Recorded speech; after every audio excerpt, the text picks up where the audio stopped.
"What does not kill us makes us stronger." This phrase echoes like a whisper through the deep shadows, opening the door to the mysterious world of Friedrich Nietzsche. Long ago, in a realm where pain and victory intertwined, heroes set forth with courage, carrying a wisdom that every challenge would fortify them anew. In this enchanted land, every obstacle was a teacher, and every fall heralded a chance to rise again. Nietzsche, a friend and guide to these heroes, whispered to them the secrets of discovering their own strength. Beneath a dark sky, stars of hope twinkled, filling their hearts with bravery, reminding them that every struggle opens the door to a new power. Now, we embark on this magical journey. We will explore the secrets of human nature and the transformation of morality. As Nietzsche's philosophy resonates within our souls, each of us will chase the dream of becoming the hero of our own tale. Are you ready? Let us take this whimsical adventure, crossing stormy paths to uncover the light within us. Once upon a time, in the quiet countryside of 19th century Germany, a child named Friedrich Nietzsche was born. From the beginning, he seemed destined for something different. His mind, sharp and restless, wandered beyond the ordinary, seeking answers to questions most never dared to ask. While other children played, Friedrich often found himself lost in thought, staring into the distance, as if trying to grasp the secrets hidden within the world around him. Nietzsche was no ordinary child. Raised in a devout Christian household, his early life was filled with teachings of faith and morality. Yet, as he grew older, these teachings no longer satisfied his thirst for understanding. He was curious about life's deeper meaning, what it truly meant to live, to think, and to be. His questioning nature led him to philosophy, where he found a place to explore the complex nature of existence. As a young man, Nietzsche's love for classical studies earned him a prestigious position as a professor at Basel University, making him one of the youngest to ever hold such a title. But his academic success did not fill the void inside him. His health, always fragile, began to deteriorate, and the world of traditional scholarship felt too limiting for his vast imagination. In time, Nietzsche left the academic world behind, embarking on a solitary journey, a journey that would define his life and his philosophy. He wandered across Europe, moving from town to town, often alone, with only his thoughts as his companion. It was during these years of wandering that his most groundbreaking ideas were born. Nietzsche was not just a thinker, he was a seeker, a philosopher who dared to go where few had gone before, questioning everything from the foundations of morality to the very existence of God. And though his life was marked by isolation and illness, Nietzsche's mind continued to blaze like a fire, illuminating paths of thought that others had yet to walk. At the heart of Friedrich Nietzsche's philosophy lies a series of bold, revolutionary ideas that challenge the very foundations of conventional thinking. Nietzsche was not satisfied with the answers of his time. Instead, he sought to break free from what he saw as the constraints of traditional morality, religion, and philosophy. His core principles form the backbone of his entire philosophical system, each one a stepping stone leading to a deeper understanding of life, existence, and the self. One of Nietzsche's most famous and controversial ideas is the death of God. This concept is not merely about the rejection of religious belief, but represents the collapse of the moral and metaphysical foundations that had guided Western thought for centuries. When Nietzsche declared, "God is dead," he was pointing to the fading influence of religion and the deep crisis this caused in human values. Without the absolute moral anchor provided by God, Nietzsche believed humanity was left to drift in a world where meaning and purpose had to be redefined. This leads directly to another of his key ideas, nihilism. Nietzsche saw the world moving toward a state of nihilism, where life could feel meaningless, and the traditional values that once guided society were no longer sufficient. But for Nietzsche, this was not a tragedy, it was an opportunity.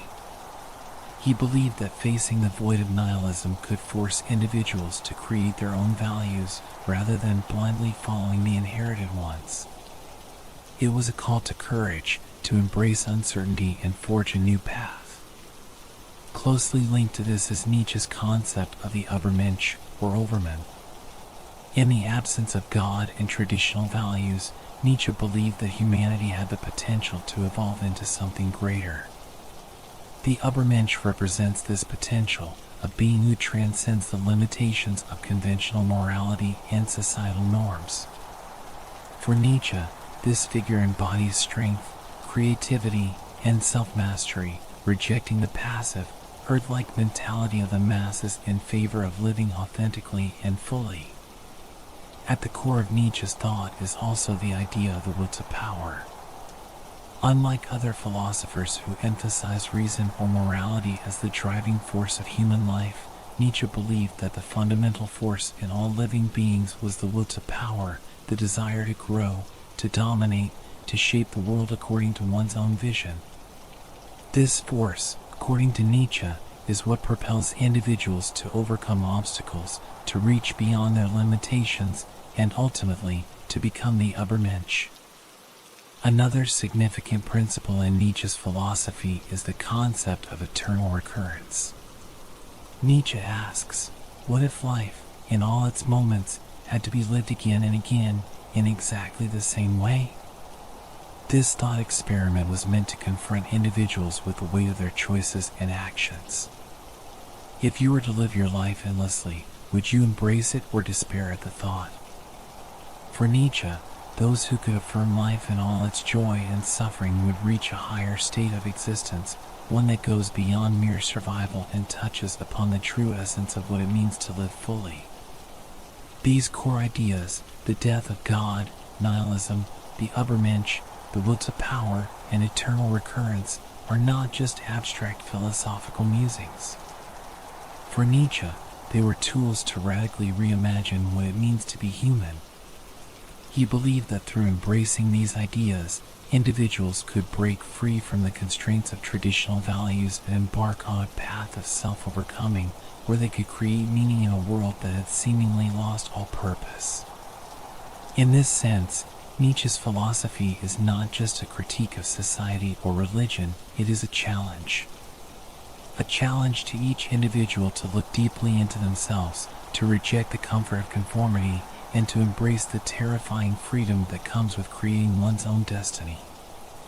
Friedrich Nietzsche was not only a man of profound ideas, but also a thinker who stood apart from his contemporaries, often misunderstood during his lifetime.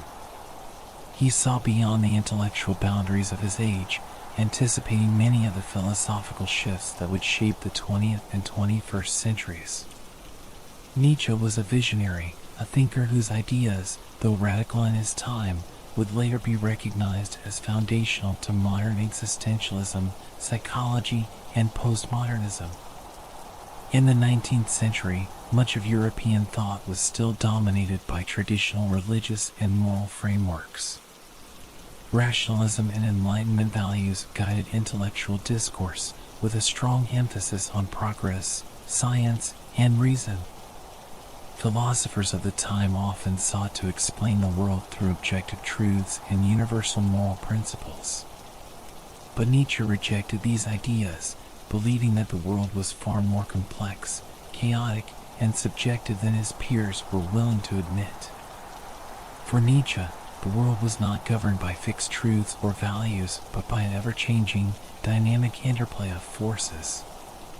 One of the ways Nietzsche distinguished himself from his contemporaries was through his rejection of absolute morality.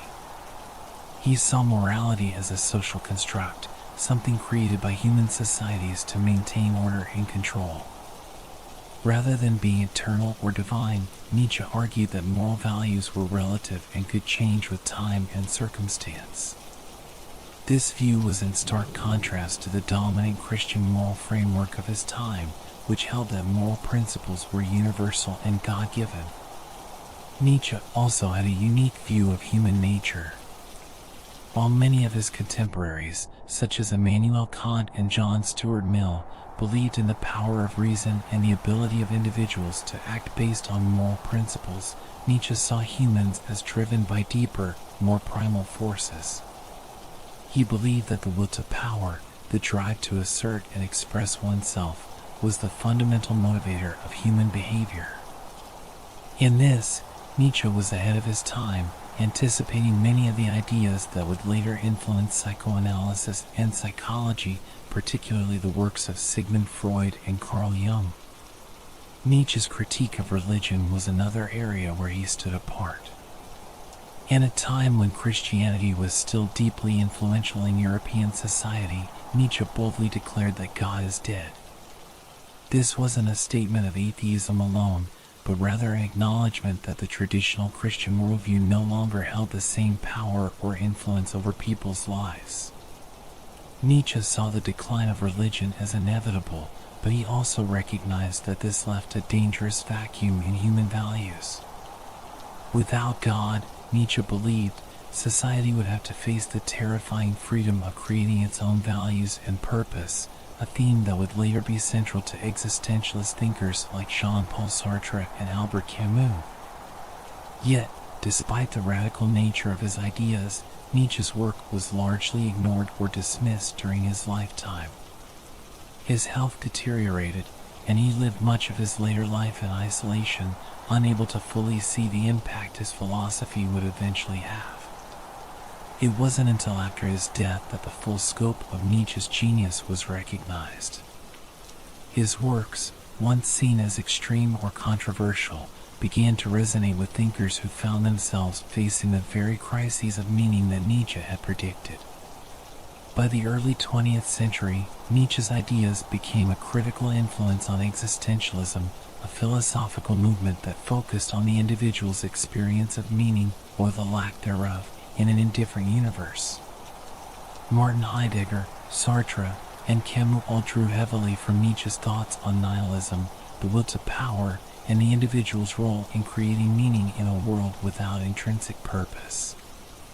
Nietzsche's impact wasn't limited to philosophy alone. His ideas permeated literature, art, and psychology. Writers like Franz Kafka and Thomas Mann explored Nietzschean themes of alienation and the struggle for meaning. Artists found inspiration in his ideas of self-overcoming and creative freedom. And in psychology, Freud's exploration of the unconscious mind and the power of repressed desires bore a striking resemblance to Nietzsche's earlier thoughts on the will to power and the darker aspects of human nature. In the modern world, Nietzsche's philosophy continues to be a beacon for those who question the status quo. His ideas on nihilism and the crisis of values are more relevant than ever in a world where traditional structures, religious, social, and political, are constantly being questioned and redefined.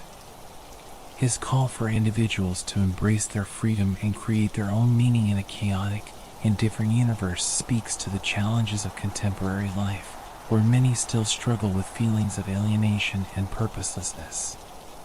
Nietzsche was, in every sense, ahead of his time. His vision of a world where individuals must carve out their own path in the face of uncertainty and meaninglessness has only grown more relevant with the passage of time.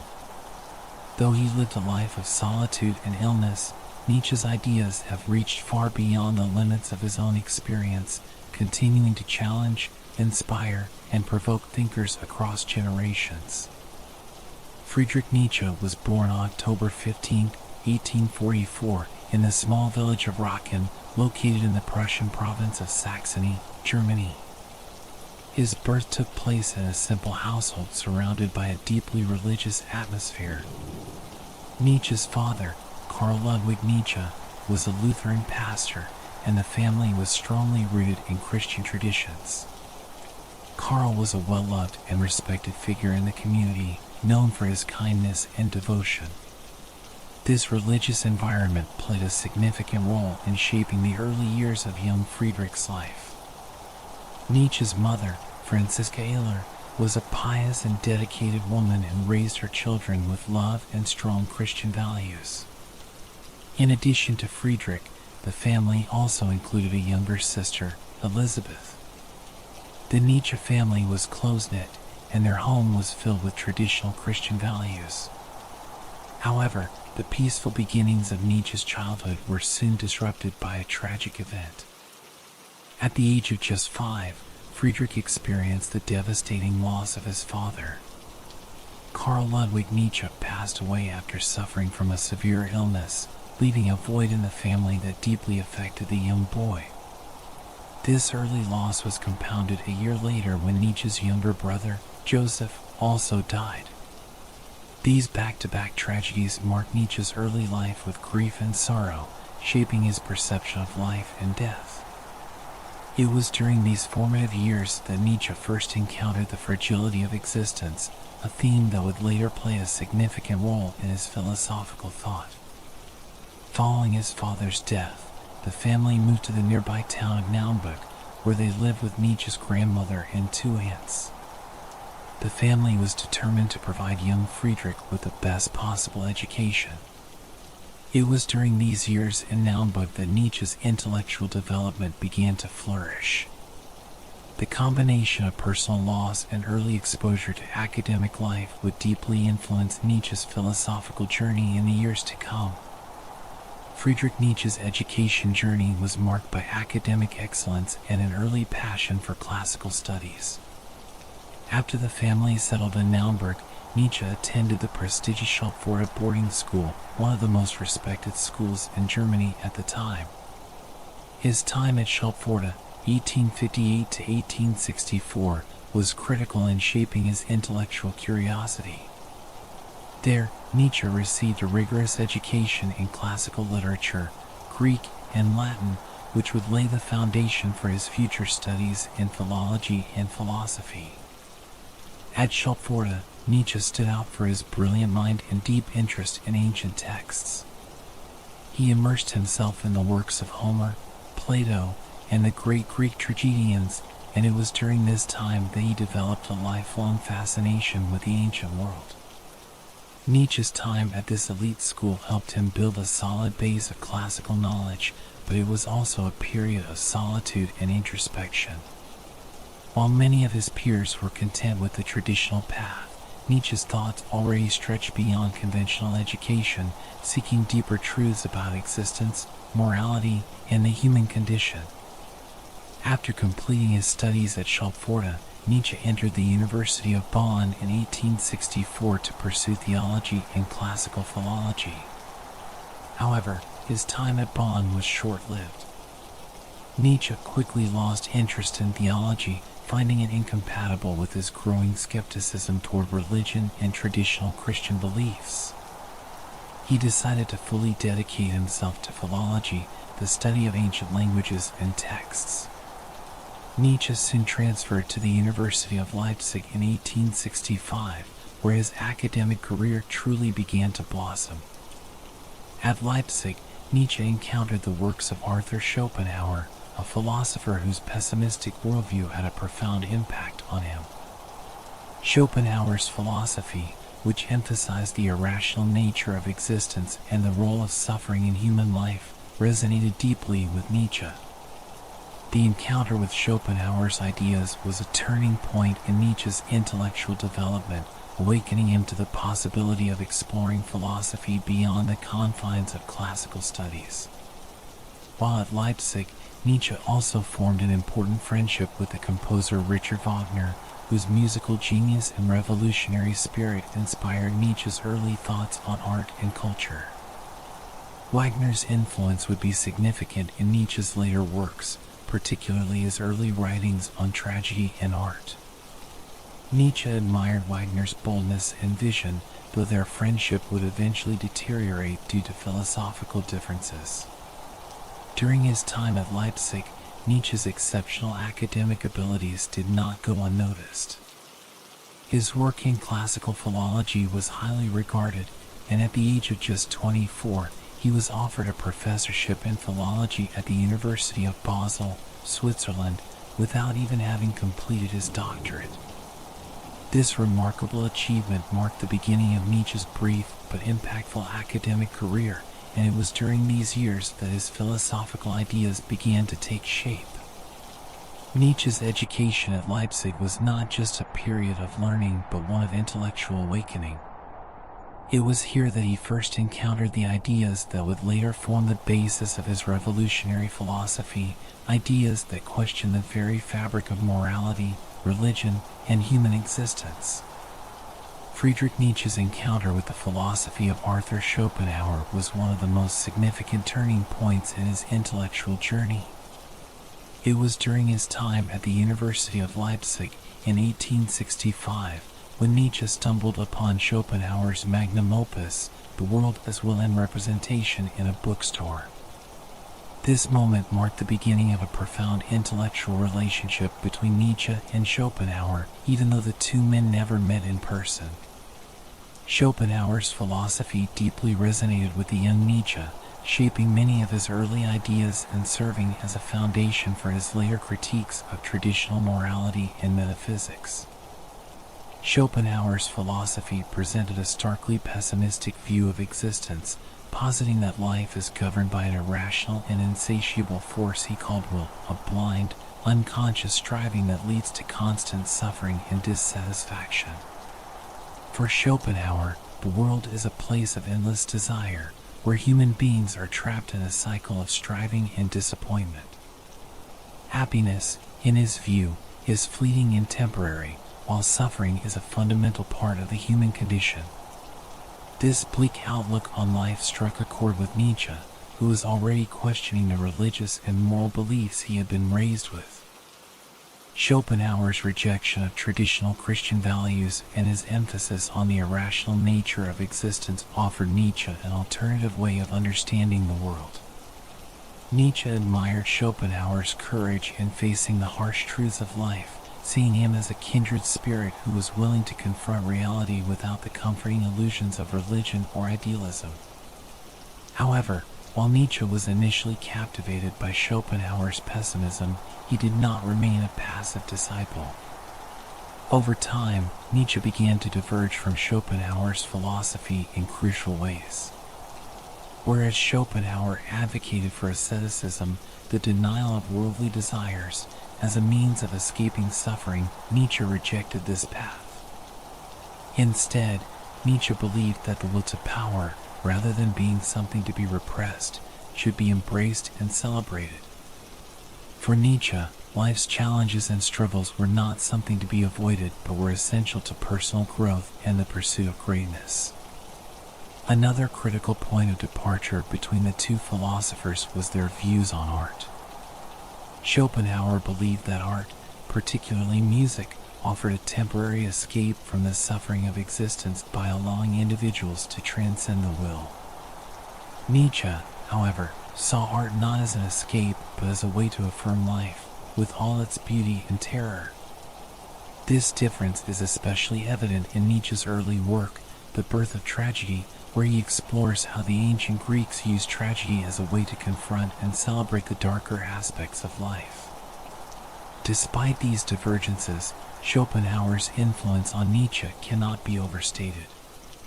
Nietzsche's early admiration for Schopenhauer shaped his approach to philosophy, particularly his willingness to question deeply held beliefs and his rejection of the notion that life's meaning could be found in traditional religious or moral systems.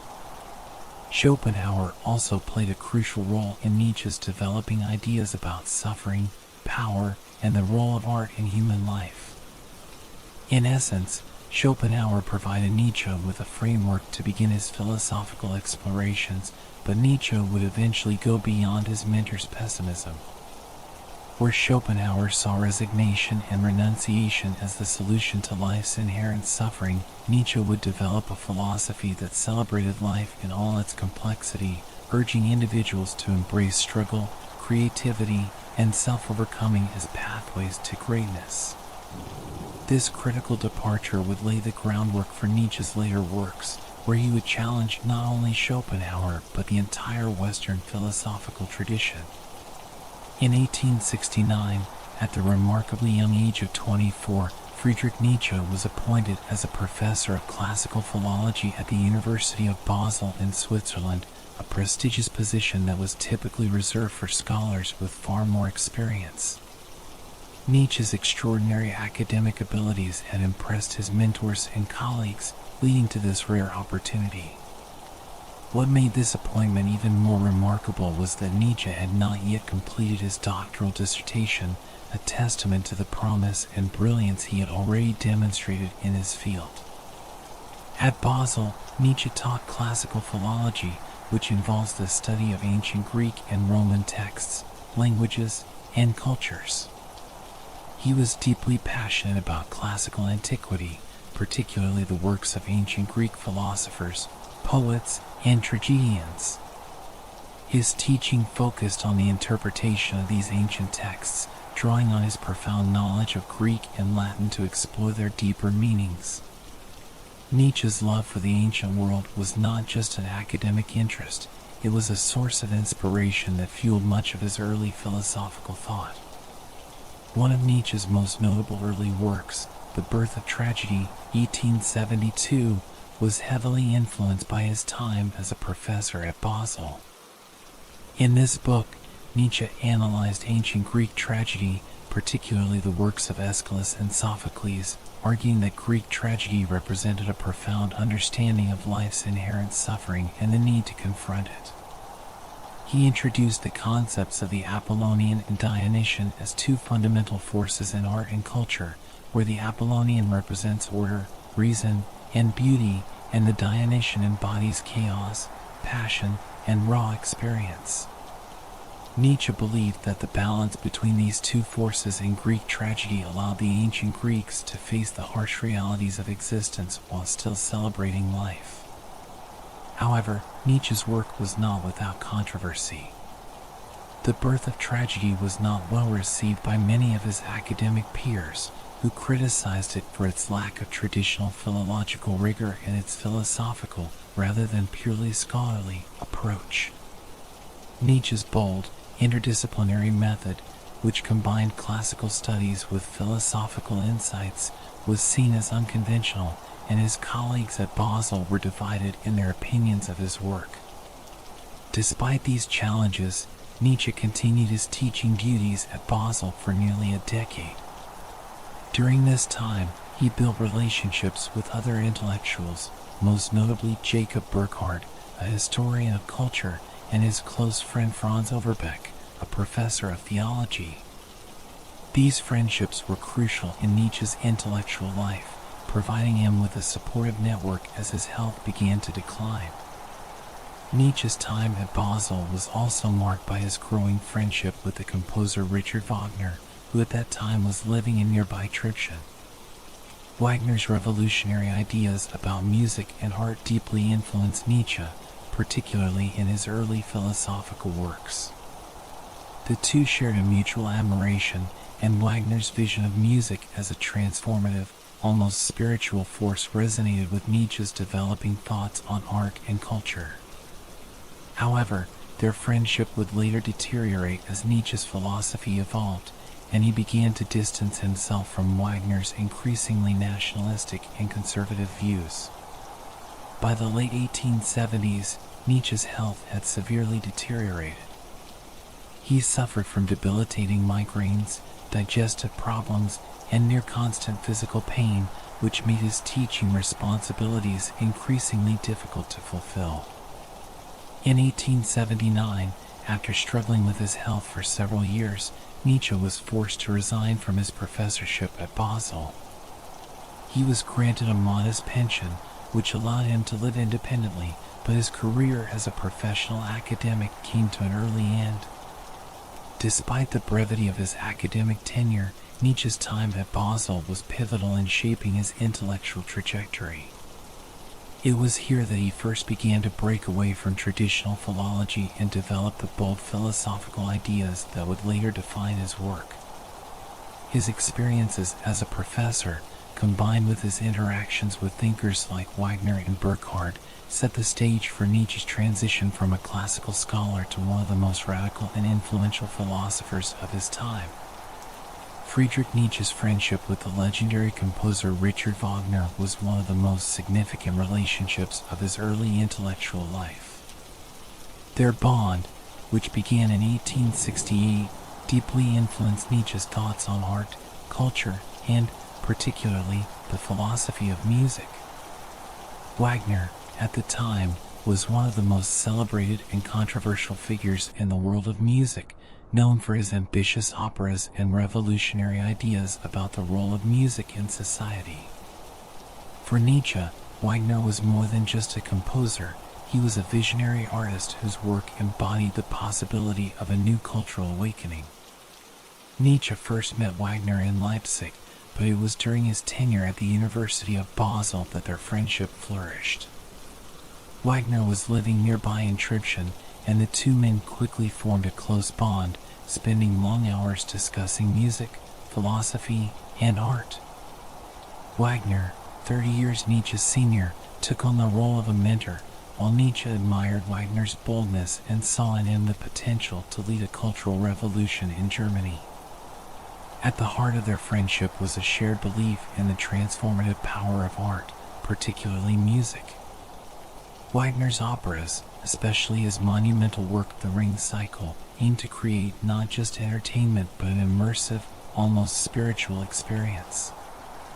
Wagner believed that music could tap into the deepest aspects of the human soul, offering a form of transcendence that words and rational thought could not. Nietzsche, who was already questioning the limits of reason and traditional morality, was captivated by this idea. For Nietzsche, music became the highest form of art, a medium that could express the inexpressible, connect with the irrational forces of life, and reveal the underlying chaos of existence. In Nietzsche's early works, Wagner's influence is palpable. In his first major publication, The Birth of Tragedy, 1872, Nietzsche praises Wagner as a modern embodiment of the Dionysian spirit, a concept he derived from ancient Greek culture. In the book, Nietzsche explores the tension between the Apollonian and Dionysian forces in art. The Apollonian represents order, reason, and harmony, while the Dionysian symbolizes chaos, passion, and raw emotional experience.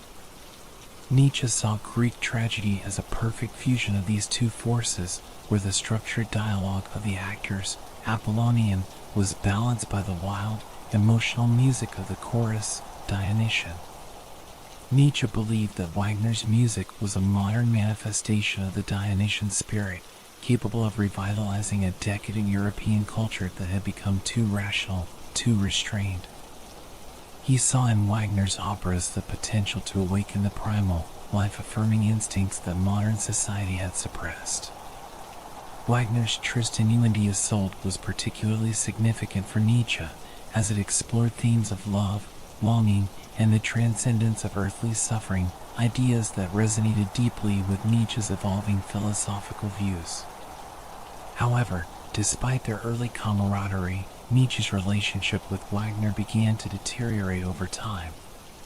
Nietzsche grew increasingly disillusioned with what he saw as Wagner's growing nationalism and his embrace of Christian values, which Nietzsche vehemently opposed. Wagner's opera Parsifal, with its overtly Christian themes of redemption, marked a turning point for Nietzsche. To Nietzsche, this opera represented a betrayal of the radical, Dionysian spirit that he had once admired in Wagner's earlier works. Moreover, Nietzsche became critical of what he saw as Wagner's desire for fame and power within German society. Nietzsche, who valued individual creativity and self-overcoming, began to view Wagner as a figure who had compromised his artistic integrity for the sake of popular and political approval.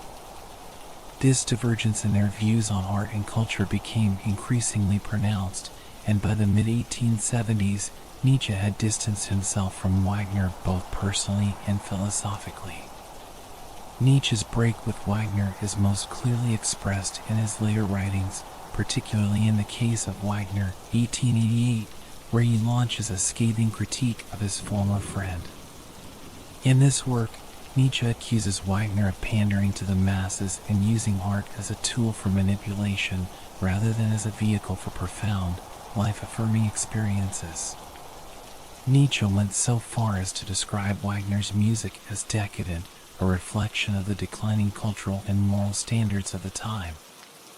Despite this dramatic falling out, it is undeniable that Wagner played a crucial role in shaping Nietzsche's early philosophy, particularly his thoughts on the power of music and art.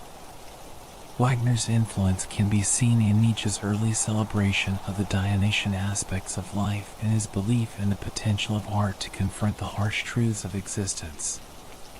Even after their relationship ended, the echoes of their intellectual exchange continued to resonate in Nietzsche's work as he wrestled with questions of art, culture, and the human condition. Ultimately, the Nietzsche-Wagner relationship serves as both a source of inspiration and a cautionary tale in Nietzsche's intellectual journey.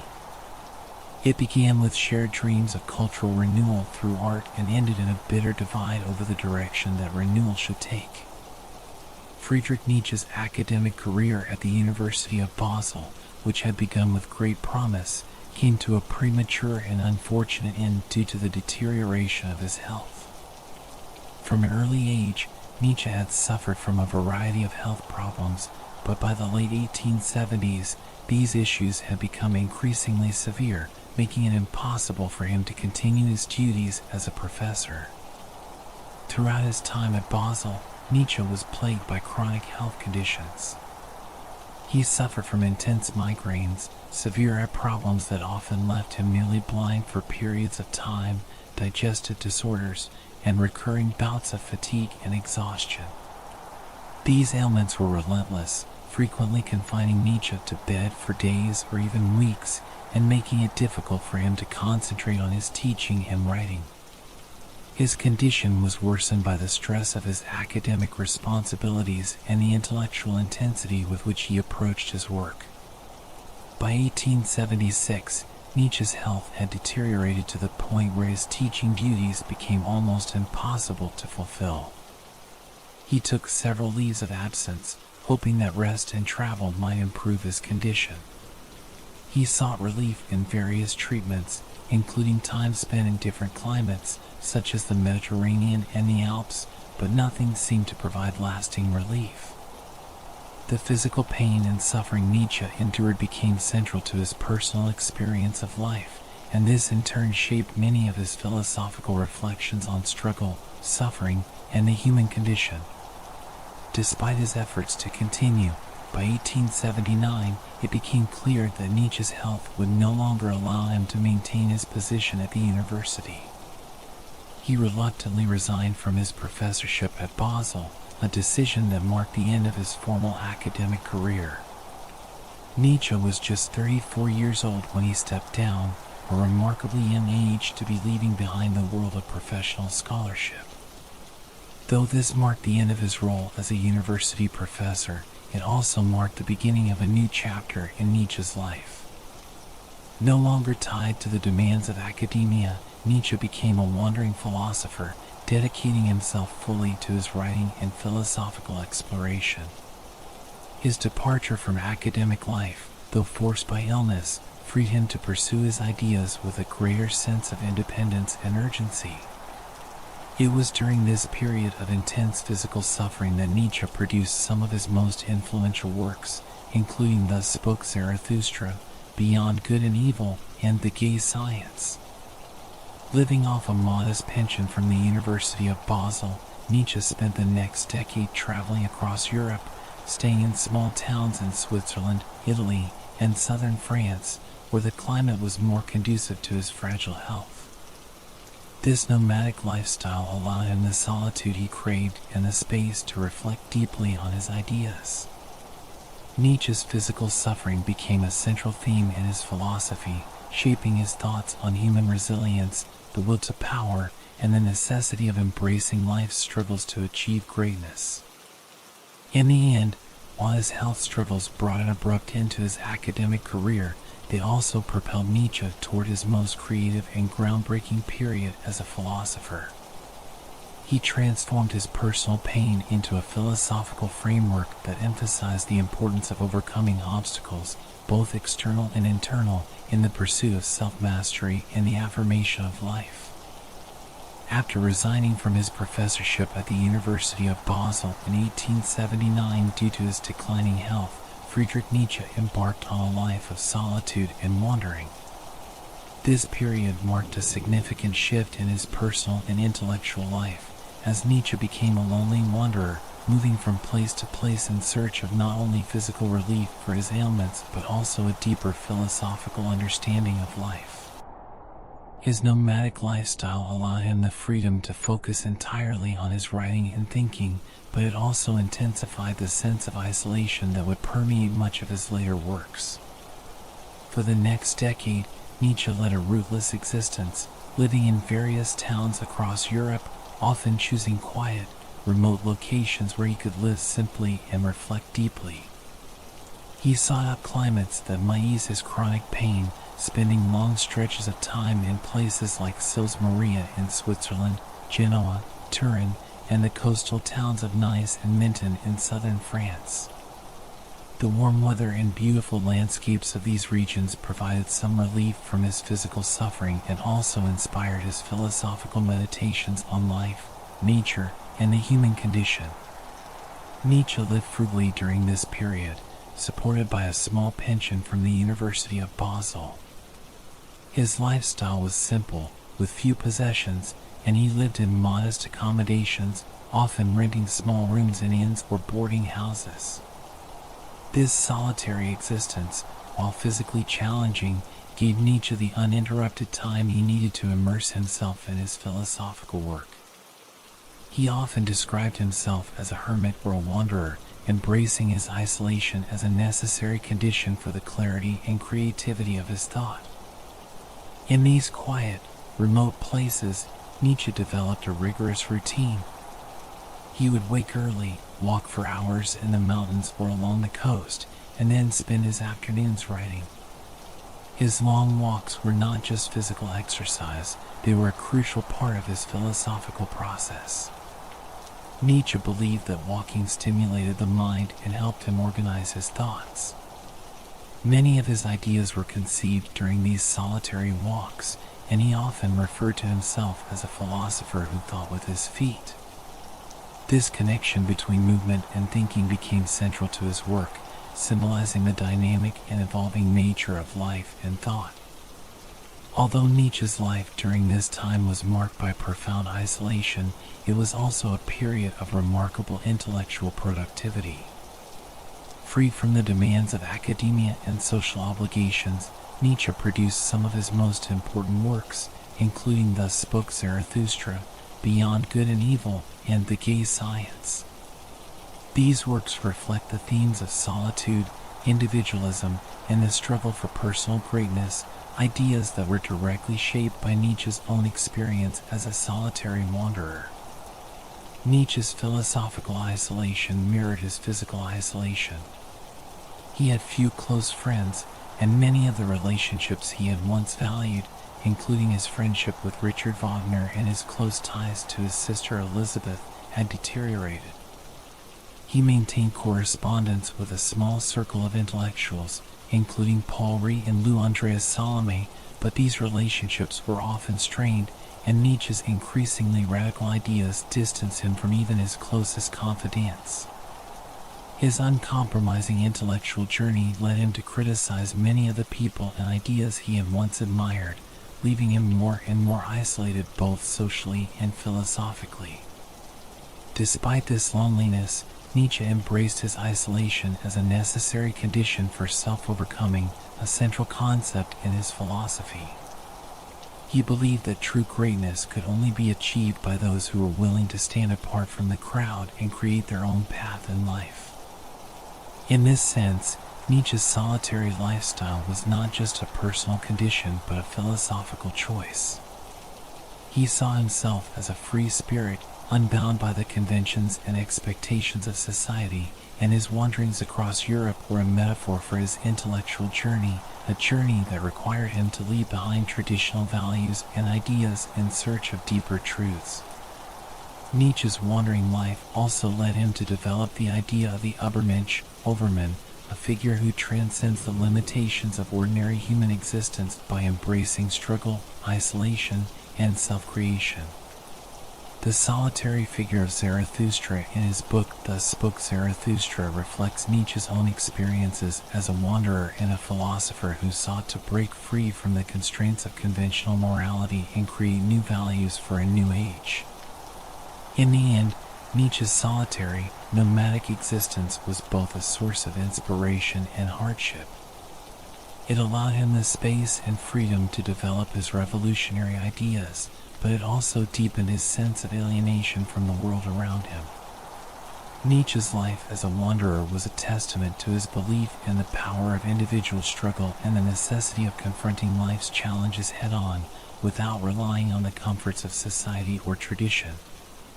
This period of his life, though marked by loneliness and illness, was also a time of profound creativity and philosophical innovation, laying the foundation for his enduring legacy as one of the most radical and influential thinkers in the history of Western philosophy. The period following Friedrich Nietzsche's resignation from academic life, marked by his solitary wanderings across Europe, also became the most creatively prolific of his career. During this time, free from the constraints of academia and deeply immersed in his philosophical reflections, Nietzsche produced some of his most important and influential works, including Thus Spoke Zarathustra, Also Sprach Zarathustra, and Beyond Good and Evil, Jenseits von Gut und Böse. These works, written during the 1880s, represent the culmination of Nietzsche's philosophical thought and solidified his reputation as one of the most radical and innovative thinkers of his time.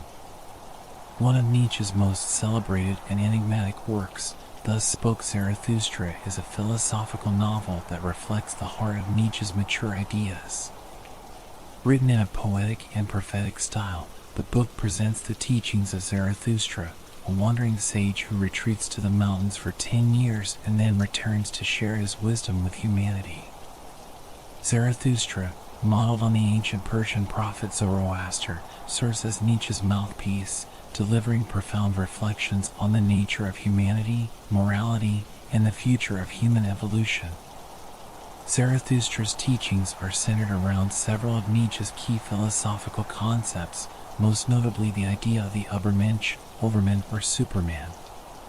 The Übermensch is Nietzsche's vision of a higher form of humanity, a being who transcends the limitations of ordinary human existence, particularly the constraints of traditional morality and religion. Zarathustra teaches that God is dead, and with the death of God comes the death of the old values and moral systems that had shaped Western civilization for centuries. In their place, Nietzsche calls for the creation of new values, with the Übermensch serving as the ideal of human potential. The concept of eternal recurrence is another major theme in Thus Spoke Zarathustra. Nietzsche presents the idea that all events in life, both good and bad, will recur infinitely in an endless cycle. This concept challenges individuals to embrace life fully, accepting all of its joys and sufferings as part of a perpetual cycle. For Nietzsche, only those who can affirm life in its totality, without resentment or regret, are capable of achieving greatness and embodying the ideal of the Übermensch. Following Thus Spoke Zarathustra, Nietzsche published another of his most influential works, Beyond Good and Evil, in 1886. In this book, Nietzsche offers a more direct and systematic critique of traditional morality, especially the moral frameworks established by religion, philosophy, and Western culture. While Zarathustra had conveyed Nietzsche's ideas in a symbolic and poetic form, Beyond Good and Evil is written in a more straightforward and aphoristic style, making it one of his more accessible yet still challenging works. In Beyond Good and Evil, Nietzsche argues that traditional moral values, particularly those derived from Christianity, are based on herd instincts that promote mediocrity and discourage individual greatness. He challenges the very foundation of binary morality, the division of actions into categories of good and evil, and calls for a revaluation of all values. Nietzsche believed that moral concepts such as good and evil were merely social constructs, shaped by the interests of the weak to constrain the strong. The book introduces the idea of master morality and slave morality. According to Nietzsche, master morality is characterized by values such as strength, power, and nobility, and it is embraced by those who create their own values and live according to their own principles. In contrast, slave morality is characterized by values such as humility, kindness, and weakness, and it arises from the resentment of the weak toward the strong.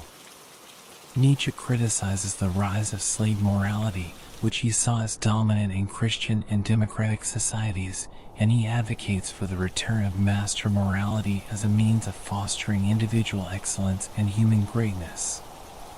In addition to his critique of morality, Nietzsche also explores themes of truth, power, and the will to power and beyond good and evil. He rejects the idea of objective truth, arguing that all knowledge is shaped by the perspectives and interests of those in power. For Nietzsche, the will to power, the fundamental drive to assert and express one's strength and creativity, is the primary force underlying human behavior, not the pursuit of truth or goodness. Beyond Good and Evil was Nietzsche's attempt to present his philosophy in a more structured and accessible form, though it still challenged readers to rethink many of their most deeply held beliefs. Like Thus Spoke Zarathustra, the book did not gain widespread recognition during Nietzsche's lifetime, but it has since become one of his most important works, shaping discussions on ethics, power, and the nature of human existence. These works, Thus Spoke Zarathustra and Beyond Good and Evil, represent Nietzsche at the height of his philosophical powers. Written during his years of isolation, when his health was deteriorating but his mind was as sharp as ever, these books reflect Nietzsche's belief in the power of individual transformation and self-overcoming. They challenge readers to reject the comforting illusions of traditional morality and embrace the uncertainty and complexity of life, creating their own path toward greatness. This period of Nietzsche's life, though marked by illness and loneliness, was one of remarkable intellectual productivity and creativity. His ideas, though radical and misunderstood at the time, would go on to shape the course of modern philosophy, art, and culture in ways that continue to resonate today. Friedrich Nietzsche's remarkable intellectual journey took a tragic turn in the late 1880s when his mental and physical health, which had long been fragile, began to rapidly deteriorate. The final years of Nietzsche's life were marked by a devastating mental breakdown, which led to a complete collapse of his cognitive abilities and ultimately left him in a state of mental incapacity for the rest of his life. Nietzsche's mental health issues did not arise suddenly. For much of his life, he had struggled with severe physical ailments, including debilitating migraines, extreme sensitivity to light, and gastrointestinal problems. These chronic conditions had already forced him to resign from his academic position at Basel University in 1879, but by the late 1880s, his health was in an even more precarious state. Despite these issues, Nietzsche's mind remained sharp during the early part of this period, and he continued to produce some of his most influential works, including Beyond Good and Evil and The Genealogy of Morals. However, the pressure of his relentless intellectual work, combined with his isolation and physical suffering, began to take a toll on his mental well-being. In January 1889, Nietzsche experienced a profound mental collapse while in Turin, Italy. The exact trigger for his breakdown remains uncertain, but there is a famous account that suggests it occurred after Nietzsche witnessed a horse being beaten by its owner in the streets of Turin. According to the story, Nietzsche rushed to the animal's defense, throwing his arms around the horse and sobbing uncontrollably. This event has been interpreted symbolically as the moment Nietzsche's mind gave way under the weight of his long-standing philosophical struggles with the nature of suffering, cruelty, and the collapse of traditional values. Following this incident in Turin, Nietzsche's mental state rapidly declined. He began writing frantic and incoherent letters to his friends, known as the Madness Letters, in which he signed his name as Dionysus or the Crucified, referencing his philosophical engagement with the god of chaos and the figure of Christ. These letters were filled with grandiose and delusional statements, indicating that Nietzsche had lost touch with reality.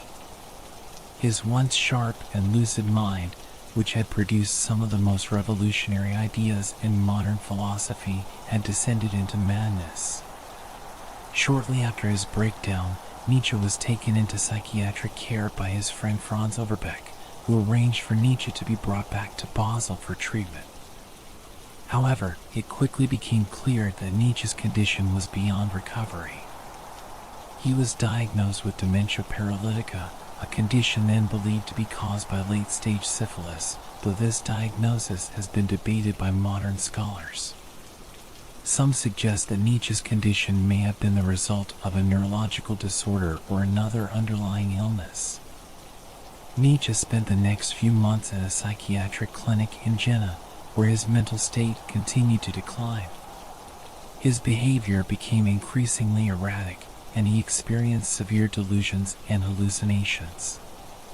Nietzsche was no longer able to communicate coherently or engage in any meaningful intellectual activity.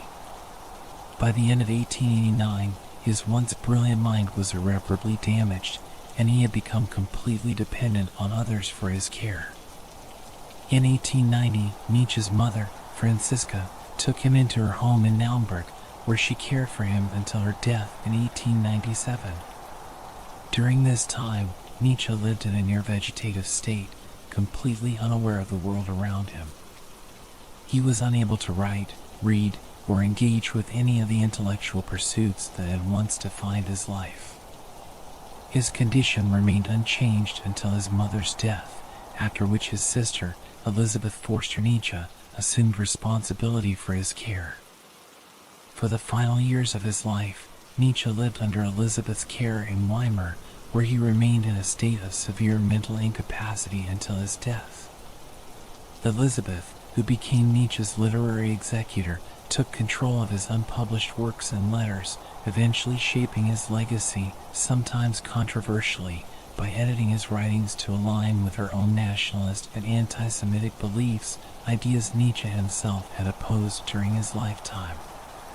Nietzsche died on August 25, 1900, at the age of 55, having spent the last decade of his life in mental darkness. The cause of his death was likely complications from pneumonia, compounded by his long-standing health issues. His mental collapse remains one of the most tragic episodes in the history of philosophy, cutting short the life of a thinker who had already reshaped the intellectual landscape of the Western world. Despite the tragic nature of his final years, Nietzsche's ideas continued to grow in influence after his death. The concepts of the Übermensch, the will to power, and eternal recurrence that he had developed before his breakdown would become central to existentialism, postmodernism, and numerous other intellectual movements. Though Nietzsche himself was not aware of the impact his work would have, his philosophy has had a profound and lasting influence on the way we think about morality, power, and the nature of existence. The final decade of Friedrich Nietzsche's life was marked by severe mental and physical decline, a tragic contrast to the vibrant intellectual creativity that had defined his earlier years. After his mental breakdown in 1889, Nietzsche never regained his intellectual faculties and spent the remainder of his life in a state of profound incapacitation. His journey toward the end of his life was a slow and painful one, surrounded by family but marked by isolation from the philosophical world he had once dominated. Following his collapse in Turin and a brief stay in a psychiatric clinic in Jena, Nietzsche was taken into the care of his mother, Franziska, in their family home in Naumburg. From 1890 to 1897, Nietzsche lived under his mother's watchful eye, completely dependent on her care. His condition during this time was dire. Nietzsche was no longer able to write, read, or hold a conversation. The once sharp and provocative mind that had reshaped modern philosophy had receded into darkness. Nietzsche was largely unaware of his surroundings, and his mental state alternated between confusion, delusions, and long periods of silence. Though physically present, Nietzsche's intellectual life had come to a halt. His mother devoted herself to looking after him, ensuring that he received constant care, but the tragedy of watching her son, once a brilliant thinker, lose himself to madness was profound. For Francisca, this period was marked by a deep sorrow, as she had lost not only her husband and other children early in life, but now was watching her most famous son deteriorate before her eyes. In 1897, Nietzsche's mother passed away, and the responsibility for his care fell to his sister, Elizabeth Forster Nietzsche. Elizabeth, who had already played a significant role in Nietzsche's life and intellectual legacy, moved him to her residence in Weimar, where she set about preserving and promoting his works. However, Elizabeth's involvement in Nietzsche's legacy is controversial. She edited and published many of Nietzsche's manuscripts after his death, often distorting his ideas to align with her own nationalist and anti-Semitic views, positions that Nietzsche himself had vehemently opposed. While living under Elizabeth's care, Nietzsche spent his final years in relative obscurity. He rarely received visitors, and his once dynamic and provocative personality had all but disappeared. Those who saw him during this time described him as a shell of his former self, a man whose genius had been overtaken by illness and madness. Nietzsche was unable to communicate meaningfully, and his interactions were limited to brief moments of lucidity amid long periods of silence and confusion. Nietzsche's physical health also continued to decline during these years. His body, weakened by years of illness, began to give out. In the winter of 1900, Nietzsche contracted pneumonia, a common and often fatal illness for those with weakened immune systems. After battling the illness for several months, Nietzsche's body could no longer fight, and he passed away on August 25, 1900, at the age of 55. The official cause of death was a combination of pneumonia and a stroke, both exacerbated by his long-standing physical and mental ailments. Nietzsche's death marked the end of a long and tragic decline, but it also signaled the beginning of his posthumous influence. Though Nietzsche himself had spent the last decade of his life disconnected from the world of ideas, his philosophical work continued to resonate. In the years following his death, Nietzsche's ideas began to gain traction among a wider audience, particularly in the early 20th century. His radical critiques of morality, religion, and power found new relevance in the wake of the social and political upheavals of the 20th century, including the rise of existentialism, psychoanalysis, and postmodernism. Elizabeth Forster Nietzsche played a controversial role in shaping her brother's legacy. She curated Nietzsche's unpublished works and personal letters, but her editorial practices often misrepresented his ideas. She positioned Nietzsche as a precursor to German nationalism and anti-Semitic ideology, which distorted his original thoughts. Nietzsche had, in fact, been critical of nationalism and harbored a strong disdain for anti-Semitism, making Elizabeth's posthumous manipulation of his works a point of contention among scholars. Despite these distortions, Nietzsche's authentic ideas found their way into the intellectual mainstream. By the mid-20th century, his works had been embraced by philosophers such as Jean-Paul Sartre and Albert Camus, both of whom were influenced by Nietzsche's ideas on nihilism, existential freedom, and the creation of individual values in a world without inherent meaning. Nietzsche's thoughts on the will to power, the Übermensch, and the revaluation of all values became central themes in modern philosophy and cultural criticism. Nietzsche's death did not end his influence. In fact, the years following his passing only deepened the reach of his ideas. His work continues to be studied, debated, and reinterpreted, making him one of the most influential philosophers in history. The tragedy of Nietzsche's final years, marked by illness, madness, and isolation stands in stark contrast to the enduring vibrancy of his thought, which remains alive in philosophical discourse and cultural exploration around the world. Thus, although Nietzsche's physical and mental decline ended his direct contribution to philosophy, his legacy transcended the confines of his life, cementing his place as a revolutionary thinker whose ideas continue to challenge, inspire, and provoke new generations of readers and thinkers. Thus Spoke Zarathustra is considered one of Friedrich Nietzsche's most important and influential works. Written between 1883 and 1885, the book is a philosophical novel that presents many of Nietzsche's core ideas through the character of Zarathustra, a wandering prophet who descends from his mountain solitude to share his wisdom with humanity.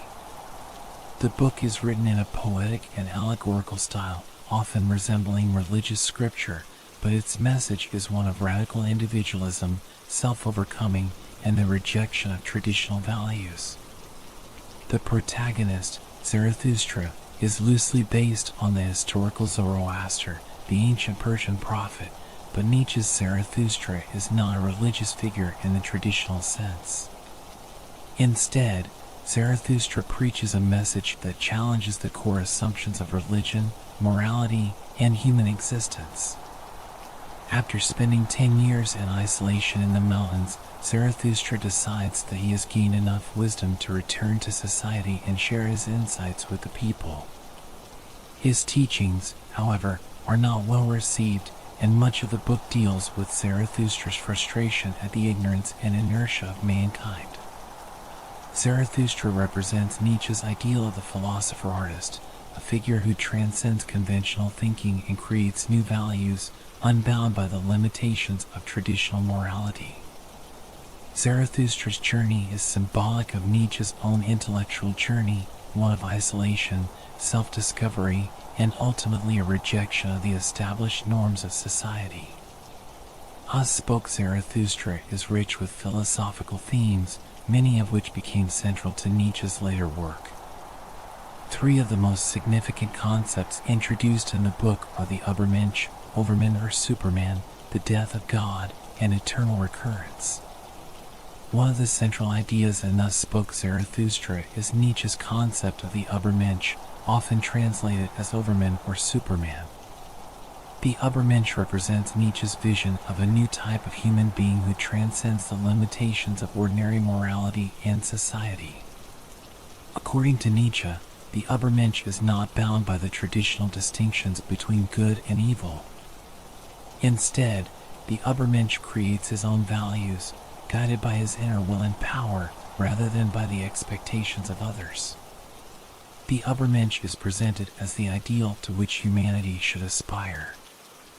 In a world where God is dead and traditional values have lost their meaning, Nietzsche believes that individuals must take responsibility for creating their own meaning in life.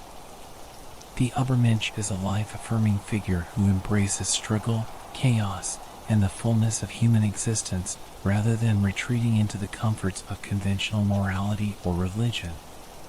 Zarathustra's teachings about the Übermensch reflect Nietzsche's belief that the future of humanity depends on its ability to overcome its current limitations and evolve into something greater. This evolution, Nietzsche argues, will not come from passivity or resignation, but from an active engagement with life's challenges and a willingness to create new values. Another key theme in Thus Spoke Zarathustra is the death of God, one of Nietzsche's most famous and controversial ideas. In the book, Zarathustra proclaims that God is dead, a declaration that reflects Nietzsche's view that the traditional foundations of morality and religion have lost their authority in the modern world. For Nietzsche, the death of God is not merely the decline of religious belief, but the collapse of the entire moral order that had been built upon the concept of God. The death of God leaves humanity in a state of nihilism, where life seems devoid of meaning and purpose. However, Nietzsche does not see this as a purely negative development. Instead, he views the death of God as an opportunity for humanity to free itself from the constraints of traditional morality and to create new, life-affirming values. In this sense, The death of God is not an end but a beginning, a call for individuals to take control of their own destinies and to shape their own future. Zarathustra's teachings emphasize the importance of self-overcoming in the face of the death of God. Rather than cling to old beliefs and values, Nietzsche urges individuals to embrace the freedom and responsibility that comes with the realization that there is no higher power dictating the course of human life. The idea of eternal recurrence is another central theme in Thus Spoke Zarathustra. This concept asks individuals to imagine that everything in their lives, every action, every choice, every joy, and every suffering will be repeated infinitely, over and over again, in exactly the same way. Nietzsche presents this as a thought experiment designed to test an individual's attitude toward life. If one could embrace the idea of eternal recurrence, if one could say yes to every moment of their life, knowing it would be repeated endlessly, then, according to Nietzsche, that individual would be truly life-affirming. The willingness to embrace eternal recurrence is a sign of one's ability to accept life's challenges and to love existence in all its complexity, without resentment or regret. Zarathustra teaches that the strongest individuals, those who are capable of becoming Übermenschen, will not only accept eternal recurrence but will celebrate it, recognizing that it represents the ultimate affirmation of life. Thus Spoke Zarathustra is written in a highly poetic and symbolic style, reflecting Nietzsche's desire to convey his philosophical ideas in a manner that is both profound and accessible. The book is filled with allegory, metaphor, and parables, drawing on both religious and mythological imagery to express Nietzsche's vision of a world in transition. Zarathustra's speeches often resemble sermons or religious teachings, but their message is one of overcoming rather than submission to a higher power. The book is divided into 4 parts, each dealing with different aspects of Zarathustra's teachings. Throughout the text, Zarathustra encounters various characters and challenges, each of which serves as a reflection on different facets of human nature and society. The writing is dense with symbolism, and Nietzsche deliberately leaves much of the interpretation up to the reader, encouraging them to engage deeply with the ideas presented. Upon its initial publication, Thus Spoke Zarathustra was not widely understood or appreciated. Its radical ideas and unconventional style made it difficult for many contemporary readers to grasp, and Nietzsche himself expressed frustration at the lack of recognition for what he considered his most important work. However, in the years after Nietzsche's death, Thus Spoke Zarathustra became one of his most famous and influential writings. The book has since been interpreted in many different ways and has influenced a wide range of intellectual movements, from existentialism and postmodernism to psychoanalysis and literature. Its central concepts, particularly the Übermensch and the death of God, continue to provoke debate and inspire new interpretations in philosophy, art, and culture. In essence, Thus Spoke Zarathustra is Nietzsche's philosophical masterpiece, a bold and visionary exploration of what it means to be human in a world where traditional values no longer hold sway. Through the figure of Zarathustra, Nietzsche calls on individuals to rise above the mediocrity of the masses, to create their own path, and to embrace life in all its complexity and challenge. The concept of the Übermensch, Overman or Superman, is one of the most important and well-known ideas in Friedrich Nietzsche's philosophy, and it plays a central role in his work Thus Spoke Zarathustra. Through the figure of Zarathustra, Nietzsche introduces the Übermensch as an ideal to which humanity should aspire, a new type of human being who transcends the limitations of traditional morality, religion, and societal conventions. The term Übermensch literally translates to Overman or Superman, but it carries deeper philosophical significance beyond these translations.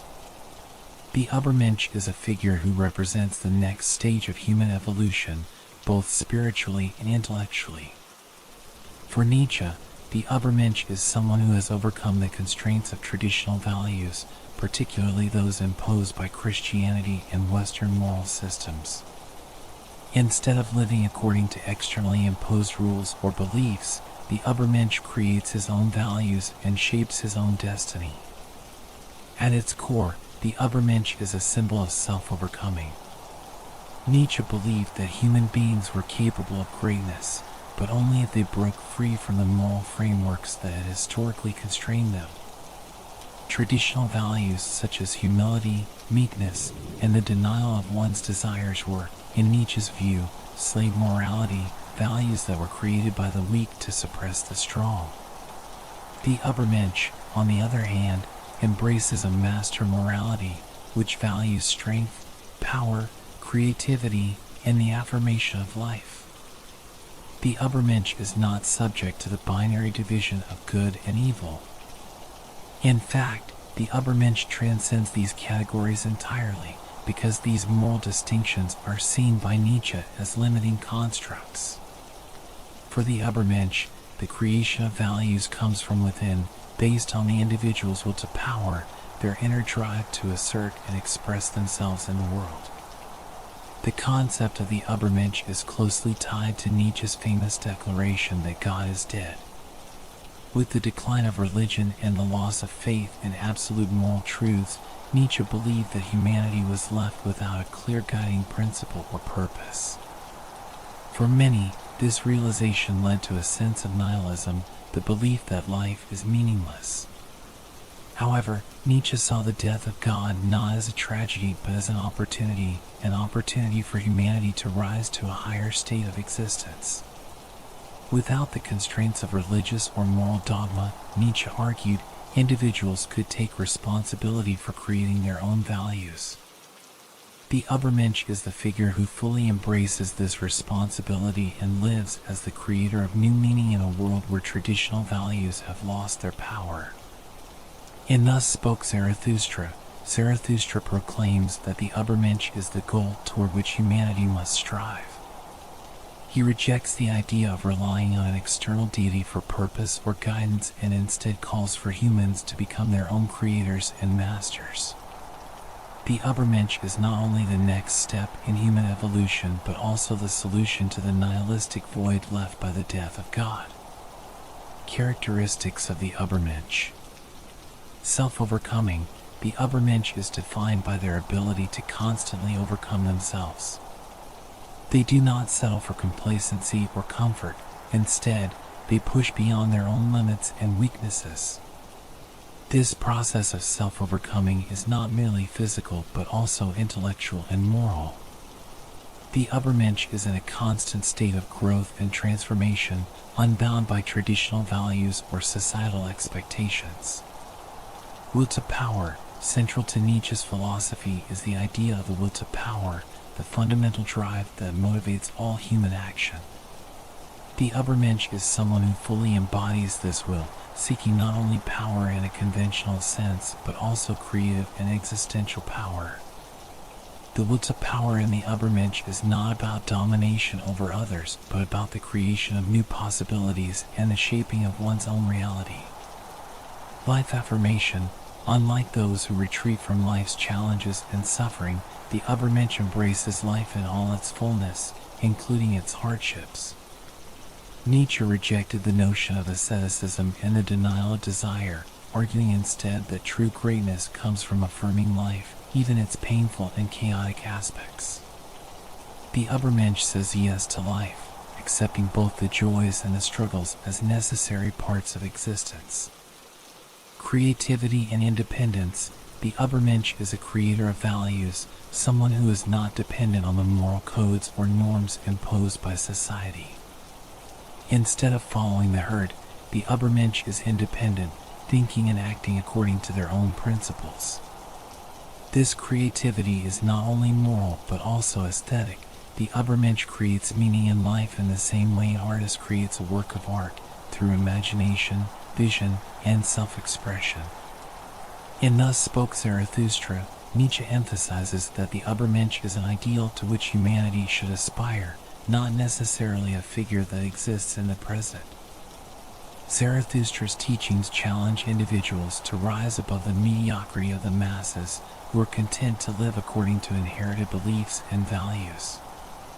Instead, Nietzsche calls for a new kind of human being, one who can confront the emptiness of modern existence and find meaning through personal strength, creativity, and self-determination.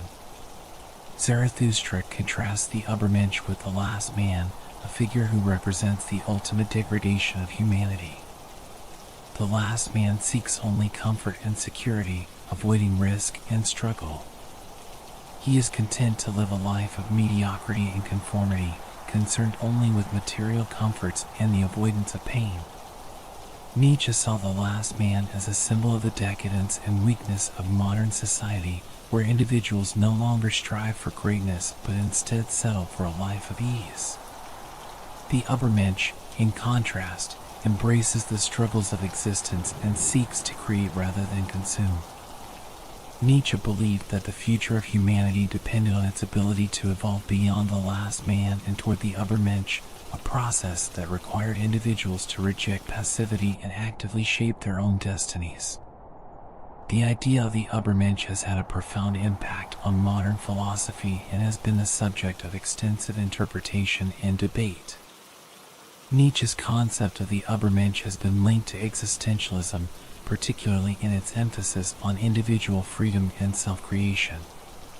Thinkers such as Jean-Paul Sartre and Albert Camus were influenced by Nietzsche's call for humans to create their own meaning in a world without inherent purpose. However, the concept of the Übermensch has also been misunderstood and misinterpreted, particularly in the context of political ideologies. Some have wrongly associated the Übermensch with notions of racial superiority or authoritarianism, a distortion that Nietzsche himself would have rejected. For Nietzsche, the Übermensch was not a figure of domination over others, but a symbol of personal empowerment and self-overcoming. In conclusion, the Übermensch is one of Nietzsche's most powerful and enduring ideas. It represents the potential for human greatness in a world where traditional values have crumbled, and it challenges individuals to take responsibility for their own lives, to overcome their limitations, and to create new values in a constantly changing and uncertain world. The Übermensch is not a static figure, but an ongoing process, a continual striving towards self-mastery, creativity, and life affirmation. The idea of eternal recurrence, ewige Wiederkehr, is one of the most profound and challenging concepts in Friedrich Nietzsche's philosophy, and it plays a central role in Thus Spoke Zarathustra. The concept asks individuals to imagine that all of life, every event, every action, every decision, repeats itself infinitely, over and over again, in exactly the same way. This thought experiment is designed not only to test one's attitude toward life, but also to challenge the very nature of human existence and how we perceive time, meaning, and value. At its core, eternal recurrence is a philosophical and existential test. Nietzsche presents it as a hypothetical scenario. What if you had to live your life exactly as it is, down to the smallest detail, again and again for all eternity? Every moment of joy, every hardship, every mistake, and every triumph would return in the same sequence, with no variation or possibility of change. This is not just a repetition of your life, but an infinite repetition of every single aspect of your existence. The idea of eternal recurrence challenges individuals to reflect on how they live their lives. Nietzsche asks, if you knew that your life would repeat endlessly, would you be able to affirm it? Could you accept all of your choices, all of your experiences, both good and bad, knowing that they would recur infinitely? The question Nietzsche poses is one of life affirmation. Would you say yes to life, with all of its struggles, or would the thought of eternal recurrence fill you with despair? For Nietzsche, the strongest individuals, those who embody the ideal of the Übermensch, would not only accept eternal recurrence, but would celebrate it. They would view the idea of living their lives again and again as a sign that they have lived authentically and fully, without regret. This affirmation of life, in all its complexity and suffering, is the ultimate test of one's strength and capacity to embrace existence. The concept of eternal recurrence has deep philosophical implications, particularly in relation to the nature of time, meaning, and human freedom. Nietzsche's idea challenges the traditional linear understanding of time, in which events progress from past to present to future. Instead, eternal recurrence suggests that time is cyclical, that everything that has happened will happen again, in an endless loop. This cyclical view of time can be unsettling, as it implies that there is no final resolution or ultimate purpose to life. Instead, life is an ongoing repetition, with no end or goal beyond itself. In this sense, eternal recurrence is closely linked to Nietzsche's critique of nihilism. In a world where traditional values and beliefs have lost their power, where God is dead and there is no inherent meaning or purpose, eternal recurrence confronts individuals with the emptiness of existence. The repetition of life's events, with no final outcome or higher purpose, can lead to a sense of despair or meaninglessness. However, Nietzsche does not see this as a negative. Instead, he believes that it presents an opportunity for personal empowerment. The challenge of eternal recurrence is to create meaning in a world where none is given. Nietzsche rejects the idea of looking to external sources, such as religion or conventional morality, for meaning. Instead, he argues that meaning must come from within, from the individual's will to power and their ability to shape their own existence. Those who can embrace eternal recurrence do so because they have taken full responsibility for their lives, creating their own values and living in accordance with their own desires. For Nietzsche, the thought of eternal recurrence is not just a philosophical puzzle, it is a test of life affirmation.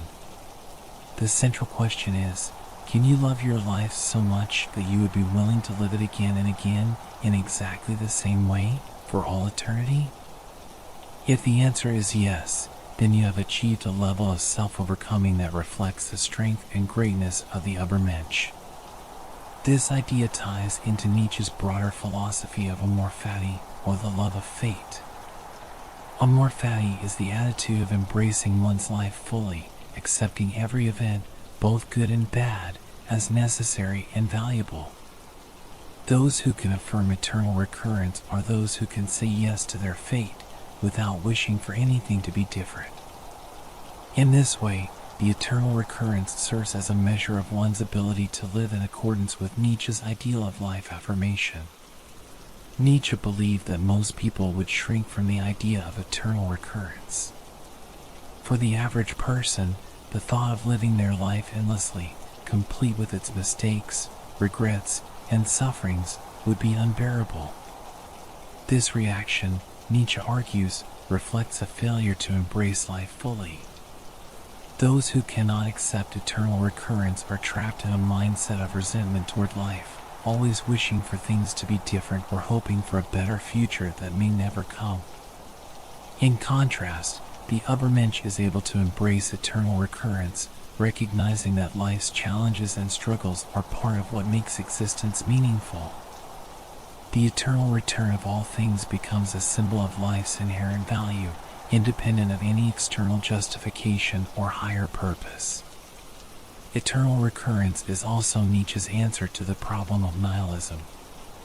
In a world where traditional values have collapsed, where there is no longer a belief in absolute truth or moral certainty, eternal recurrence challenges individuals to create meaning for themselves. Rather than relying on external systems of belief, those who embrace eternal recurrence must find meaning in the act of living itself.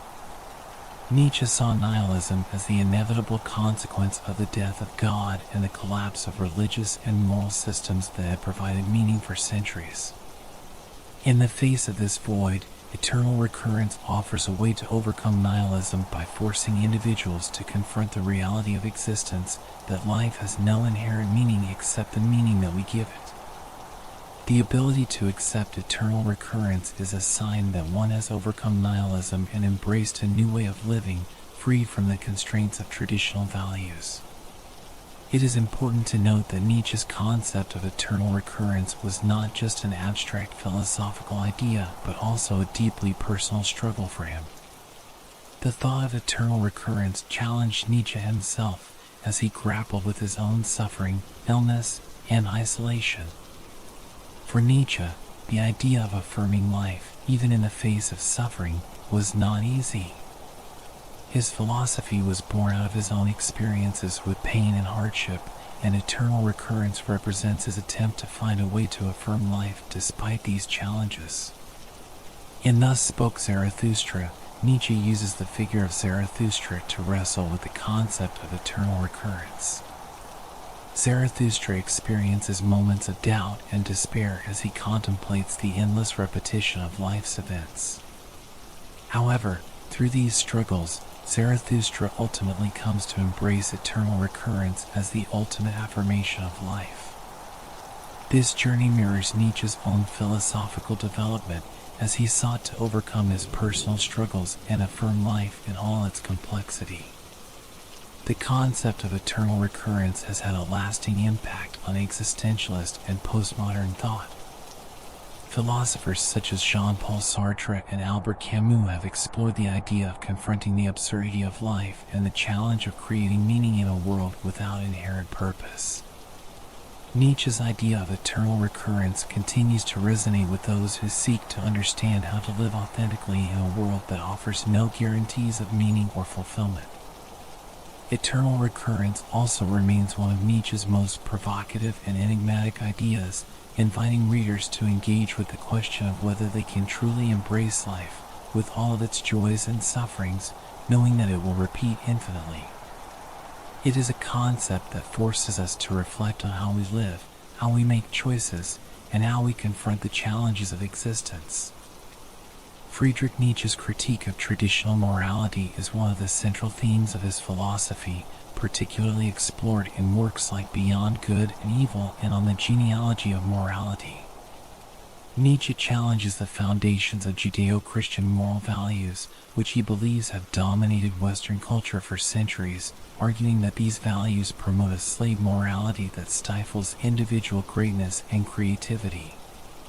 He advocates for a revaluation of values, urging individuals to reject conventional morality and create their own, based on strength, self-overcoming, and life affirmation. A core element of Nietzsche's critique of traditional morality is his distinction between slave morality and master morality. These two moral systems represent fundamentally different ways of interpreting the world and one's place in it. Master morality is the morality of the strong and powerful. It originates from the noble and aristocratic classes who define good based on traits such as strength, power, nobility, and excellence. The masters are self-reliant and create their own values, acting in accordance with their desires and affirming life. In master morality, good is associated with qualities that enhance life and self-assertion, while bad is seen as weakness, passivity, and lack of ambition. Nietzsche believed that master morality celebrates individuality, creativity, and self-expression. It is life-affirming and promotes personal greatness. Slave morality, on the other hand, emerges from the weak and oppressed classes. It is a morality of resentment, born out of the frustration and powerlessness of the lower classes. Instead of valuing strength and excellence, slave morality elevates qualities like humility, meekness, and self-denial as virtues. In slave morality, good is defined as what benefits the weak, such as kindness, compassion, and obedience, while evil is associated with the powerful and assertive traits of the strong. Slave morality reverses the values of the masters, praising weakness and condemning strength. Nietzsche saw Christian morality as the epitome of slave morality, with its emphasis on turning the other cheek, self-sacrifice, and the promise of rewards in the afterlife rather than in this world. He believed that Christianity, by promoting humility and meekness, suppressed human potential and creativity. The role of ressentiment. A key concept in Nietzsche's critique of traditional morality is ressentiment, a form of deep-seated resentment harbored by the weak against the strong. According to Nietzsche, slave morality arises from ressentiment, a psychological reaction to the power and superiority of the master class. Instead of acknowledging their own weakness, the slaves develop a moral system that inverts the values of the masters. They label the master's traits, strength, assertiveness, and pride, as evil, and they glorify their own qualities of weakness and submission as good. In Nietzsche's view, this moral inversion serves to keep the weak in a state of victimhood, preventing them from striving for greatness. Slave morality, driven by ressentiment, turns the natural instincts of strength and self-expression into something shameful, forcing individuals to repress their desires and conform to a moral system that limits their potential. Nietzsche believed that the dominance of slave morality in Western culture had a stifling effect on human development. By encouraging people to deny their natural instincts and submit to a moral code that values weakness over strength, slave morality inhibits the growth of the individual and the flourishing of human creativity. It promotes conformity and mediocrity, making it difficult for individuals to rise above the herd and achieve personal greatness. Furthermore, Nietzsche saw slave morality as being based on fear and guilt. The morality of the weak fosters feelings of guilt and shame about natural human instincts, such as the desire for power, success, and self-assertion. This guilt, Nietzsche argues, is harmful to the human spirit because it causes individuals to reject their own potential and internalize a sense of inferiority. At the heart of Nietzsche's critique of traditional morality is his rejection of Christian ethics. Nietzsche viewed Christianity as the most powerful and pervasive form of slave morality, one that had shaped Western civilization for over 2,000 years. He argued that Christianity, with its emphasis on meekness, humility, and self-sacrifice, promotes a morality that serves the interests of the weak at the expense of the strong. Nietzsche was particularly critical of the Christian concept of original sin and the promise of salvation in the afterlife. He believed that Christianity encourages people to focus on the next life, rather than embracing and affirming this life. By teaching people to deny their desires and live for a future reward, Christianity, in Nietzsche's view, devalues the present and undermines the potential for individual self-overcoming. In works like The Antichrist, Nietzsche offers a scathing critique of Christian values, which he sees as a celebration of weakness and a denial of life's natural instincts. He refers to Christianity as a slave revolt in morals, a moral system that seeks to undermine the strong and prevent them from fulfilling their potential. To overcome the limitations of traditional morality, Nietzsche calls for a revaluation of all values, Umwertung aller Wert. This revaluation involves rejecting the slave morality that has dominated Western culture and creating a new moral framework based on life affirmation and self-overcoming. Nietzsche's ideal is not a return to the old aristocratic values of the past, but the creation of new values that reflect the will to power, the fundamental drive for growth, creativity, and the expansion of one's abilities. Nietzsche's Übermensch represents the embodiment of this revaluation. The Übermensch is a figure who has transcended the limitations of traditional morality and created their own values. Unlike the last man, who seeks only comfort and security, the Übermensch embraces struggle, challenge, and self-creation as the path to greatness. The Übermensch lives by a master morality, which values strength, power, and life affirmation rather than the guilt and denial promoted by slave morality. A central element of Nietzsche's critique of traditional morality is his focus on individualism. Nietzsche believed that traditional moral systems, particularly those rooted in Christian ethics, encourage conformity and discourage people from thinking for themselves. By promoting universal values that apply to everyone, traditional morality suppresses the unique potential of individuals and forces them into a herd mentality. Nietzsche saw the herd instinct as one of the most dangerous aspects of traditional morality. The herd represents the majority, those who follow conventional moral rules without questioning them. Nietzsche believed that the herd stifles creativity and innovation because it rewards conformity and punishes those who seek to break free from the collective norms. In contrast, Nietzsche valued the individual's ability to create their own values and live according to their own will. He celebrated those who had the courage to reject the values of the herd and pursue their own path, even if that path led them away from traditional notions of good and evil. Nietzsche's philosophy of individualism is a call to reject conformity and embrace one's own potential for greatness. Nietzsche's critique of traditional morality is a radical challenge to the foundations of Western ethics, particularly those based on Christian values.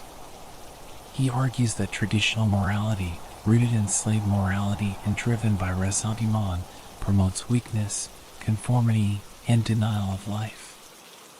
In contrast, Nietzsche advocates for a revaluation of all values, one that embraces strength, creativity, and self-overcoming. Nietzsche's critique of traditional morality remains one of the most influential and controversial aspects of his philosophy. His rejection of conventional moral systems and his call for individuals to create their own values continue to provoke debate and inspire new interpretations in both philosophy and culture. One of the most central and influential concepts in Friedrich Nietzsche's philosophy is the will to power, der Wille zur Macht. It is a fundamental principle that permeates all aspects of life, according to Nietzsche, and plays a key role in his critique of traditional morality, his vision of the Übermensch, and his understanding of human nature. The will to power represents not just a desire for control or dominance over others, but a more profound drive for self-overcoming, creativity, and the realization of individual freedom.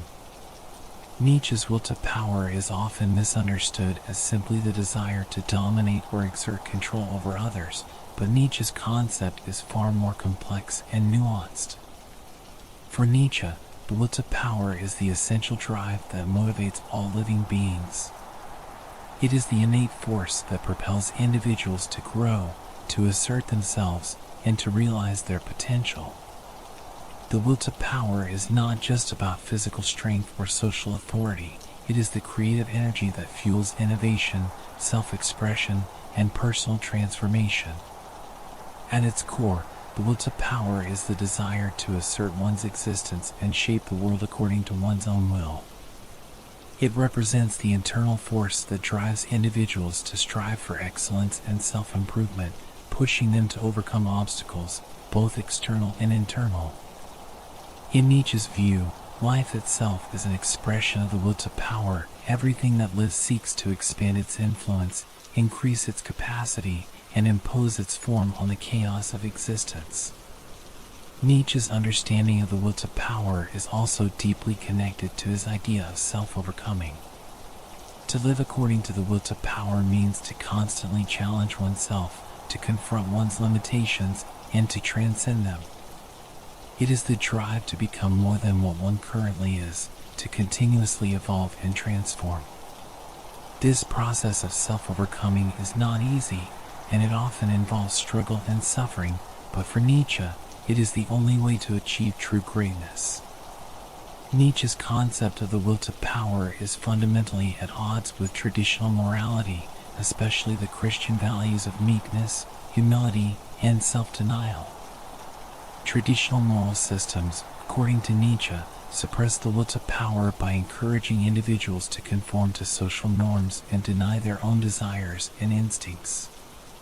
Slave morality, which Nietzsche associates with the weak and the oppressed, teaches people to repress their natural drives and settle for mediocrity rather than striving for greatness. In contrast, Nietzsche argues that the will to power is the true force of life. It is what drives individuals to create, explore, and assert their individuality. Nietzsche's critique of traditional morality is, therefore, also a critique of the ways in which society has stifled the will to power in favor of obedience and conformity. He believed that modern morality, particularly Christian ethics, had become a tool for suppressing individual freedom and encouraging passivity. For Nietzsche, embracing the will to power means rejecting the values of slave morality and instead cultivating a master morality that celebrates strength, ambition, and self-assertion. Master morality, in Nietzsche's framework, is rooted in the recognition that the highest good is the affirmation of life and the pursuit of one's own path, even in the face of societal disapproval or opposition. The will to power is intimately connected to Nietzsche's concept of the Übermensch, Overman or Superman, the figure who embodies self-mastery and individual freedom.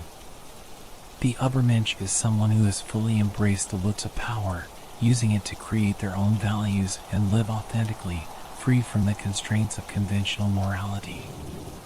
The Übermensch is not satisfied with merely following the herd or adhering to society's expectations. Instead, they seek to overcome their own limitations and shape the world according to their own vision. The Übermensch's freedom is not a simple freedom from external constraints, it is a deeper, more profound inner freedom. The will to power allows the Übermensch to transcend not only the limitations imposed by society but also the limitations imposed by fear, doubt, and weakness within themselves. This freedom is achieved through the continuous process of self-overcoming, in which the individual asserts their will to create meaning and impose order on the chaos of life. In Nietzsche's philosophy, the will to power is what enables the Übermensch to affirm life in all its complexity and difficulty. Unlike the last man, who seeks comfort and security, the Übermensch embraces the struggles and challenges of existence, recognizing that it is through these trials that they can grow and achieve greatness. The Übermensch is free because they have overcome the fear of suffering and the desire for external validation, choosing instead to live in accordance with their inner will. At its heart, the will to power is about the pursuit of individual freedom. For Nietzsche, freedom is not simply the absence of external constraints, it is the ability to act according to one's own will, to create one's own values, and to shape one's own destiny. True freedom, in Nietzsche's view, requires an individual to confront the hard truths of existence, to overcome the fear of failure, and to embrace the uncertainty of life. Nietzsche believed that traditional moral systems, particularly those based on religion, stifled individual freedom by promoting obedience and submission.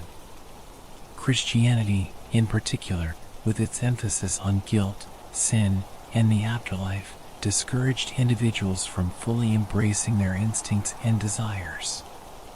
It taught people to deny themselves in favor of a higher authority, whether that authority was God or society.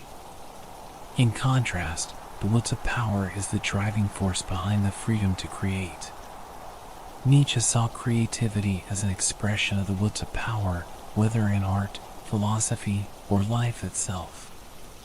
To live according to the will to power means to live creatively, to refuse to accept the world as it is, and instead to strive to shape it according to one's own vision. This is the essence of Nietzsche's individualism, the belief that each person has the potential to create their own values, their own meaning, and their own life. The will to power is also deeply connected to Nietzsche's concept of life affirmation. Nietzsche believed that the will to power was a force that could only be fully expressed by those who were willing to embrace life in all its aspects, including its suffering, chaos, and uncertainty. To affirm life means to accept it as it is, without retreating into illusions or hoping for a different reality. The will to power drives individuals to face life's challenges head-on and to find meaning in the struggle itself. For Nietzsche, the rejection of traditional morality and the embrace of the will to power were essential steps in the affirmation of life. Traditional morality, with its emphasis on self-denial and asceticism, encouraged people to view life as something to be endured, with the promise of salvation in the afterlife. Nietzsche saw this as a denial of life, a refusal to engage with the full spectrum of human experience. The will to power, on the other hand, represents the opposite, the celebration of life in all its complexity, and the recognition that struggle and suffering are necessary for growth and greatness. Nietzsche's concept of the will to power is not merely a desire for dominance, but a profound drive for self-overcoming, creativity, and individual freedom. It challenges traditional morality and promotes a master morality that values strength, ambition, and the pursuit of greatness. The will to power is the force that enables individuals to transcend societal norms, create their own values, and affirm life in the face of its inherent difficulties. Through the will to power, Nietzsche calls for a radical rethinking of freedom, not as a passive state of being, but as an active engagement with life's challenges and opportunities. Those who embrace the will to power are those who are capable of becoming Übermenschen, creating meaning in a world without inherent values and living authentically according to their own will. In this sense, Nietzsche's philosophy of individual freedom is not about escaping constraints, but about the courage to create one's own path, even in the face of uncertainty and struggle.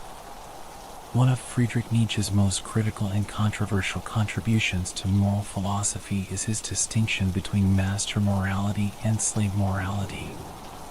Nietzsche develops these concepts in works such as On the Genealogy of Morality, where he analyzes the origins of different moral systems and critiques the values that have shaped Western society. His analysis of master and slave morality forms a central part of his overall critique of traditional values, particularly the values associated with Christianity and modern democratic societies. Nietzsche argues that morality did not arise from a universal or objective source, but is rather a social and psychological construct, shaped by the experiences and values of different groups. He believed that the division between master and slave morality emerged from the historical relationship between the noble, powerful classes, the masters, and the weak, oppressed classes, the slaves. Master morality is the morality of the ruling class, which defines good and bad based on their own experiences of strength, power, and excellence. The masters, who are often noble, aristocratic, or warrior classes, see goodness as qualities like courage, nobility, ambition, and self-confidence. For the masters, bad is associated with weakness, cowardice, and lack of ambition, qualities that are undesirable or contemptible. Slave morality, on the other hand, arises from the resentment of the oppressed and weak classes. Unable to compete with the strength and power of the masters, the slaves develop a moral system that inverts the values of the ruling class. They define good in terms of qualities that benefit the weak, such as humility, meekness, obedience, and self-denial. In slave morality, evil is associated with the strength, pride, and assertiveness of the ruling class, which are seen as oppressive and unjust. In Nietzsche's framework, master morality is life-affirming and individualistic. It is based on the natural instincts of the powerful to assert themselves, to seek self-realization, and to create values that reflect their own excellence. The masters do not look to an external authority to define what is good or bad. They create their own morality, based on their own experiences of strength and vitality. For the masters, good is whatever enhances life and enables the individual to thrive. This includes traits like bravery, assertiveness, creativity, and a willingness to embrace life's challenges. The masters take pride in their independence and their ability to live according to their own will. They are not bound by the values of the herd. Instead, they set the standard for what is admirable and noble. Master morality is also forward-looking, focusing on personal growth, self-overcoming, and the pursuit of greatness. It is not concerned with guilt or sin, but with action and achievement. In this way, master morality reflects Nietzsche's ideal of the Übermensch, the individual who creates their own values and rises above the mediocrity of the masses. Slave morality, the morality of resentment. Slave morality, in contrast, is shaped by ressentiment, a form of deep-seated resentment and hostility that arises from the experience of powerlessness. The weak, unable to assert themselves or compete with the masters, develop a moral system that justifies their weakness and condemns the strength of the ruling class. Nietzsche sees slave morality as a reactionary morality. It is not based on the affirmation of life, but on the denial of the values of the strong. In slave morality, good is defined in opposition to the values of the masters. Qualities like kindness, patience, meekness, and self-sacrifice are elevated as virtues, while the assertiveness, power, and ambition of the masters are condemned as evil. Slave morality promotes equality, humility, and compassion, values that serve to protect the weak and undermine the dominance of the strong. For Nietzsche, slave morality is inherently life-denying. It encourages individuals to deny their natural instincts and suppress their desires in favor of obedience and submission. It glorifies suffering and weakness, teaching people to find value in their inability to achieve power or assert their individuality. Slave morality, therefore, reflects a negative relationship to life, where the highest values are those that reject strength and celebrate weakness. Nietzsche was particularly critical of Christianity, which he saw as the most powerful and pervasive form of slave morality in Western culture. He believed that Christian ethics, with its emphasis on sin, guilt, and the promise of salvation in the afterlife, encouraged people to turn away from the joys and struggles of this life and focus on self-denial and humility. Christianity, according to Nietzsche, celebrates the very qualities that make people weak: meekness, obedience, and submission to a higher power. In Nietzsche's view, Christianity inverted the values of the ancient noble and aristocratic classes, turning what was once considered great, power, strength, and pride, into evil, and elevating the values of the weak, humility, meekness, and self-sacrifice, as the highest good. He referred to this inversion as a slave revolt in morality, where the values of the oppressed came to dominate Western culture. By promoting compassion, charity, and selflessness, Christianity undermines the will to power and prevents individuals from seeking greatness. Nietzsche saw the Christian ideal of the meek inheriting the earth as a dangerous doctrine that encourages mediocrity and discourages people from striving for excellence or achieving their full potential. Nietzsche's critique of slave morality is not just an attack on Christianity or traditional values, but a call for individuals to overcome the moral systems that limit their potential. He believed that slave morality fosters a herd mentality, where individuals are encouraged to conform to the values of the majority rather than create their own path.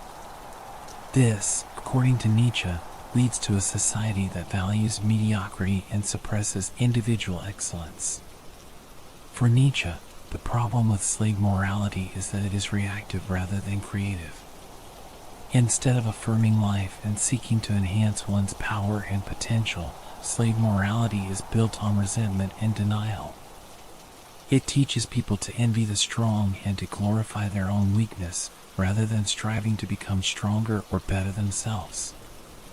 This creates a culture of victimhood and self-pity, where individuals blame others for their circumstances rather than taking responsibility for their own lives. To counter the dominance of slave morality, Nietzsche called for a revaluation of all values. He believed that Western society needed to abandon the values of weakness, humility, and self-denial that had been promoted by Christianity and slave morality. Instead, Nietzsche urged individuals to embrace life fully, including its struggles and hardships, and to seek power, strength, and self-overcoming. Nietzsche's ideal was a return to the master morality, where individuals define their own values and live according to their own will to power. He envisioned a world where individuals strive for greatness and are not bound by the moral constraints of the herd. For Nietzsche, this revaluation of values was essential for the progress of humanity, as it would allow individuals to break free from the limitations of slave morality and pursue their own path towards self-realization. Nietzsche's distinction between master morality and slave morality is a powerful critique of the moral systems that have shaped Western culture. He believed that traditional morality, particularly Christian ethics, promoted weakness and conformity while suppressing the natural human drive for power, creativity, and individual freedom. By calling for a revaluation of values, Nietzsche sought to free individuals from the constraints of slave morality and encourage them to embrace master morality, where they could create their own values and live authentically. Nietzsche's critique of traditional morality remains one of the most provocative aspects of his philosophy, challenging readers to question the origins and purpose of the values they hold and to seek greater freedom and self-overcoming in their own lives. Friedrich Nietzsche's critique of Christian morality is one of the most central and controversial aspects of his philosophy. Nietzsche viewed Christianity not merely as a religion, but as a moral system that had deeply influenced Western thought, shaping societal values and the way individuals perceive themselves and the world. In works such as The Antichrist and On the Genealogy of Morality, Nietzsche argues that Christian morality promotes weakness, self-denial, and resentment, all of which are antithetical to his philosophy of life affirmation, strength, and self-overcoming. At the heart of Nietzsche's critique is his belief that Christian morality is rooted in what he calls slave morality. He argues that the early Christians, like many oppressed groups throughout history, created a moral system based on their feelings of resentment, ressentiment, toward the powerful, noble classes. This morality, Nietzsche claims, is fundamentally reactionary, defining good not by the strength, creativity, or nobility of the individual, but by qualities that serve the weak and oppressed, such as humility, meekness, and self-denial. For Nietzsche, Christian morality is primarily a system of negation. It rejects life, strength, and power in favor of suffering, submission, and the promise of a better afterlife. He argues that Christianity teaches individuals to deny their natural instincts and suppress their desires, labeling these natural impulses as sinful. Rather than affirming life and embracing its challenges, Christian morality encourages people to turn away from life and focus on the next world, which Nietzsche sees as a rejection of reality itself. One of Nietzsche's strongest criticisms of Christian morality is its emphasis on sin and guilt. Christianity, he argues, teaches that human beings are inherently sinful and must constantly seek forgiveness and redemption. This creates a deep sense of guilt and self-loathing, as individuals are taught to feel ashamed of their natural desires and instincts. Nietzsche believes that this focus on sin and guilt is psychologically damaging, as it encourages people to internalize feelings of inferiority and weakness. Nietzsche contrasts this with what he sees as the life-affirming values of ancient pagan cultures, such as those of the Greeks and Romans, which celebrated strength, beauty, and the pursuit of excellence. In these pre-Christian societies, individuals were not burdened by guilt for their natural instincts. Rather, they sought to develop their abilities and achieve greatness. In Nietzsche's view, Christianity turned this natural striving for power and self-improvement into something shameful, teaching people to feel guilty for their desire to assert themselves. Christian morality, according to Nietzsche, turns the natural will to power, the drive to grow, assert, and create, into something to be suppressed. Instead of encouraging individuals to embrace their potential and seek greatness, Christianity tells people to be humble, obedient, and passive.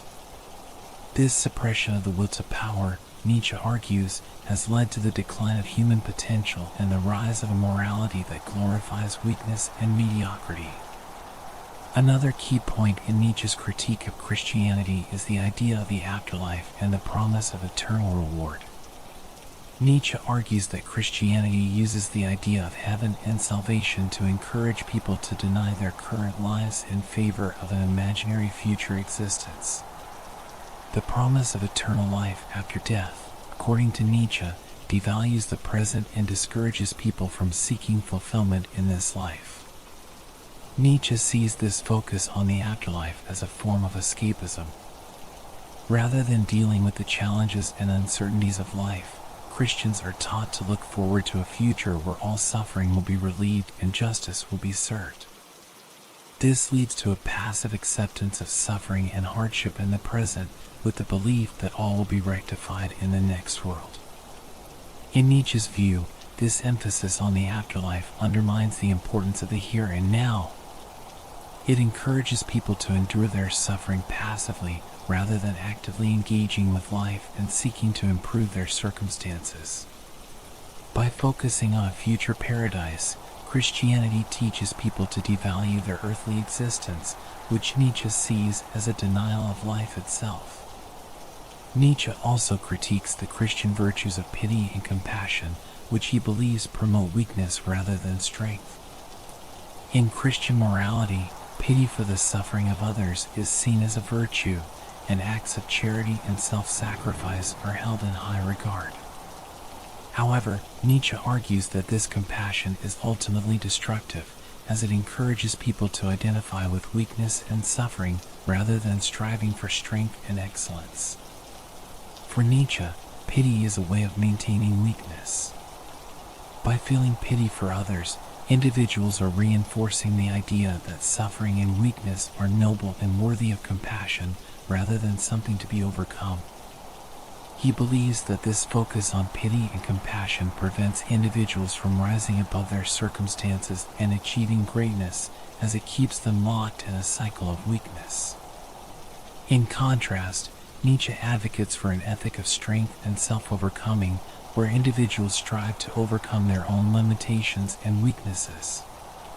He believes that true nobility lies not in feeling sorry for others, but in empowering oneself and others to rise above suffering and achieve their highest potential.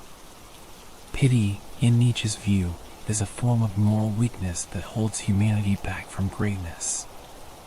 Ultimately, Nietzsche's critique of Christian morality centers on the idea that it is fundamentally life-denying. By teaching individuals to deny their instincts, focus on the afterlife, and glorify suffering and humility, Christianity turns people away from the joys and challenges of life. Nietzsche sees this as a betrayal of what it means to be human. Nietzsche contrasts Christian morality with what he calls life affirmation, the acceptance of life in all its complexity, including its suffering, chaos, and uncertainty. For Nietzsche, the highest virtue is to embrace life fully, to affirm it in all its aspects, and to strive for self-mastery and greatness.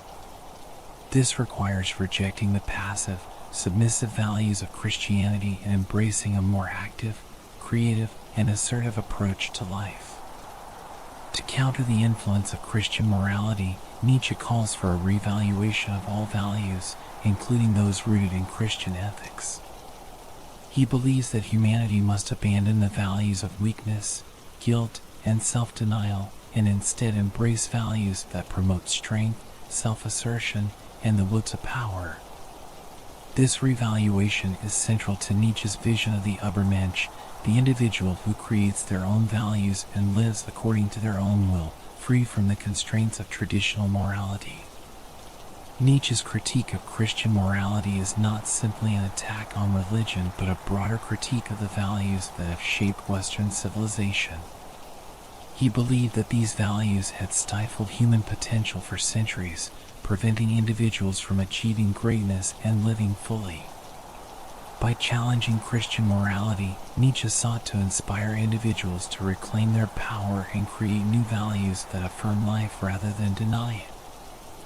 Nietzsche's critique of Christian morality is one of the most significant and controversial aspects of his philosophy. He saw Christianity as a system that glorifies weakness, suppresses natural human instincts, and encourages people to deny life in favor of an illusory afterlife. For Nietzsche, Christian morality is rooted in slave morality, promoting values like humility, pity, and self-sacrifice that prevent individuals from achieving greatness. Nietzsche's call for a revaluation of values is a rejection of Christian ethics and an invitation to embrace a more life-affirming morality, one that celebrates strength, creativity, and the will to power. His critique of Christian morality remains a powerful challenge to traditional values, encouraging individuals to question the moral systems they have inherited and to seek their own path towards self-overcoming and individual freedom. Friedrich Nietzsche's first major work, The Birth of Tragedy, Die Geburt der Tragödie, published in 1872, explores the origins and nature of Greek tragedy and its profound role in shaping human culture and art. In this work, Nietzsche delves into the aesthetic and philosophical dimensions of ancient Greek tragedy, drawing parallels between its artistic forms and his broader reflections on life, suffering, and meaning. The Birth of Tragedy represents Nietzsche's early attempt to understand how art reflects deeper truths about existence, particularly through the unique structure and spirit of Greek tragedy. At the heart of Nietzsche's analysis is his famous distinction between the Apollonian and Dionysian forces, which he believes are the two fundamental principles driving all art, particularly Greek tragedy. These two concepts are named after the Greek gods Apollo and Dionysus, and they represent opposing yet complementary aspects of human experience and artistic creation. The Apollonian represents order, harmony, reason, and individuality. It is associated with the god Apollo, the deity of light, clarity, and beauty. In the realm of art, the Apollonian principle reflects the structured, measured, and controlled aspects of artistic expression, such as sculpture and architecture, which emphasize form, balance, and visual clarity. In Greek tragedy, the Apollonian is seen in the dialogue of the characters, their reasoned speeches, and the overall structure of the play. It reflects the individual's struggle to impose order and meaning on the chaotic forces of life. The Dionysian. In contrast, the Dionysian represents chaos, emotion, passion, and collective experience. It is associated with the god Dionysus, the deity of wine, ecstasy, and the primal forces of nature. The Dionysian is characterized by excess, wildness, and the breakdown of boundaries between individuals and the collective. In art, the Dionysian is expressed through music, dance, and the ecstatic experiences that dissolve the individual's sense of self and connect them to the raw energy of life. In Greek tragedy, the chorus embodies the Dionysian, representing the collective voice of the community, the primal emotions, and the chaotic forces that drive the narrative forward. Nietzsche believed that true artistic greatness arises from the tension and balance between the Apollonian and Dionysian forces. Greek tragedy, in particular, is the perfect fusion of these two principles. The Apollonian elements bring structure, clarity, and form to the chaotic, passionate, and overwhelming Dionysian energy. In this fusion, the audience is able to confront the tragic realities of life, such as suffering, death, and chaos, while also experiencing a sense of aesthetic beauty and order. For Nietzsche, Greek tragedy is not merely a form of entertainment or art, it is a philosophical reflection of human existence itself. In the structure of Greek tragedies, Nietzsche saw a profound metaphor for the human condition, a constant struggle between order and chaos, reason and passion, life and death. The heroes of Greek tragedies, such as Oedipus or Agamemnon, are often caught in the tension between these opposing forces, and their tragic fates represent the unavoidable suffering and destruction that accompany human life. Nietzsche admired the ancient Greeks for their ability to confront the harsh realities of life head-on through tragedy. Rather than turning away from suffering, the Greeks embraced it as an essential aspect of existence, using tragedy to find meaning in suffering. Nietzsche argued that Greek tragedy allowed its audience to experience catharsis, a purging of emotions, by facing the darkest aspects of life in a controlled artistic setting. In The Birth of Tragedy, Nietzsche contrasts this tragic worldview with the rationalism of later philosophical traditions, particularly the philosophy of Socrates and Plato, who sought to explain the world through reason and logic, often ignoring the irrational and chaotic aspects of life. Nietzsche believed that the Socratic turn in philosophy marked the decline of Greek tragedy, as it shifted away from the Dionysian elements that made tragedy a profound reflection of life's duality. In Nietzsche's view, the decline of Greek tragedy was tied to the rise of Socratic rationalism, which he believed undermined the Dionysian spirit that was essential to the greatness of Greek art. Socrates, with his focus on rationality, logic, and the belief that knowledge could solve all of life's problems, represented a shift away from the tragic worldview.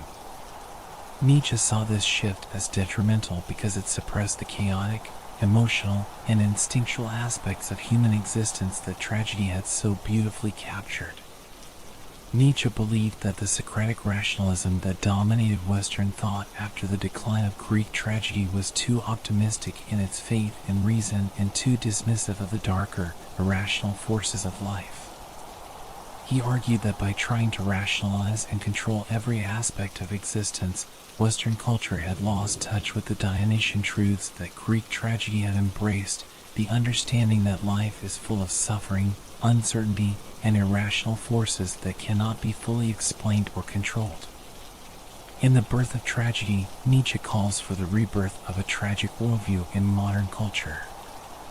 He argues that modern art and society had become too focused on the Apollonian, on order, beauty, and rationality, at the expense of the Dionysian elements of life.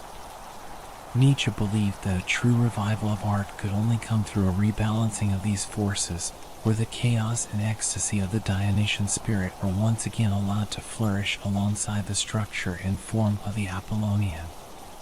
Nietzsche's admiration for the composer Richard Wagner and his operas, especially the Ring Cycle, reflected his belief that Wagner's music represented a return to the Dionysian spirit. Wagner's operas, with their emotional intensity, mythological themes, and immersive musical experiences, reminded Nietzsche of the power of Greek tragedy to engage with the primal forces of existence. In his early work, Nietzsche saw Wagner's music as a potential catalyst for the rebirth of tragedy in modern art. The Birth of Tragedy is one of Nietzsche's most important works on aesthetics and the philosophy of art, providing a deep exploration of the nature of Greek tragedy and its reflection of the human condition. Nietzsche's distinction between the Apollonian and Dionysian principles serves as a framework for understanding how art can engage with both the ordered and chaotic aspects of life, and how the tension between these forces creates true artistic greatness. Nietzsche's critique of Socratic rationalism and his call for the rebirth of the tragic worldview are central themes in this work, as he urges modern culture to reconnect with the Dionysian spirit that Greek tragedy so powerfully expressed. For Nietzsche, tragedy was more than just a literary form. It was a philosophical and aesthetic vision that embraced the complexities, contradictions, and sufferings of life, offering a path toward deeper understanding and life affirmation. Friedrich Nietzsche's Twilight of the Idols, Götterdämmerung, published in 1889, is a concise yet powerful work in which Nietzsche delivers a wide-ranging critique of Western society, morality, culture, and philosophy. Written as a summary of his philosophy and ideas, this work takes a direct, polemical approach, attacking many of the idols or revered concepts in Western culture that Nietzsche believed were corrupting human potential and promoting decadence. The title itself is a play on Richard Wagner's opera Twilight of the Gods, Götterdämmerung, signaling Nietzsche's intention to bring about the fall of these cultural idols. In Twilight of the Idols, Nietzsche critiques not only religion but also philosophy, morality, and the values that had shaped European society for centuries. He saw these idols as false ideals that prevented individuals from fully embracing life, creativity, and strength. One of the primary themes in Twilight of the Idols is Nietzsche's critique of decadence, a state of decline and degeneration that he believed had infected Western society and culture. Nietzsche argues that much of Western thought, particularly the Judeo-Christian moral framework and philosophy influenced by Plato, promotes weakness, self-denial, and a rejection of life. In Nietzsche's view, this decadence is marked by a preference for otherworldliness, a retreat from the chaos of life, and a desire for comfort and security rather than strength and self-overcoming.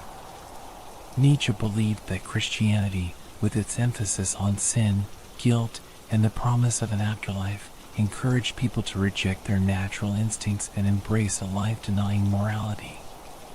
Similarly, he saw the philosophical tradition descending from Plato as another source of decadence, promoting a world of abstract ideals and absolute truths that devalue the sensory and material world in favor of a more pure spiritual realm. Nietzsche contends that this decadent way of thinking had weakened the vitality of Western culture, leading individuals to value passivity and submission over creativity, ambition, and the embrace of chaos and struggle, elements Nietzsche saw as essential to life.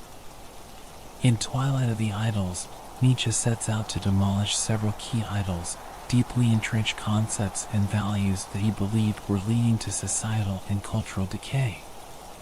Some of the most significant targets of his critique include Socratic rationalism. Nietzsche blames Socrates for initiating a tradition of rationalism and intellectualism that prioritizes reason over instinct and passion. He argues that Socratic thinking, with its emphasis on logic and universal truths, undermines the Dionysian aspects of human existence, chaos, creativity, and instinct. Nietzsche criticizes Socrates for believing that knowledge and reason could solve all human problems, seeing this as a form of decadence that leads people away from life's complexities. Plato and the world of forms. Nietzsche also attacks Plato's philosophy, particularly the idea of the world of forms, a higher, ideal realm of eternal truths. Nietzsche believed that Plato's division between the material world, which he saw as imperfect, and the realm of forms, which he viewed as perfect and unchanging, led to a devaluation of life. Nietzsche saw this idealism as a denial of the sensory, embodied aspects of human existence, encouraging people to reject the material world in favor of abstract ideals that were ultimately unattainable. Christian morality. As with his other works, Nietzsche's critique of Christianity is central in Twilight of the Idols. He condemns Christian morality for teaching people to suppress their natural instincts, deny pleasure, and focus on an afterlife rather than embracing the fullness of life in the present. He views Christianity as a slave morality that glorifies weakness, humility, and obedience while demonizing strength, ambition, and individualism. Christianity, for Nietzsche, represents a rejection of life in favor of a false promise of eternal salvation. Philosophers and moral thinkers. In Twilight of the Idols, Nietzsche also targets famous moral philosophers like Immanuel Kant for promoting ethical systems that prioritize duty, universal moral laws, and categorical imperatives over individual freedom and creativity. Nietzsche criticizes these philosophers for creating moral frameworks that impose restrictions on the individual, denying them the opportunity to shape their own values and pursue their own paths in life. Democratic ideals and equality. Nietzsche also critiques the modern ideals of democracy and equality, which he sees as extensions of slave morality. He believes that the drive for equality reduces everyone to the lowest common denominator, stifling excellence and greatness. In Nietzsche's view, society should not aim for equality but should instead celebrate individuality, hierarchy, and the cultivation of superior human beings. One of Nietzsche's central calls in Twilight of the Idols is for a revaluation of all values, Umwertung aller Wert. He believes that the values that dominate Western culture, such as humility, pity, and self-denial, are symptoms of cultural decay. These values, Nietzsche argues, serve to limit human potential and creativity, keeping individuals trapped in a cycle of weakness and mediocrity. Nietzsche's revaluation involves rejecting the life-denying values of Christianity and Western philosophy and replacing them with life-affirming values that celebrate strength, creativity, and the will to power. He envisions a new set of values that embrace the chaos and struggles of life, encouraging individuals to strive for greatness and self-overcoming rather than seeking comfort and security. In Twilight of the Idols, Nietzsche famously describes his approach as a philosophy with a hammer. This phrase captures the destructive and iconoclastic nature of the work, as Nietzsche seeks to shatter the idols of Western culture, those beliefs and values that he sees as outdated, false, and harmful to human flourishing. Nietzsche's hammer is not just a tool of destruction, but also a means of testing the values and ideas that society holds dear. Like a sculptor breaking apart a statue to reveal its inner structure, Nietzsche uses his hammer to expose the flaws and contradictions in Western thought, revealing the decay at its core. By demolishing these idols, Nietzsche aims to clear the way for the creation of new values, ones that are rooted in the affirmation of life and the pursuit of greatness.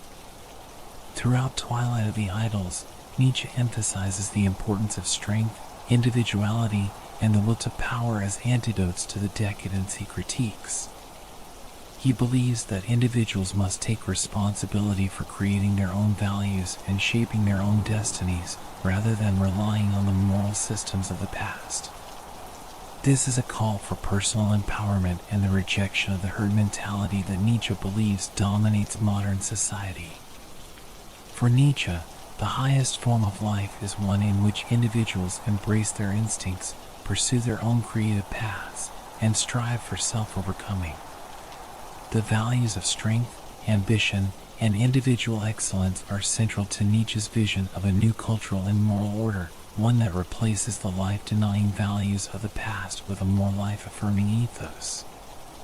Twilight of the Idols is one of Nietzsche's most direct and polemical works, offering a sweeping critique of Western society, morality, and culture. In this work, Nietzsche seeks to destroy the idols of Christian morality, Socratic rationalism, and philosophical idealism, which he sees as promoting decadence, weakness, and a rejection of life. Nietzsche's call for a revaluation of all values is at the heart of this critique, as he urges individuals to reject the life-denying values of the past and embrace a new set of values that celebrate strength, creativity, and the will to power. Through his philosophy with a hammer, Nietzsche challenges readers to break free from the constraints of traditional morality and seek a life that is affirmative, powerful, and individualistic. Twilight of the Idols remains one of Nietzsche's most influential works, offering a powerful critique of modern culture and a vision for the creation of a new, life-affirming morality. Nihilism is a central theme in Friedrich Nietzsche's philosophy, representing the rejection or absence of meaning in life, morality, and the world as a whole. Nietzsche's exploration of nihilism goes beyond simple despair or pessimism. It is both a diagnosis of the modern human condition and a challenge to overcome. For Nietzsche, nihilism arises when traditional values, beliefs, and systems of meaning, particularly those rooted in religion and morality, collapse, leaving individuals with a profound sense of meaninglessness. This absence of meaning is both a threat and an opportunity in Nietzsche's philosophical framework. One of Nietzsche's most famous proclamations, "God is dead," is deeply connected to the rise of nihilism.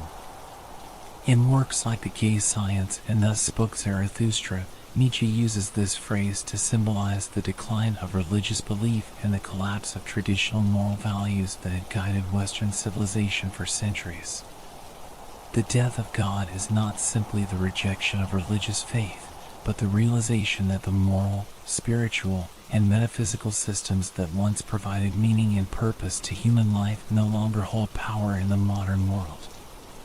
With the decline of Christianity and the discrediting of absolute truths, Nietzsche argues that Western culture is left without a foundation for its values.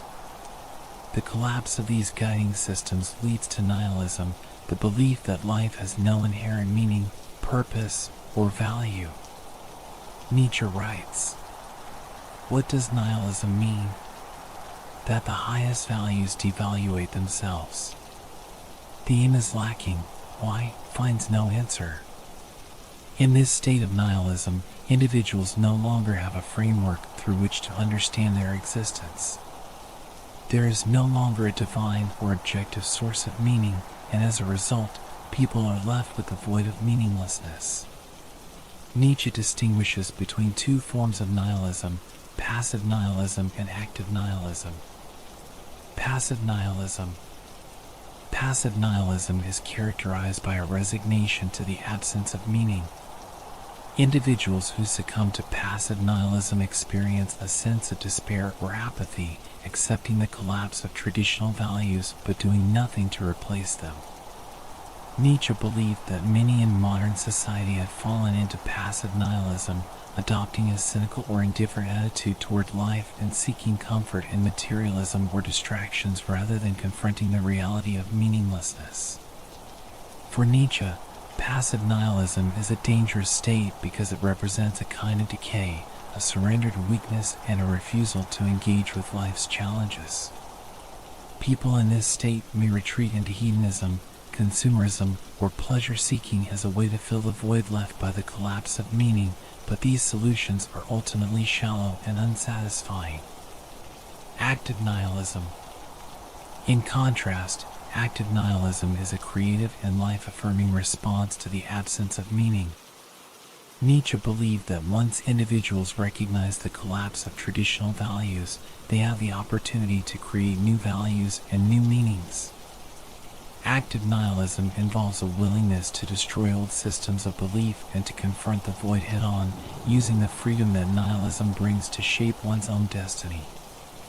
Active nihilism is a positive force because it leads to a revaluation of all values, onward to onward, where individuals take control of their lives and reject the passive acceptance of meaninglessness. Instead of seeing the absence of meaning as a problem, the active nihilist sees it as an opportunity for self-creation and self-overcoming. Nietzsche saw the modern world as being in the midst of a nihilistic crisis in which the traditional sources of meaning, religion, morality, and even reason were being questioned and rejected. He believed that the Enlightenment and the rise of scientific thinking had contributed to the decline of faith in religious and metaphysical explanations of the world. As science replaced religion in answering questions about the nature of reality, the moral framework that had once accompanied religious belief began to erode. This erosion of moral and spiritual certainties, Nietzsche argued, left individuals and societies without a sense of purpose. Without a higher authority or set of absolute values to guide them, people were faced with the void of nihilism, a state in which nothing seems to matter, and life is perceived as meaningless. In Nietzsche's view, this crisis of meaning was both a danger and a necessary step in human development. The collapse of old values opens the way for new possibilities, but it also leaves many people feeling lost, disoriented, and unable to cope with the freedom that nihilism brings. Nietzsche feared that most people would fall into passivity, seeking comfort in distractions or the remnants of traditional values rather than embracing the opportunity to create new meaning. The overcoming of nihilism, the Übermensch, and the will to power. While Nietzsche recognized the danger of nihilism, he also saw it as a transitional phase that humanity could overcome. His solution to the crisis of nihilism is the Übermensch, Overman or Superman, and the will to power. The Übermensch. The Übermensch represents Nietzsche's vision of a human being who has overcome nihilism and created their own values. This figure does not rely on external sources of meaning, such as religion or morality, but instead draws on their own inner strength and will to affirm life. The Übermensch embraces the chaos and uncertainty of existence, recognizing that life's meaning must be created, not discovered. The Übermensch is an individual who has the courage to reject traditional values, even in the face of the void, and to live according to their own principles. Nietzsche believed that this type of individual could lead humanity into a new era, one in which people take responsibility for their own lives and self-overcoming becomes the ultimate goal. The will to power. Central to Nietzsche's philosophy is the concept of the will to power, which he sees as the fundamental drive behind all human action. The will to power is not just a desire for dominance over others, but the drive to grow, create, and assert oneself in the world. For Nietzsche, the will to power is the force that allows individuals to overcome nihilism by creating new values and shaping their own destiny. Those who embrace the will to power are able to confront the meaninglessness of life and turn it into an opportunity for self-mastery and self-expression. They do not look to others or to external systems for validation. Instead, they seek to impose their will on the world and live according to their own vision of what is meaningful.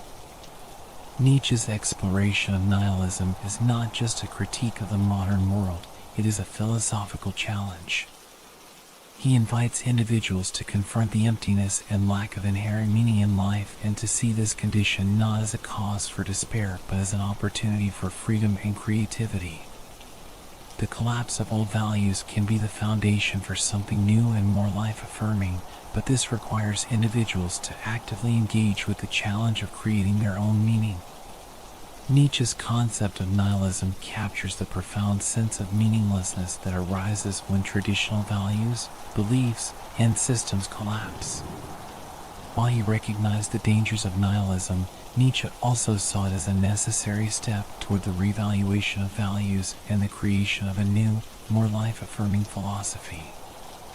Nihilism, in Nietzsche's view, is a crisis of modernity, brought about by the decline of religion and metaphysical beliefs.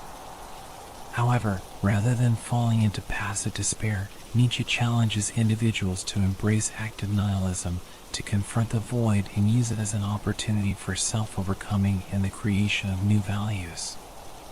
In doing so, individuals can rise to the level of the Übermensch, taking responsibility for their own lives and living authentically in a world without inherent meaning. The phrase "God is dead, God is taught" is one of Friedrich Nietzsche's most famous and provocative declarations, and it carries profound implications for both individuals and society. Nietzsche introduces this idea in works like The Gay Science and Thus Spoke Zarathustra, where he uses it to symbolize the collapse of traditional religious beliefs and the decline of the Christian moral framework that had dominated Western civilization for centuries. The death of God is not a literal event, but a metaphor for the erosion of faith in the metaphysical, moral, and spiritual systems that had once provided meaning, order, and purpose to human life. The social consequences of the death of God are immense, as Nietzsche saw it as the starting point of a profound cultural crisis, a crisis of meaning, morality, and values. This section will explore how Nietzsche believed this declaration would reshape society, leading to both dangers and opportunities.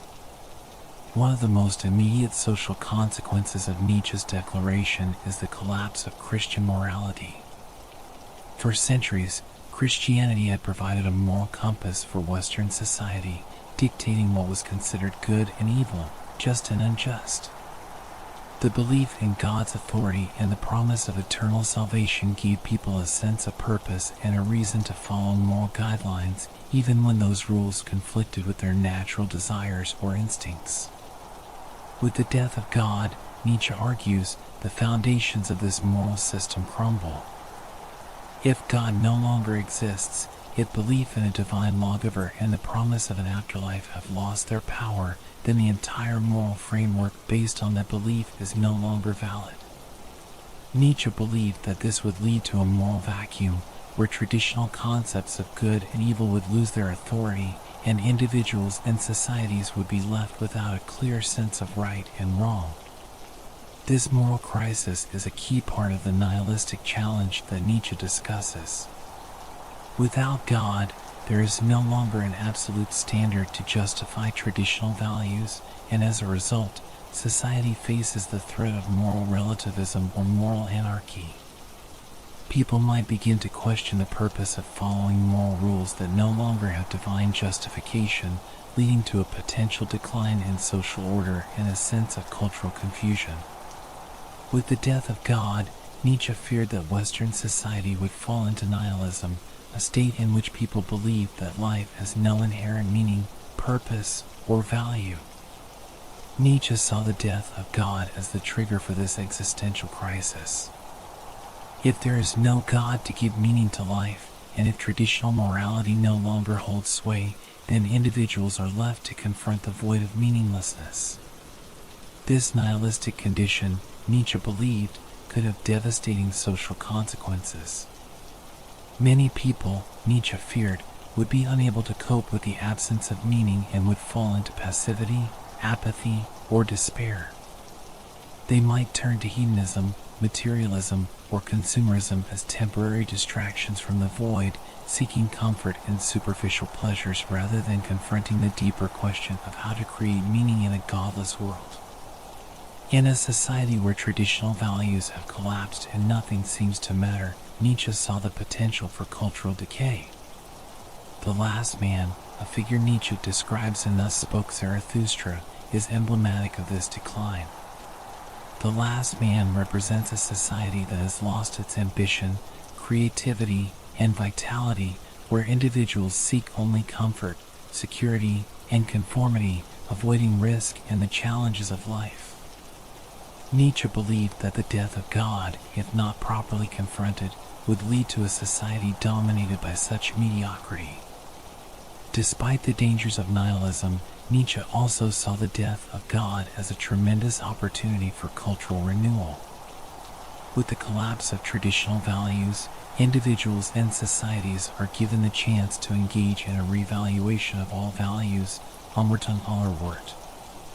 In Nietzsche's view, the death of God frees humanity from the constraints of outdated moral systems, allowing people to create new values that are more life-affirming and aligned with human nature. This revaluation of values requires individuals to reject the passive acceptance of traditional moral systems and take active responsibility for creating meaning in their own lives. Rather than relying on external sources of authority, such as religion or societal norms, individuals must become creators of their own values. This process of value creation is central to Nietzsche's vision of the Übermensch, the individual who overcomes the crisis of nihilism and rises above the herd mentality to forge their own path. For Nietzsche, the death of God creates the possibility of human greatness, as it frees individuals from the constraints of dogma and encourages them to embrace the chaos and uncertainty of life. Those who can rise to this challenge, Nietzsche believed, would be able to create a new cultural paradigm based on strength, creativity, and the will to power. With the death of God comes a significant decline in the social influence of religion. In a world where belief in God is no longer central, religion loses its power to shape social norms, moral values, and cultural institutions. Nietzsche predicted that secular ideologies, such as scientific rationalism, nationalism, or even socialism, might try to fill the void left by religion, but he was skeptical of these alternatives, believing that they often replicated the dogmatic and oppressive structures of the religions they sought to replace. Nietzsche was particularly critical of secular humanism, which he saw as a mere continuation of Christian morality under a different guise. Even without belief in God, secular humanism still promotes values like equality, compassion, and altruism, which Nietzsche believed were rooted in the same slave morality that Christianity had promoted. For Nietzsche, the challenge of the death of God was not just to reject religion, but to overcome the moral framework that had been built around it. Despite his critiques of modern society and the threat of nihilism, Nietzsche was not entirely pessimistic about the future. He believed that the death of God could lead to a cultural rebirth, a new era in which humanity would overcome its reliance on external sources of meaning and embrace a life-affirming philosophy that celebrates strength, creativity, and individuality. Nietzsche's vision of this cultural rebirth is tied to the Übermensch, the figure who can rise above the nihilism of the modern age and create their own values. The Übermensch represents a new type of human being, one who is capable of self-overcoming and who embraces the challenges of life with courage and affirmation. In a world without God, the Übermensch takes responsibility for shaping their own destiny and for transforming culture through their actions. This cultural rebirth, Nietzsche believed, would require a radical rethinking of what it means to be human and a rejection of the herd mentality that had dominated Western culture for centuries. Instead of seeking comfort and conformity, Nietzsche called for individuals to embrace risk, creativity, and the pursuit of greatness. Nietzsche's declaration that God is dead is not merely a statement about the decline of religious belief, it is a profound analysis of the cultural and moral crisis facing modern society. The death of God leads to the collapse of traditional values, the rise of nihilism, and a profound sense of meaninglessness. Without God, individuals and societies are left without an external source of meaning, purpose, or morality. However, Nietzsche also saw the death of God as an opportunity for a revaluation of all values and the potential for a cultural rebirth. By rejecting the life-denying values of the past, individuals can embrace the freedom that nihilism brings and create new values that are life-affirming and rooted in the will to power. In this sense, the death of God is both a crisis and a call to action, challenging individuals to rise to the occasion and create their own meaning in a world without divine guidance. In Friedrich Nietzsche's philosophy, the concept of the Übermensch, Overman or Superman, represents the ideal of human evolution, both in terms of individual greatness and the transformation of moral values. Nietzsche saw the Übermensch as the next step in human development, a figure who transcends the limitations of traditional morality and embraces a new, life-affirming set of values. This idea is central to Nietzsche's vision of self-overcoming and the revaluation of all values, and it stands in opposition to the decadence and mediocrity that Nietzsche believed characterized modern human society. The morality of the Übermensch is rooted in Nietzsche's call for a revaluation of all values, onward and allerwort. In Nietzsche's view, the Christian and Judeo-Christian moral frameworks that have dominated Western civilization for centuries are examples of slave morality. Slave morality, according to Nietzsche, promotes values such as humility, meekness, self-denial, and compassion, values that Nietzsche believed arose from ressentiment, a deep-seated resentment of the strong by the weak. This morality, he argued, encourages conformity, mediocrity, and the rejection of the natural instincts of life and power. In contrast, Nietzsche proposed a master morality, which is the morality of the Übermensch. The Übermensch does not adhere to traditional concepts of good and evil, but instead creates their own values. These values are not determined by external authorities, such as religion or societal norms, but are based on the will to power, the inner drive to grow, create, and affirm life. The morality of the Übermensch is thus life-affirming, celebrating strength, creativity, and individual excellence. Key aspects of the morality of the Übermensch include self-creation and value creation. The Übermensch rejects the idea of following pre-established moral systems. Instead, they take full responsibility for creating their own values and living in accordance with those values. This process of self-creation is central to Nietzsche's concept of the Übermensch, as it involves rejecting the herd mentality and embracing one's own individual will and instincts. The will to power. The Übermensch embodies the will to power, Nietzsche's concept of the fundamental force that drives all life. For the Übermensch, the will to power is not merely the desire to dominate others, but the urge to overcome limitations, to grow stronger, and to assert one's creative will in the world. The Übermensch's morality is therefore based on strength, self-mastery, and the pursuit of greatness. Overcoming the self.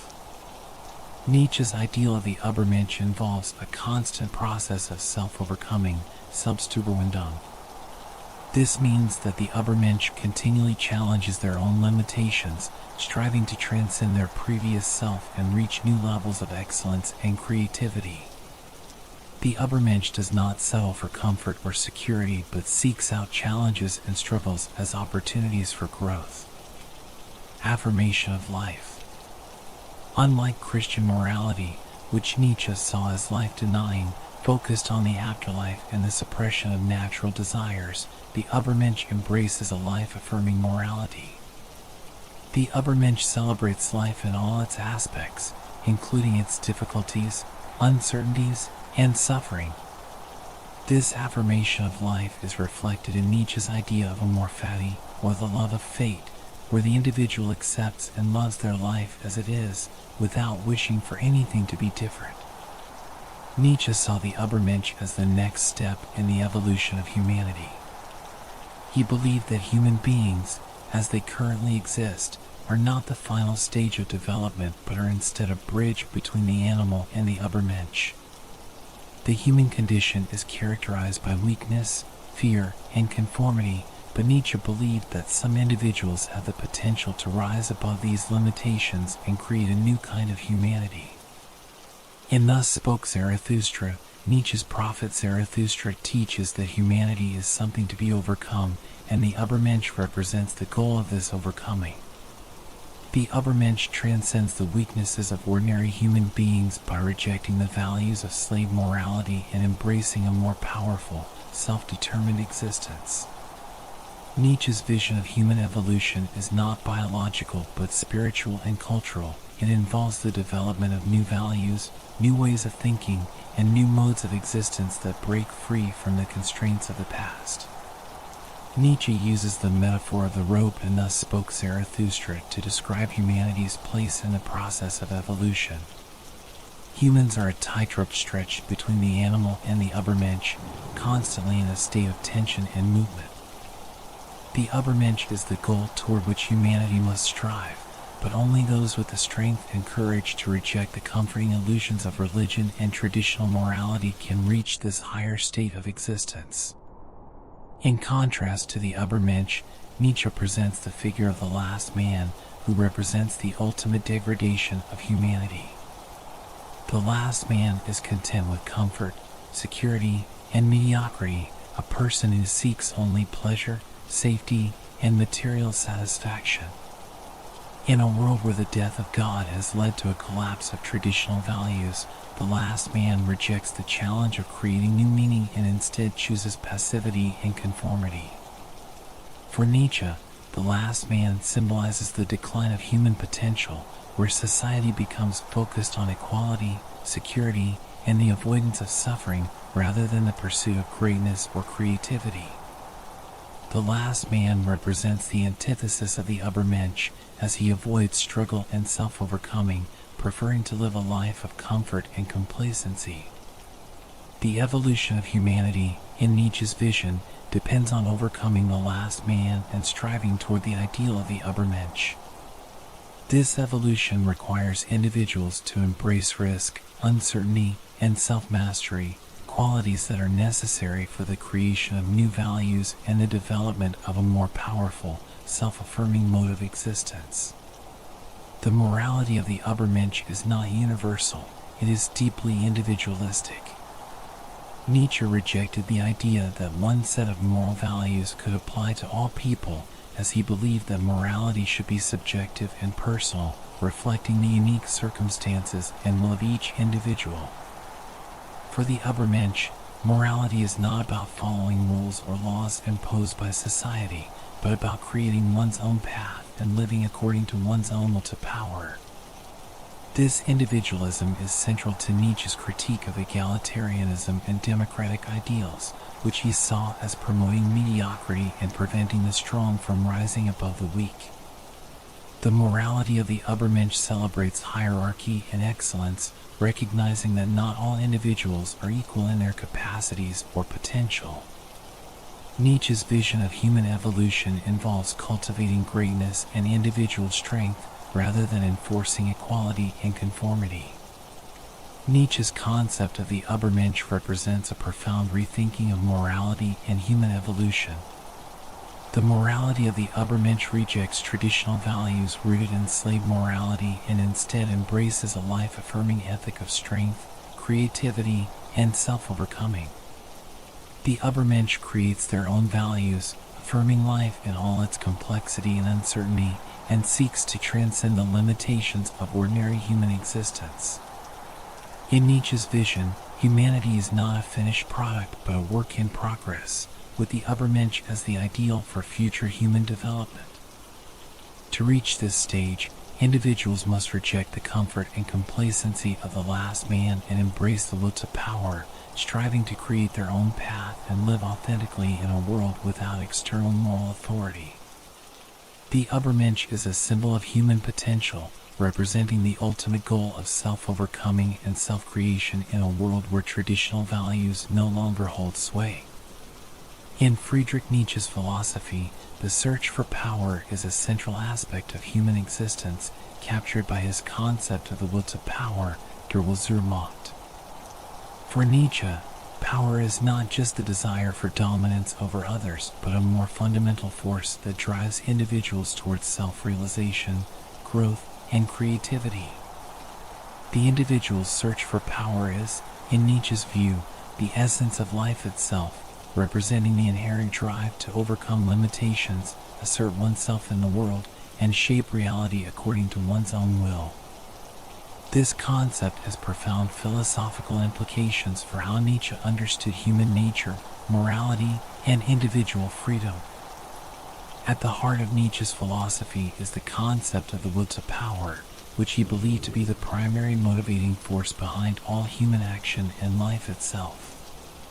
The will to power is not limited to a narrow sense of political or social dominance. Rather, it encompasses a much broader and more profound existential drive.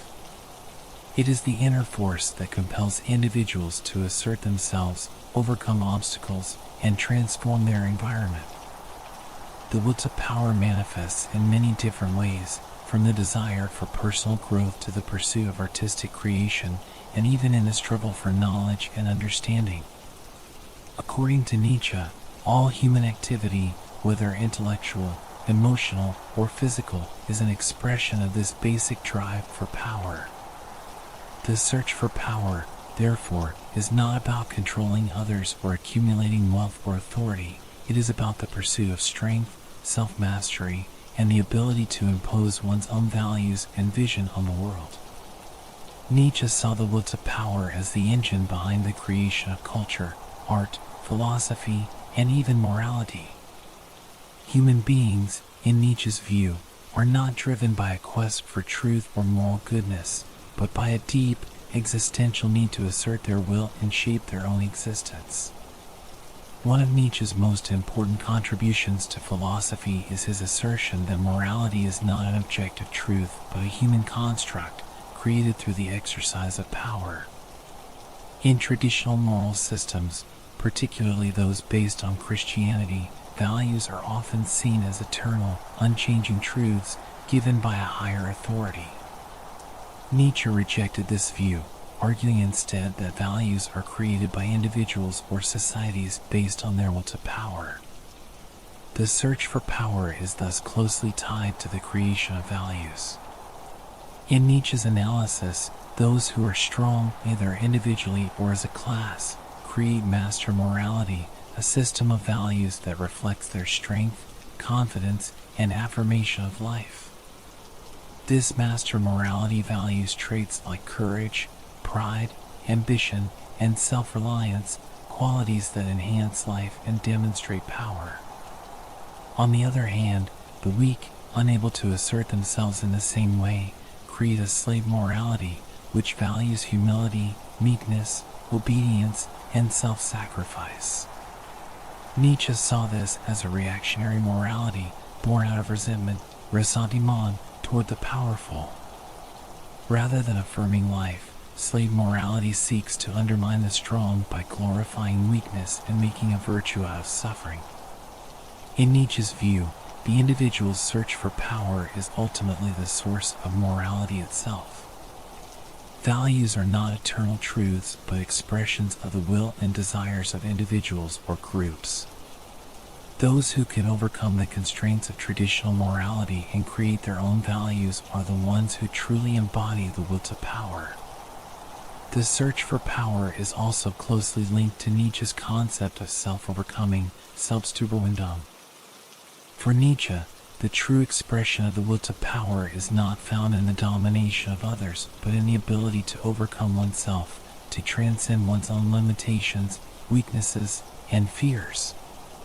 The individual's quest for power is, in this sense, a personal journey toward greater strength, creativity, and self-mastery. Nietzsche believed that life itself is characterized by struggle, conflict, and change. The individual's task is to embrace this struggle and use it as a means of self-transformation. Rather than seeking comfort or stability, those who embody the will to power actively seek challenges, knowing that growth and greatness come from confronting difficulties and pushing beyond one's current capabilities. This idea is central to Nietzsche's vision of the Übermensch, Overman, or Superman, the individual who rises above the limitations of ordinary human life and creates their own path. The Übermensch represents the highest expression of the will to power, as they have the strength and courage to reject traditional values and create their own, while continuously striving to overcome themselves. The individual's search for power in Nietzsche's philosophy is closely tied to the pursuit of freedom and individualism. Nietzsche rejected the idea that freedom means simply the absence of external constraints. Instead, true freedom is the ability to create one's own values and live according to one's own will. This freedom requires individuals to break free from the social, moral, and religious systems that seek to impose conformity and limit the expression of power. Nietzsche's concept of individualism is not about selfishness or isolation, but about the empowerment of the individual to live authentically, according to their own inner drive. This requires a rejection of herd mentality, the tendency of most people to follow the moral and social norms imposed by society without questioning them. Nietzsche believed that the individual's search for power leads to self-discovery and self-creation, where one becomes the master of their own life. In this sense, the search for power is also a search for authenticity.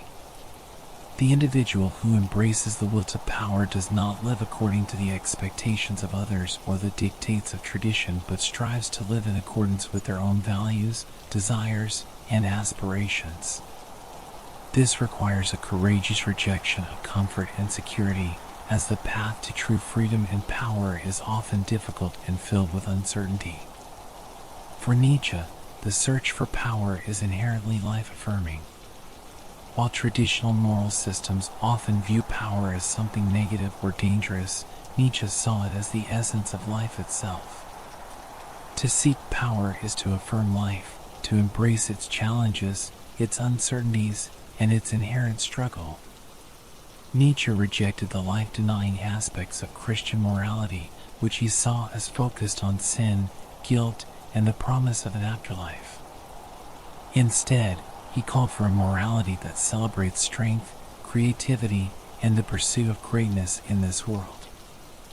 The individual's search for power is, therefore, not just about self-interest, but about the celebration of life in all its complexity. Nietzsche believed that those who embrace the will to power are those who can affirm life even in the face of suffering, chaos, and uncertainty. This attitude is reflected in Nietzsche's concept of amor fati, the love of fate, where the individual accepts and loves their life in its entirety without wishing for anything to be different. Philosophically, Nietzsche's concept of the search for power represents a radical rethinking of the nature of human existence and morality. It challenges the traditional view that human beings are motivated primarily by a quest for truth, moral goodness, or happiness. Instead, Nietzsche argues that the will to power is the fundamental drive behind all human action, and that power, in its broadest sense, is the key to understanding human behavior, culture, and values. Nietzsche's emphasis on power also has profound implications for ethics and individual freedom. In his view, morality is not about following rules or seeking the approval of others, but about asserting one's own will and creating one's own values. This places the individual at the center of their own moral universe, free to shape their life according to their own vision and desires. Finally, the search for power highlights the importance of self-overcoming and self-creation in Nietzsche's philosophy. Power, for Nietzsche, is not about control over others, but about the personal transformation that comes from embracing life's challenges and using them as opportunities for growth and self-discovery. Those who engage in this search for power are those who can rise above the limitations of ordinary life and become creators of meaning and value in a world without inherent purpose. The individual's search for power in Nietzsche's philosophy is a profound and complex drive that underpins his ideas about morality, freedom, and the nature of human existence.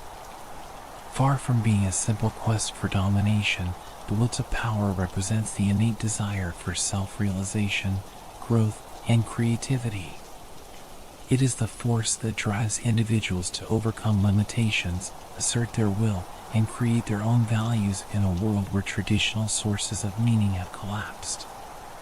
For Nietzsche, the search for power is not about controlling others, but about mastering oneself and embracing the challenges of life with courage and creativity.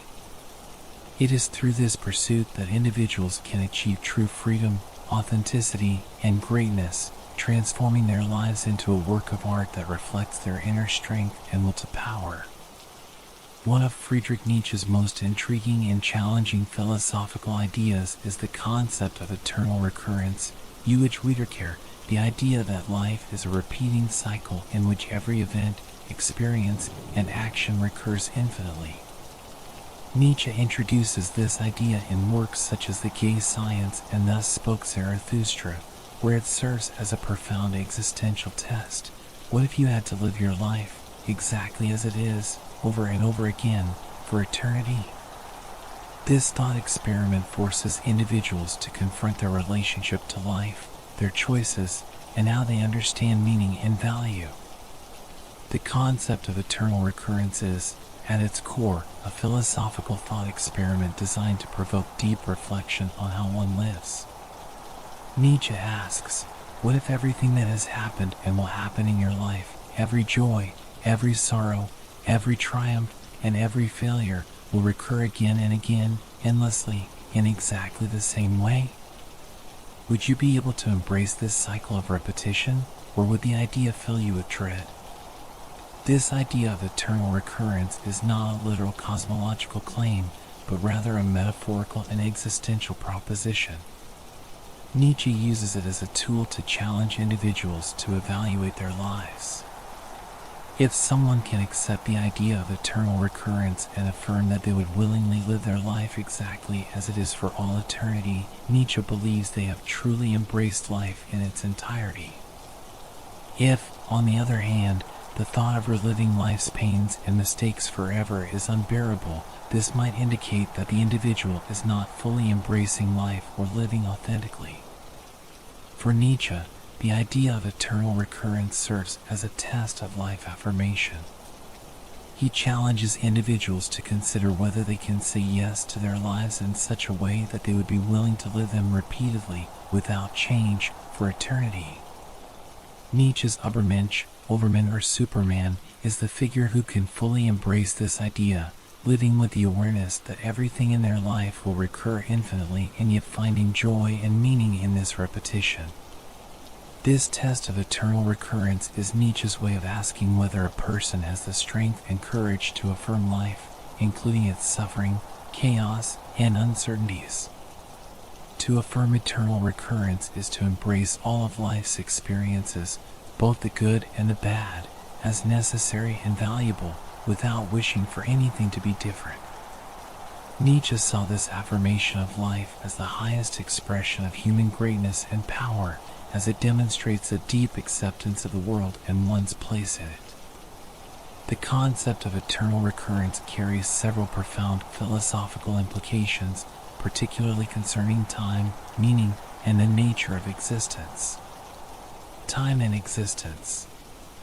Eternal recurrence challenges the traditional, linear view of time, in which events move from past to present to future in a one-way direction. Instead, Nietzsche suggests a cyclical view of time, where all events are destined to repeat endlessly. This idea implies that there is no final destination or ultimate purpose to life, no moment of completion or fulfillment. Life is a constant cycle without an endpoint, and this lack of a definitive conclusion can lead to feelings of both liberation and anxiety. The challenge to meaning. Eternal recurrence forces individuals to confront the meaning they find in life.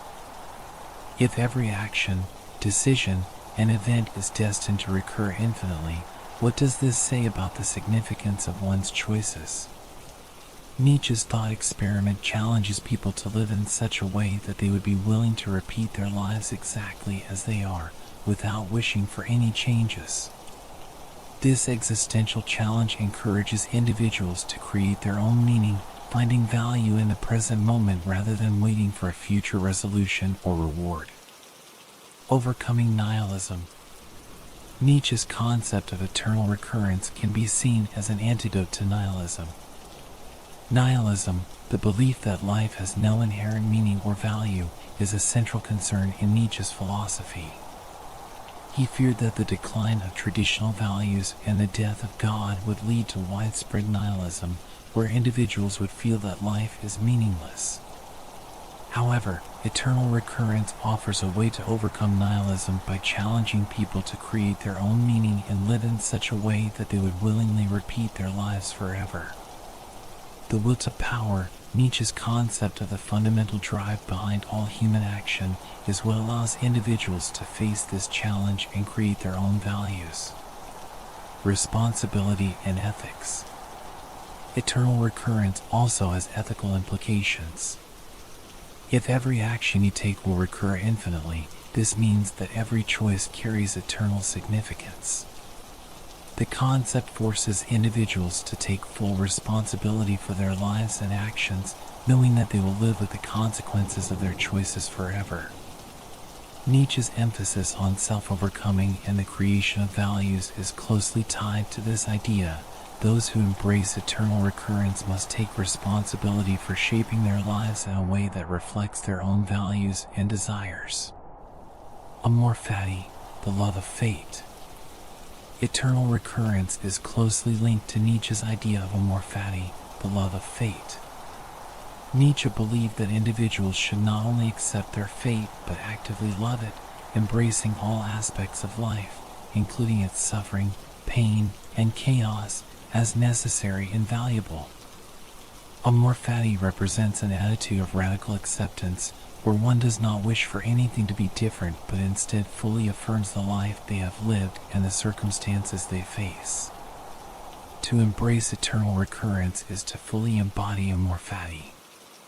It is a willingness to say yes to life in all its complexity and to find joy in the repetition of every moment without regret or desire for change. For Nietzsche, this affirmation of life is the highest form of strength and power, as it reflects a deep engagement with existence and a rejection of the nihilistic desire for escape or transcendence. Nietzsche's personal struggle with eternal recurrence. It is worth noting that Nietzsche's concept of eternal recurrence was not just a theoretical idea, but also a deeply personal struggle for him.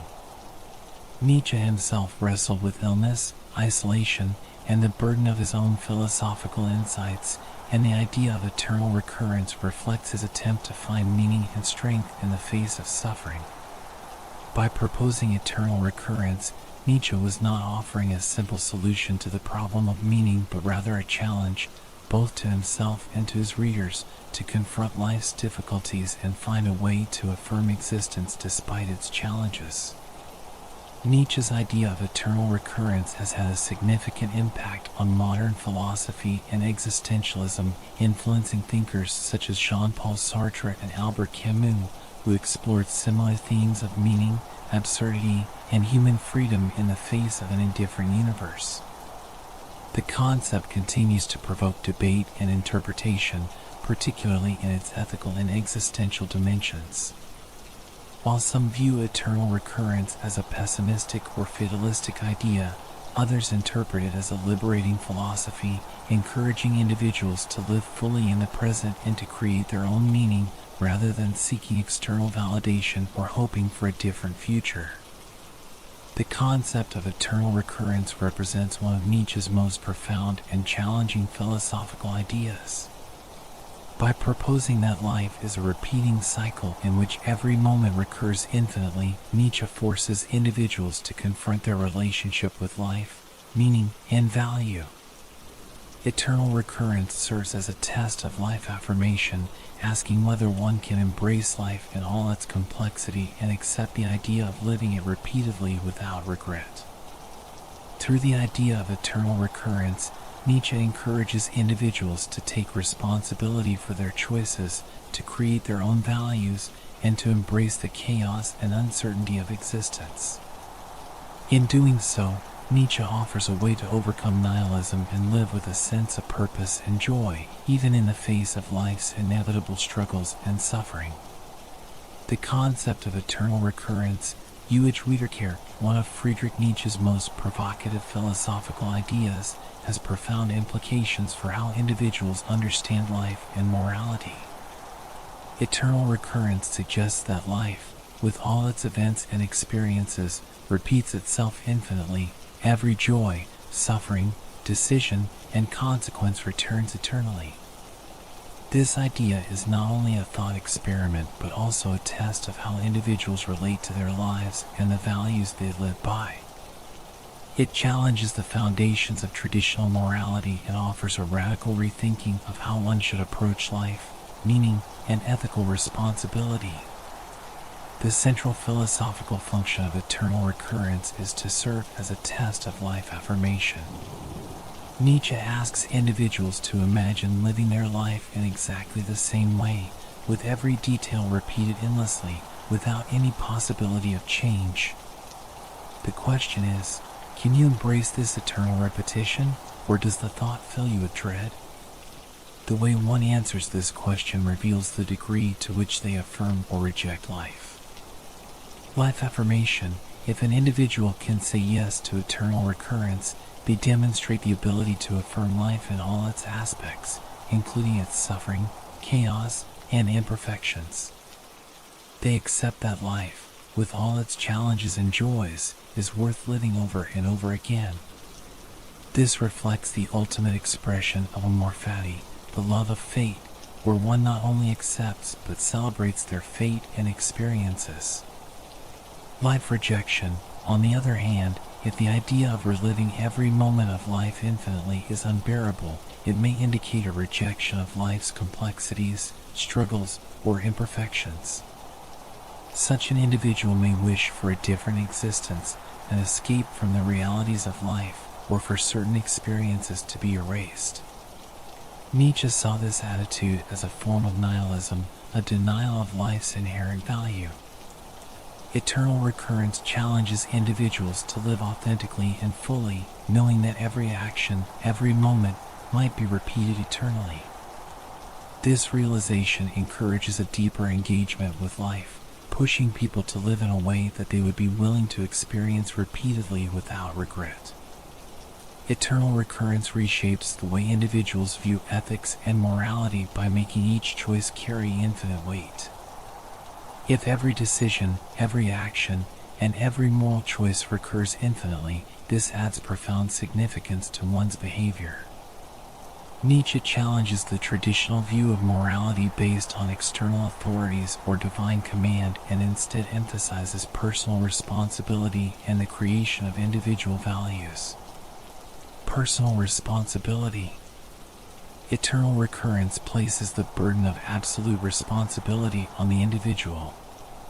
Since every action will recur infinitely, individuals must take full responsibility for their lives. Every decision becomes eternally significant, as it will be repeated over and over.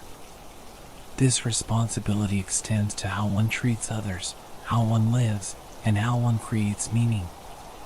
There is no future redemption or afterlife to justify or undo actions. Life itself is all there is. Moral creation. Nietzsche's rejection of traditional moral systems, particularly Christian morality, is central to the idea of eternal recurrence. Rather than following pre-established moral rules, individuals are encouraged to create their own values. Eternal recurrence pushes individuals to craft a moral system that aligns with their will to power and their personal sense of meaning and purpose. This morality is not based on external validation but on authentic self-expression. Overcoming nihilism.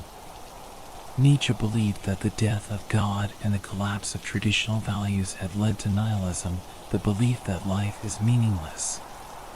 Eternal recurrence offers a way to overcome this nihilism by challenging individuals to live as if every moment mattered eternally.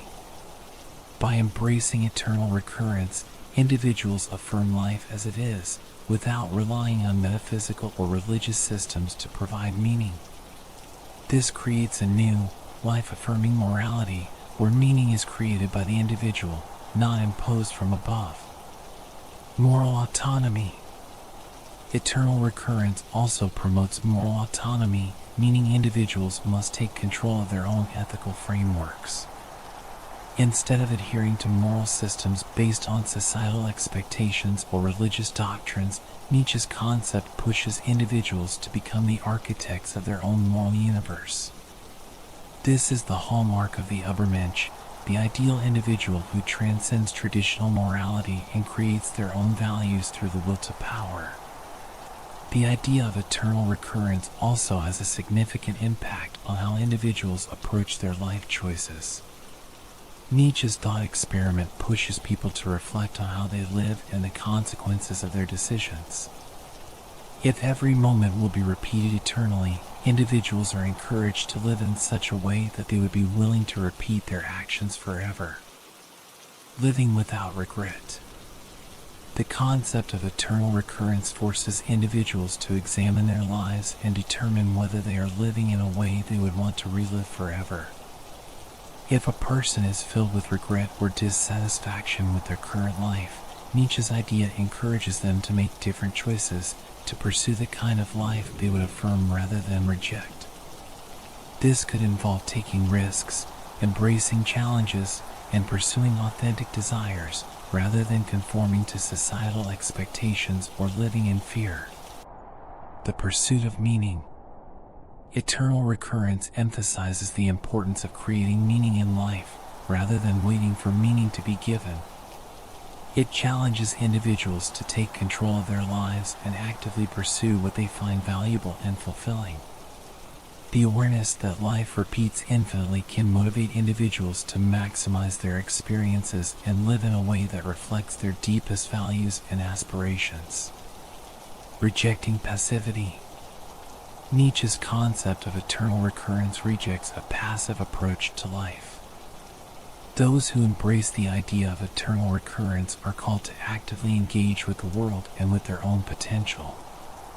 The last man, a figure Nietzsche despises, represents those who seek comfort, security, and conformity, avoiding risk and challenge. Eternal recurrence encourages the opposite attitude, courage, self-overcoming, and the will to power. The idea of eternal recurrence also serves as a critique of traditional morality and religion, particularly the Christian worldview. Traditional moral systems often rely on the promise of an afterlife, redemption, or divine justice. Nietzsche's concept of eternal recurrence rejects this notion entirely. There is no afterlife, no final judgment, and no metaphysical system to guarantee meaning or moral order. Life is all there is, and it repeats endlessly. This realization has significant implications for traditional religious morality. No ultimate justice. In a world of eternal recurrence, there is no final judgment or cosmic justice to punish wrongdoers or reward the virtuous. This challenges the idea that one can rely on an external system of rewards and punishments. Instead, Individuals must take responsibility for creating their own moral framework and determining the meaning of their actions. Life-centered morality, eternal recurrence, shifts the focus from an otherworldly morality, which emphasizes life after death, to a life-centered morality, where the emphasis is on making the most of this life. Nietzsche challenges the idea that life is merely a test for an eternal afterlife, suggesting instead that life itself, with all its imperfections, is where meaning must be found. The concept of eternal recurrence has profound implications for how individuals approach life and morality. By imagining that life repeats infinitely, Nietzsche challenges individuals to take full responsibility for their choices, to live without regret, and to affirm life in all its complexity. This idea encourages the creation of personal values and the rejection of traditional moral systems that rely on external authority or the promise of an afterlife. Eternal recurrence asks individuals to live authentically, pursuing meaning through their own actions and embracing the challenges of existence. It serves as both a test and a call to action, pushing people to reevaluate their lives and to live in a way that they would willingly repeat for all eternity. In this sense, eternal recurrence represents the ultimate affirmation of life, a radical rethinking of morality, and a rejection of the nihilism that Nietzsche feared would dominate modern culture. Master morality is one of the key concepts in Friedrich Nietzsche's moral philosophy, explored in works such as On the Genealogy of Morality and Beyond Good and Evil.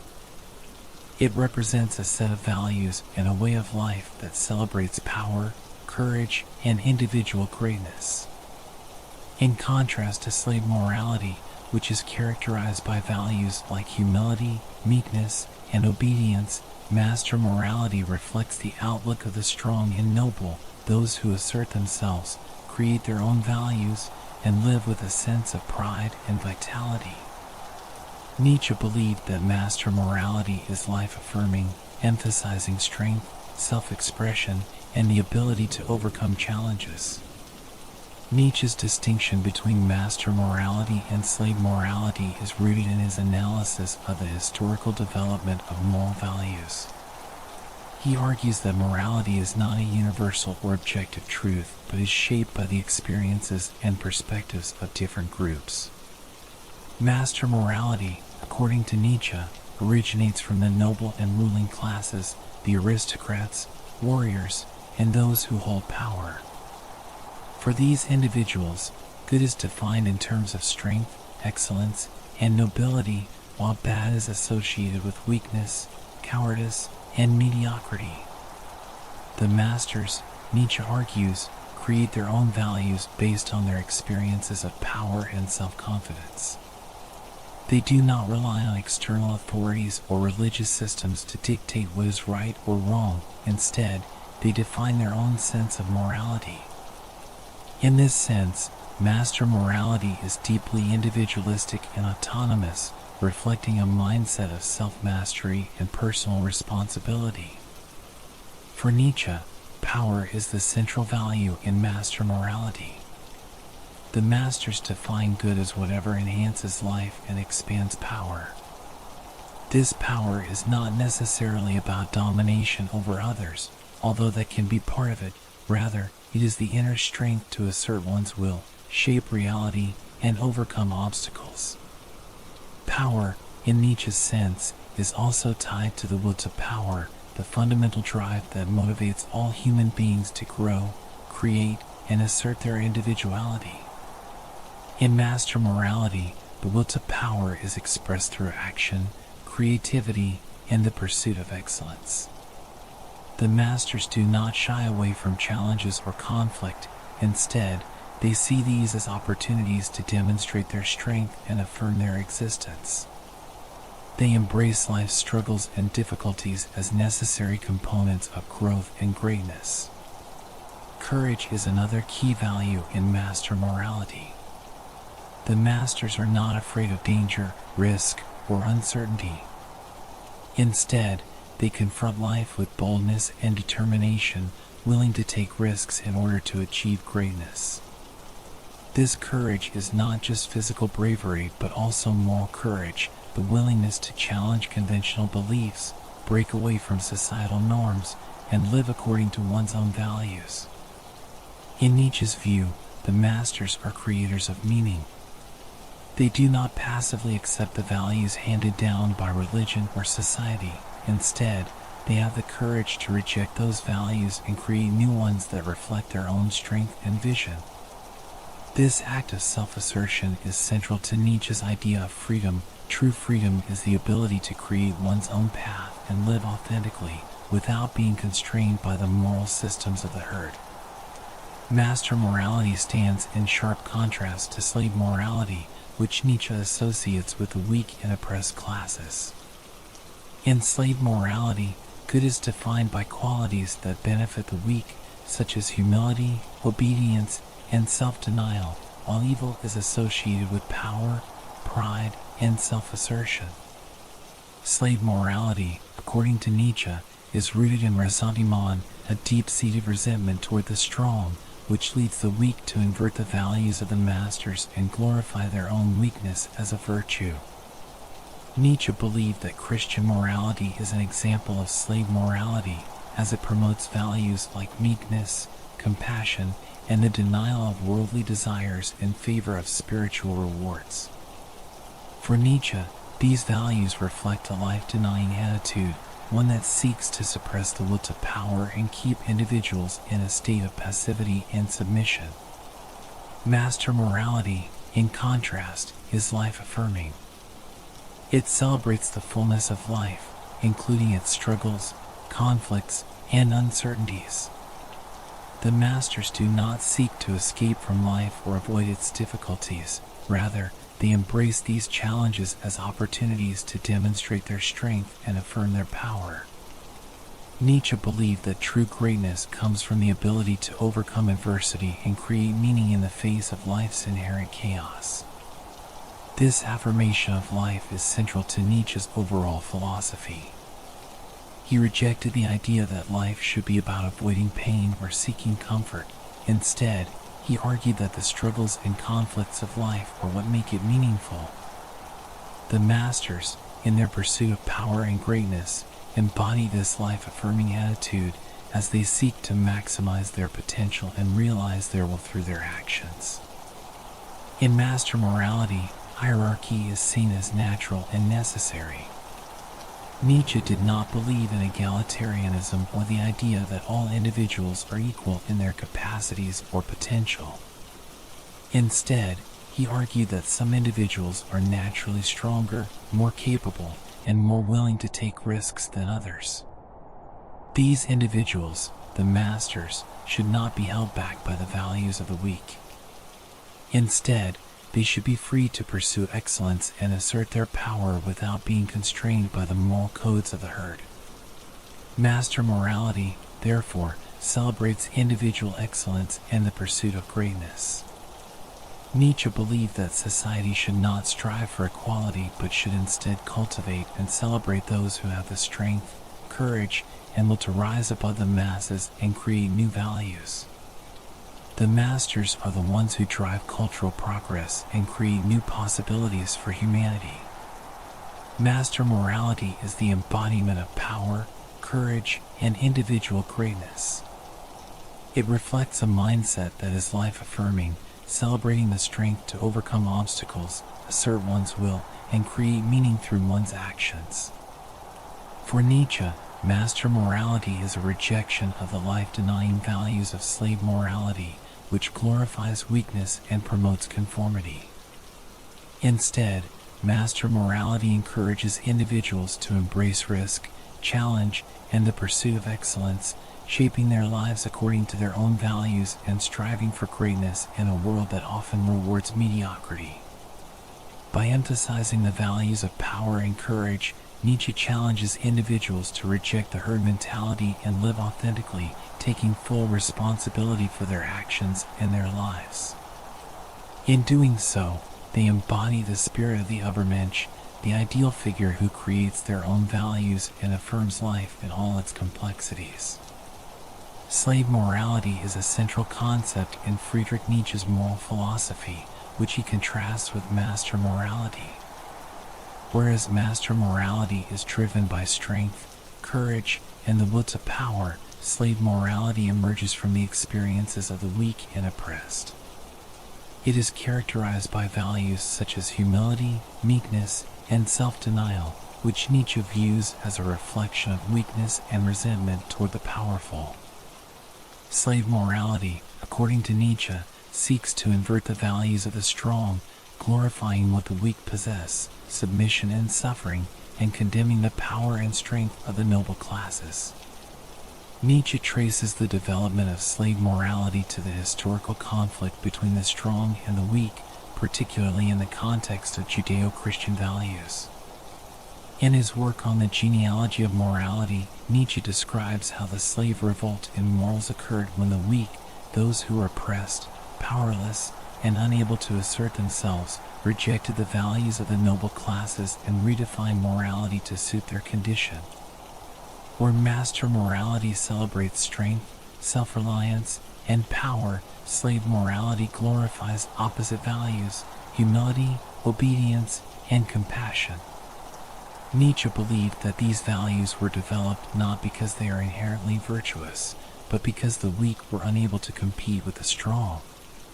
Instead of trying to become powerful themselves, they developed a moral system that condemned strength and elevated weakness to a virtue. The key emotional force driving slave morality, according to Nietzsche, is ressentiment. Ressentiment is a deep-seated feeling of resentment, envy, and hatred toward those who are stronger, more capable, or more successful. For Nietzsche, those who embrace slave morality are motivated by ressentiment because they are unable to achieve power or greatness themselves, and instead vilify the traits and values that the strong possess. Inversion of values. Instead of aspiring to strength, self-mastery, and excellence, the weak create a moral system that glorifies their own condition. They invert the values of the strong, making what was once considered good, power, pride, and self-assertion, into something evil, while turning their own weaknesses, such as humility, meekness, and submission, into virtues. Nietzsche saw this inversion as a reaction born out of resentment rather than a genuine desire for self-improvement. Hatred of life. Nietzsche argued that slave morality reflects a life-denying attitude. Those who adhere to it are often unwilling to accept life in all its complexity, including its struggles and power dynamics. Instead of embracing life and striving for greatness, they retreat into a moral framework that glorifies suffering and weakness. This rejection of life's challenges, in Nietzsche's view, leads to a stagnation of the human spirit and a denial of the will to power. For Nietzsche, Christianity is the epitome of slave morality. He believed that Christian values, such as turning the other cheek, loving one's enemies, and rewarding meekness, reflect the moral system of the oppressed and the weak.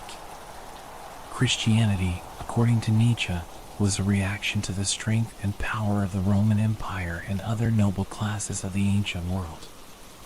Unable to compete with the power of their oppressors, early Christians developed a moral framework that glorified their own suffering and submission. In Nietzsche's view, Christian morality encourages people to deny their natural instincts for power and self-assertion. By focusing on concepts like sin, guilt, and the promise of salvation in the afterlife, Christianity teaches people to reject the joys and struggles of this life in favor of an imagined future existence. This, Nietzsche argues, leads to a passive acceptance of suffering and a rejection of life's potential, as individuals are encouraged to wait for rewards in the afterlife rather than striving for greatness in the present. A core feature of slave morality is the elevation of weakness to the status of virtue. In this moral system, qualities that would be seen as undesirable or pitiful in master morality, such as passivity, meekness, and self-sacrifice, are praised as moral ideals. Nietzsche saw this as a form of moral manipulation, where the weak redefine their own inability to assert themselves as something morally superior. Humility. In slave morality, humility is prized as a virtue.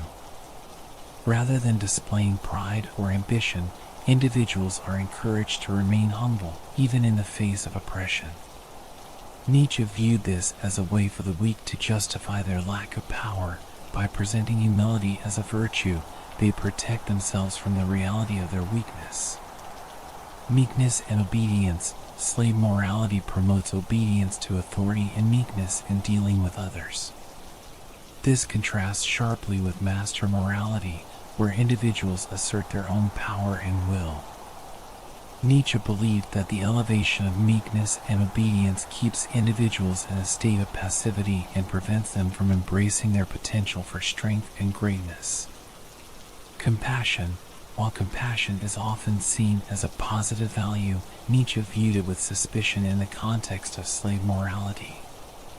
He believed that compassion in his framework is often used to perpetuate weakness, encouraging people to identify with suffering rather than seeking to overcome it. Nietzsche feared that this focus on compassion could lead to the glorification of suffering and the perpetuation of mediocrity. At the heart of slave morality is a sense of envy and resentment toward the powerful. Nietzsche argued that those who are unable to achieve greatness themselves often envy those who can. Instead of admiring the strength, ambition, or success of others, they seek to tear them down by redefining the traits of the strong as morally corrupt or evil. Envy of the strong. Nietzsche believed that slave morality is driven by the envy of the strong. The weak, unable to compete with the masters, seek to undermine them by moralizing power as something sinful or cruel. Instead of seeking to cultivate strength or ambition themselves, they denigrate these traits, turning them into moral vices. Moral revenge. This envy leads to a form of moral revenge, where the weak create a system of values that allows them to feel morally superior to the strong. Nietzsche argued that this is a reactionary morality, one that does not seek to create but only to undermine the achievements and values of the powerful. Rather than striving for excellence, those who follow slave morality seek to level the playing field by attacking the very concept of greatness. Nietzsche believed that the dominance of slave morality in Western society had profound and negative consequences.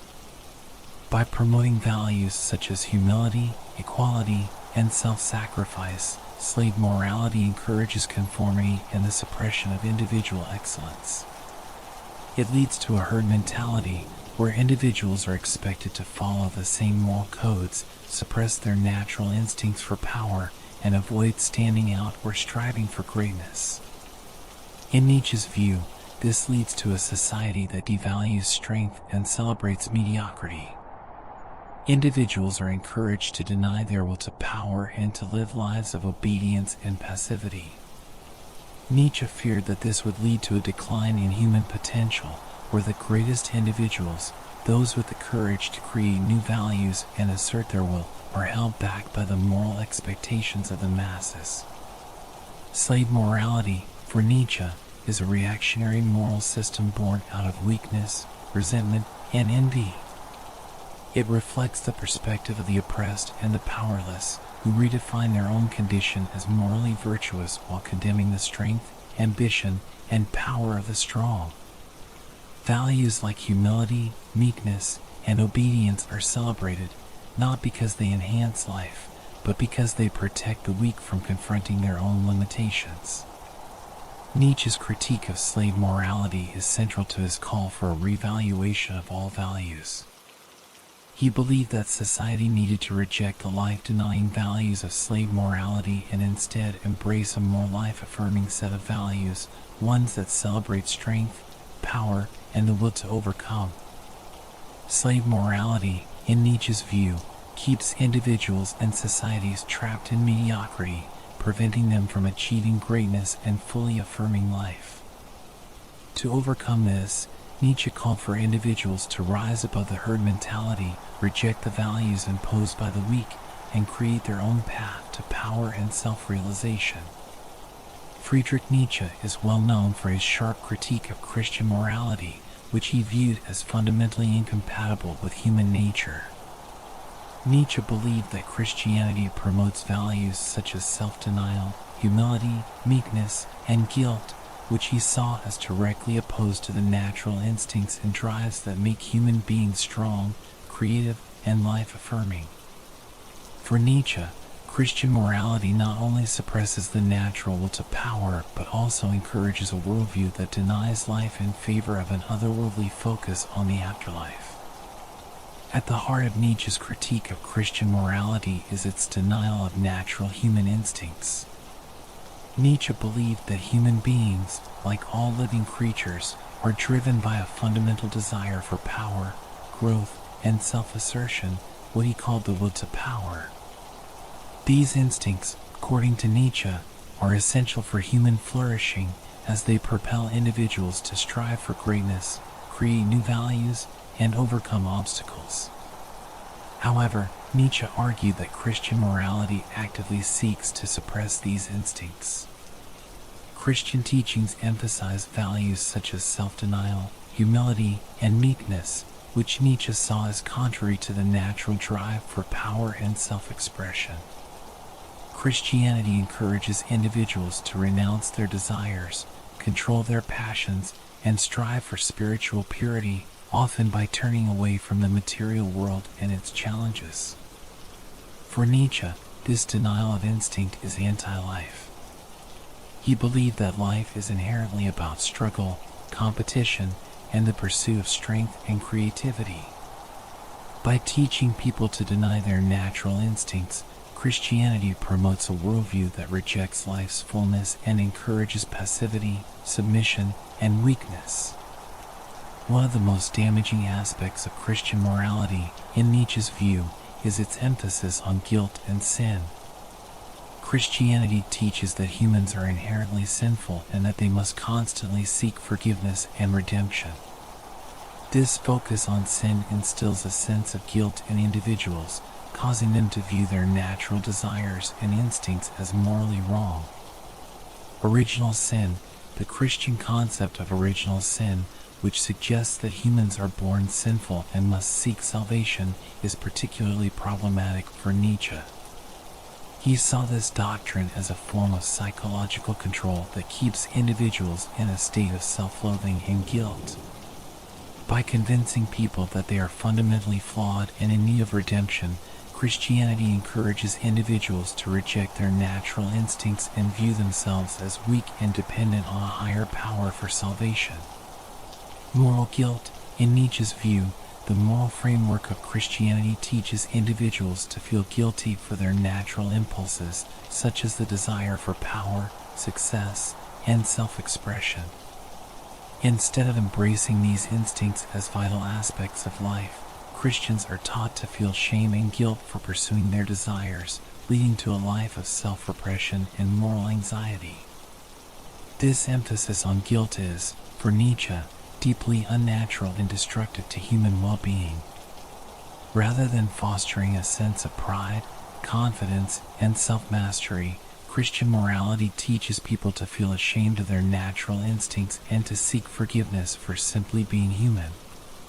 Another central aspect of Nietzsche's critique is that Christian morality devalues life by emphasizing the afterlife. Nietzsche argued that Christianity teaches individuals to focus on the next world, a promised heavenly existence, instead of fully engaging with and affirming the reality of life on earth.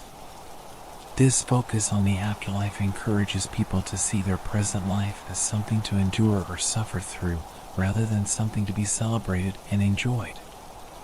Life is a test.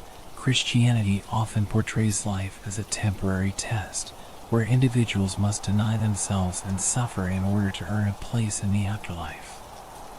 This worldview, Nietzsche believed, leads people to turn away from the world and its possibilities, focusing instead on spiritual salvation. For Nietzsche, this rejection of life is deeply unnatural, as it teaches people to view their existence on earth as secondary or even unimportant compared to the promise of eternal life in heaven, Ascetic ideals. Nietzsche also criticized the ascetic ideals promoted by Christian morality, which encourage individuals to renounce worldly pleasures and live lives of poverty, chastity, and self-denial. These ideals, he believed, are a form of life denial, as they encourage individuals to reject their natural desires and instincts in favor of a life of suffering and self-sacrifice.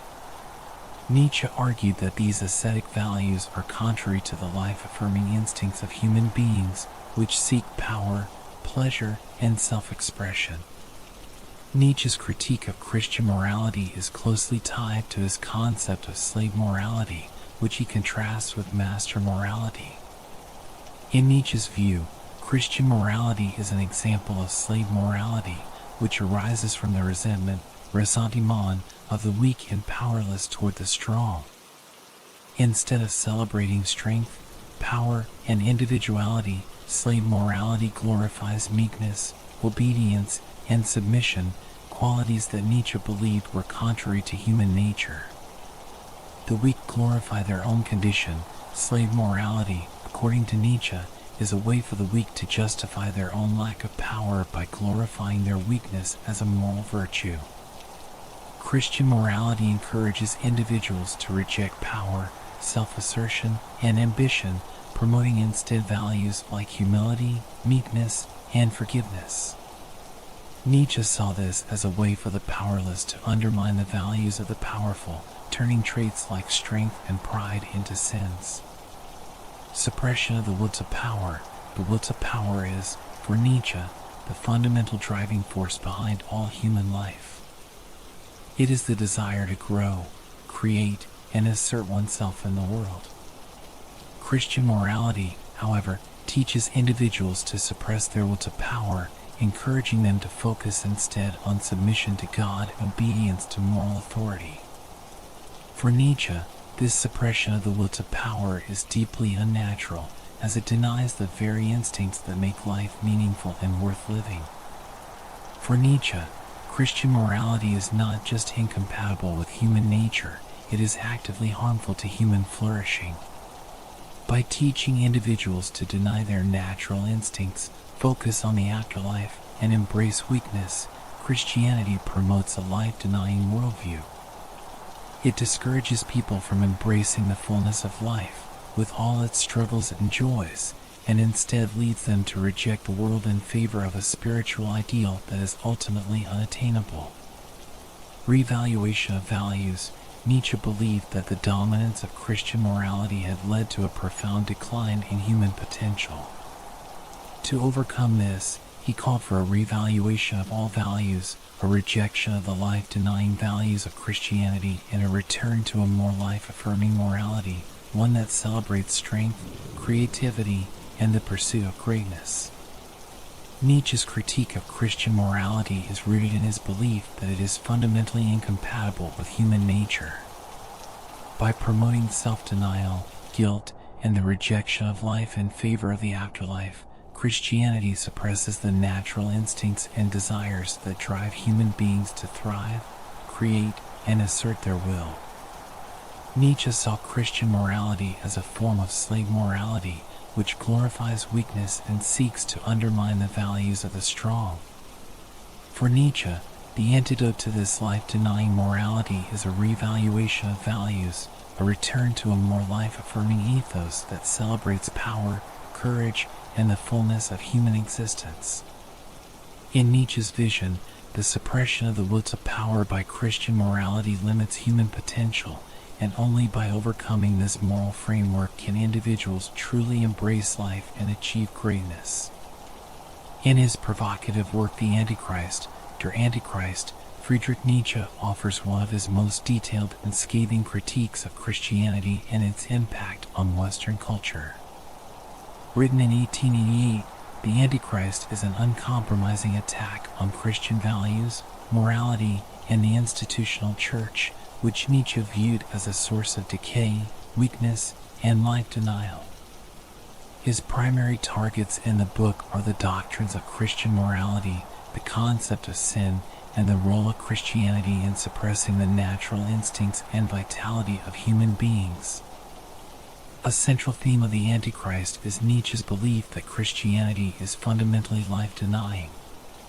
He argues that Christian teachings, especially those related to morality and the afterlife, devalue human life and undermine the instincts that make life worth living. Nietzsche sees Christianity as promoting weakness, passivity, and suffering rather than encouraging strength, creativity, and self-assertion. Denial of life's instincts.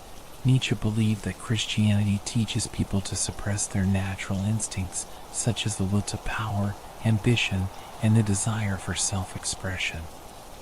By promoting values like self-denial, humility, and meekness, Christianity encourages individuals to reject their own drives and instincts, which Nietzsche viewed as central to human flourishing.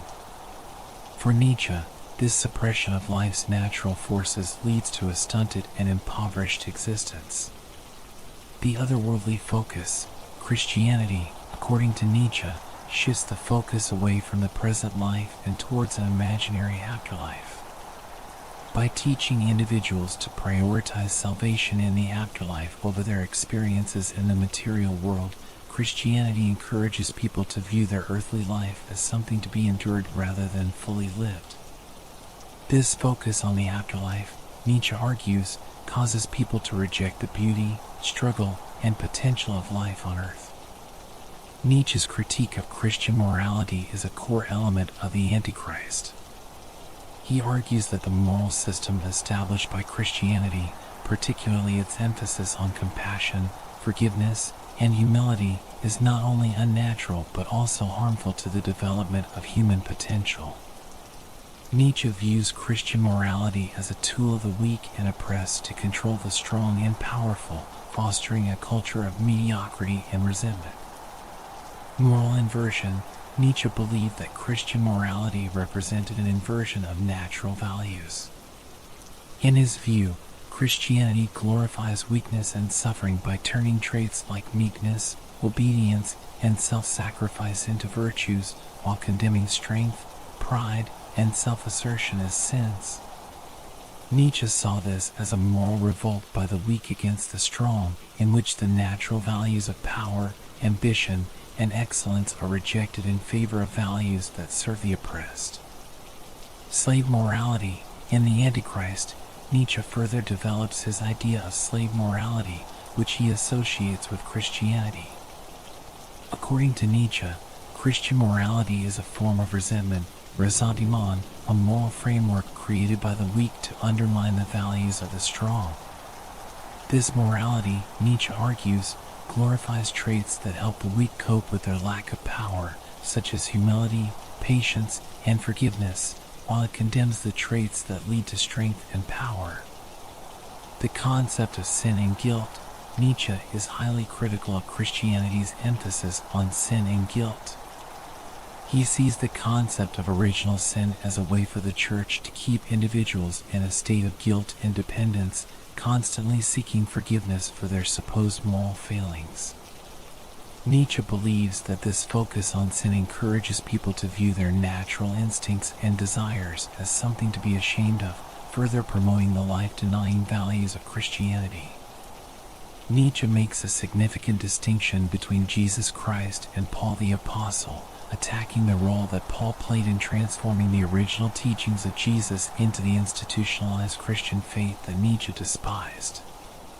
Jesus as a symbol of life. Nietzsche's critique of Christianity does not target the historical Jesus directly. He sees Jesus as a unique and admirable figure who lived a life of pure instinct and love without being bound by strict dogma or institutional authority. For Nietzsche, Jesus represents a form of life affirmation, someone who embraced life without resentment or the need for power over others. However, Nietzsche argues that Jesus' followers, particularly Paul, distorted his message and turned it into a dogmatic religion that denied life and glorified suffering. Paul and the institutionalization of Christianity. Nietzsche reserves much of his harshest criticism for Paul the Apostle, whom he blames for transforming Jesus' original message into an organized religion based on fear, guilt, and the promise of an afterlife. Nietzsche argues that Paul's teachings shifted the focus away from the life-affirming aspects of Jesus' message and instead create a religion that encourages submission, obedience, and self-denial. For Nietzsche, Paul represents the epitome of slave morality, using Christianity as a tool to control the masses and undermine the values of strength and power. In The Antichrist, Nietzsche also critiques the Christian church as an institution that seeks worldly power while promoting values that deny the vitality of life.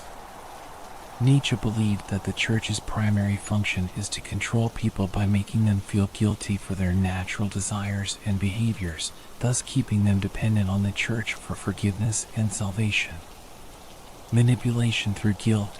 Nietzsche argues that the church uses the concept of sin to manipulate individuals into feeling perpetual guilt and shame for their actions.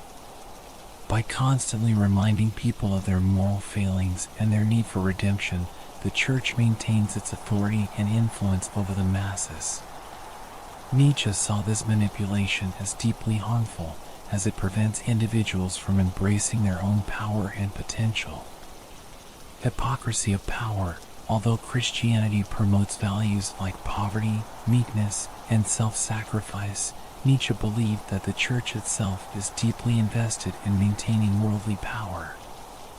He saw the institution of the church as hypocritical, as it seeks to influence politics, control wealth, and dominate culture, all while promoting values that supposedly reject power and material success. One of the more controversial aspects of the Antichrist is Nietzsche's critique of compassion, which he sees as a weakening force that undermines human strength and vitality. While compassion is traditionally viewed as a moral virtue, Nietzsche believed that excessive compassion encourages individuals to identify with weakness and suffering rather than striving for strength and overcoming obstacles. Compassion is decay. Nietzsche saw compassion as a form of decay because it encourages people to focus on suffering and vulnerability rather than celebrating strength and power. He argued that by constantly expressing compassion for the weak, society creates a culture that rewards mediocrity and perpetuates weakness. Instead of helping the weak rise above their circumstances, compassion keeps them in a state of dependence and suffering. Opposition to life affirmation. For Nietzsche, compassion reflects a life-denying attitude because it encourages people to avoid struggle and protect weakness. In contrast, Nietzsche's ideal is one of life affirmation, where individuals embrace the challenges and difficulties of life as opportunities for growth and self-overcoming.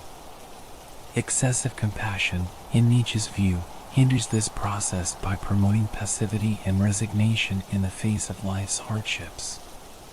In The Antichrist, Nietzsche offers a radical and uncompromising critique of Christianity and its influence on Western culture.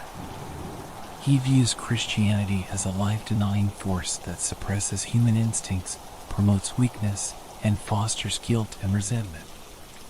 Nietzsche's critique is centered on the belief that Christian morality encourages slave values such as humility, obedience, and self-denial at the expense of strength, creativity, and self-assertion. Nietzsche also attacks the institutional church, which he sees as a corrupt and hypocritical organization that seeks power through the manipulation of guilt. His criticism of compassion further reflects his broader rejection of values that he believes perpetuate weakness and hinder the pursuit of greatness. Overall, the Antichrist serves as Nietzsche's call for a revaluation of values, a rejection of Christian morality, and a return to a more life-affirming ethos that celebrates strength, power, and the fullness of human existence. Friedrich Nietzsche is widely regarded as one of the most influential thinkers in shaping both existentialism and postmodernism. His critiques of traditional morality, religion, and metaphysical systems laid the groundwork for these two major intellectual movements. Nietzsche's ideas about the creation of meaning, the rejection of absolute truths, and the importance of individual freedom resonate deeply in the philosophies of existentialism and postmodernism, each of which interprets his thought in unique ways. Nietzsche's influence on existentialism. Existentialism is a philosophical movement that emerged in the 20th century, largely in response to the crisis of meaning in the modern world. Existentialist thinkers such as Jean-Paul Sartre, Albert Camus, and Martin Heidegger were deeply influenced by Nietzsche's rejection of objective meaning and his emphasis on the individual's responsibility to create their own values. The death of God and the crisis of meaning. One of Nietzsche's most famous ideas, the proclamation that God is dead, became central to existentialist thought. For Nietzsche, the death of God symbolized the collapse of traditional values and the metaphysical foundations of Western society. This event created a crisis of meaning, as individuals could no longer rely on external sources, such as religion or established moral systems, to provide purpose or direction. Existentialist philosophers adopted this theme, focusing on the absurdity and meaninglessness of life in a world without inherent purpose. Thinkers like Sartre and Camus explored the human condition in the face of this existential void, arguing that individuals must confront the absurd and take responsibility for creating their own meaning in life. Freedom and responsibility. Nietzsche's call for individuals to create their own values had a profound impact on existentialist thought. Nietzsche rejected the notion of universal morality and urged people to become creators of their own ethical frameworks, free from the constraints of traditional norms.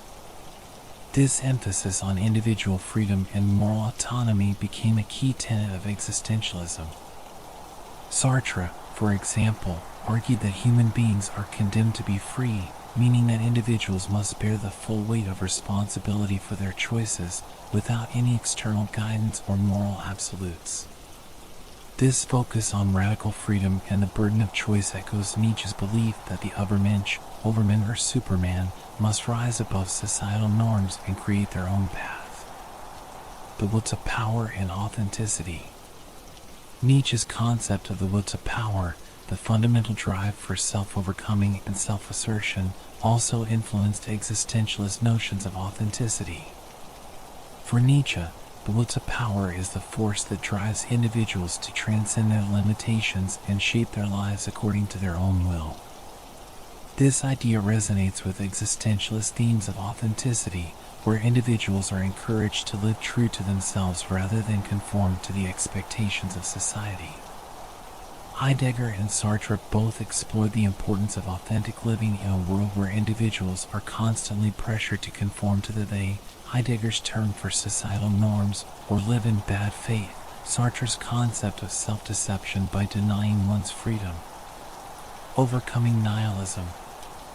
Existentialism is deeply concerned with the problem of nihilism, the belief that life has no inherent meaning or value, a theme central to Nietzsche's philosophy. Nietzsche saw the decline of religious and metaphysical belief as leading to a world where individuals face a void of meaning. However, he did not view this nihilism as a dead end but as an opportunity for transformation. Nietzsche's solution to nihilism was the revaluation of values, where individuals would reject life-denying moral systems and instead create their own life-affirming values. This notion inspired existentialists like Camus, who famously wrote about the absurd hero in the myth of Sisyphus, encouraging people to embrace the absurd and continue creating meaning in a world that offers none.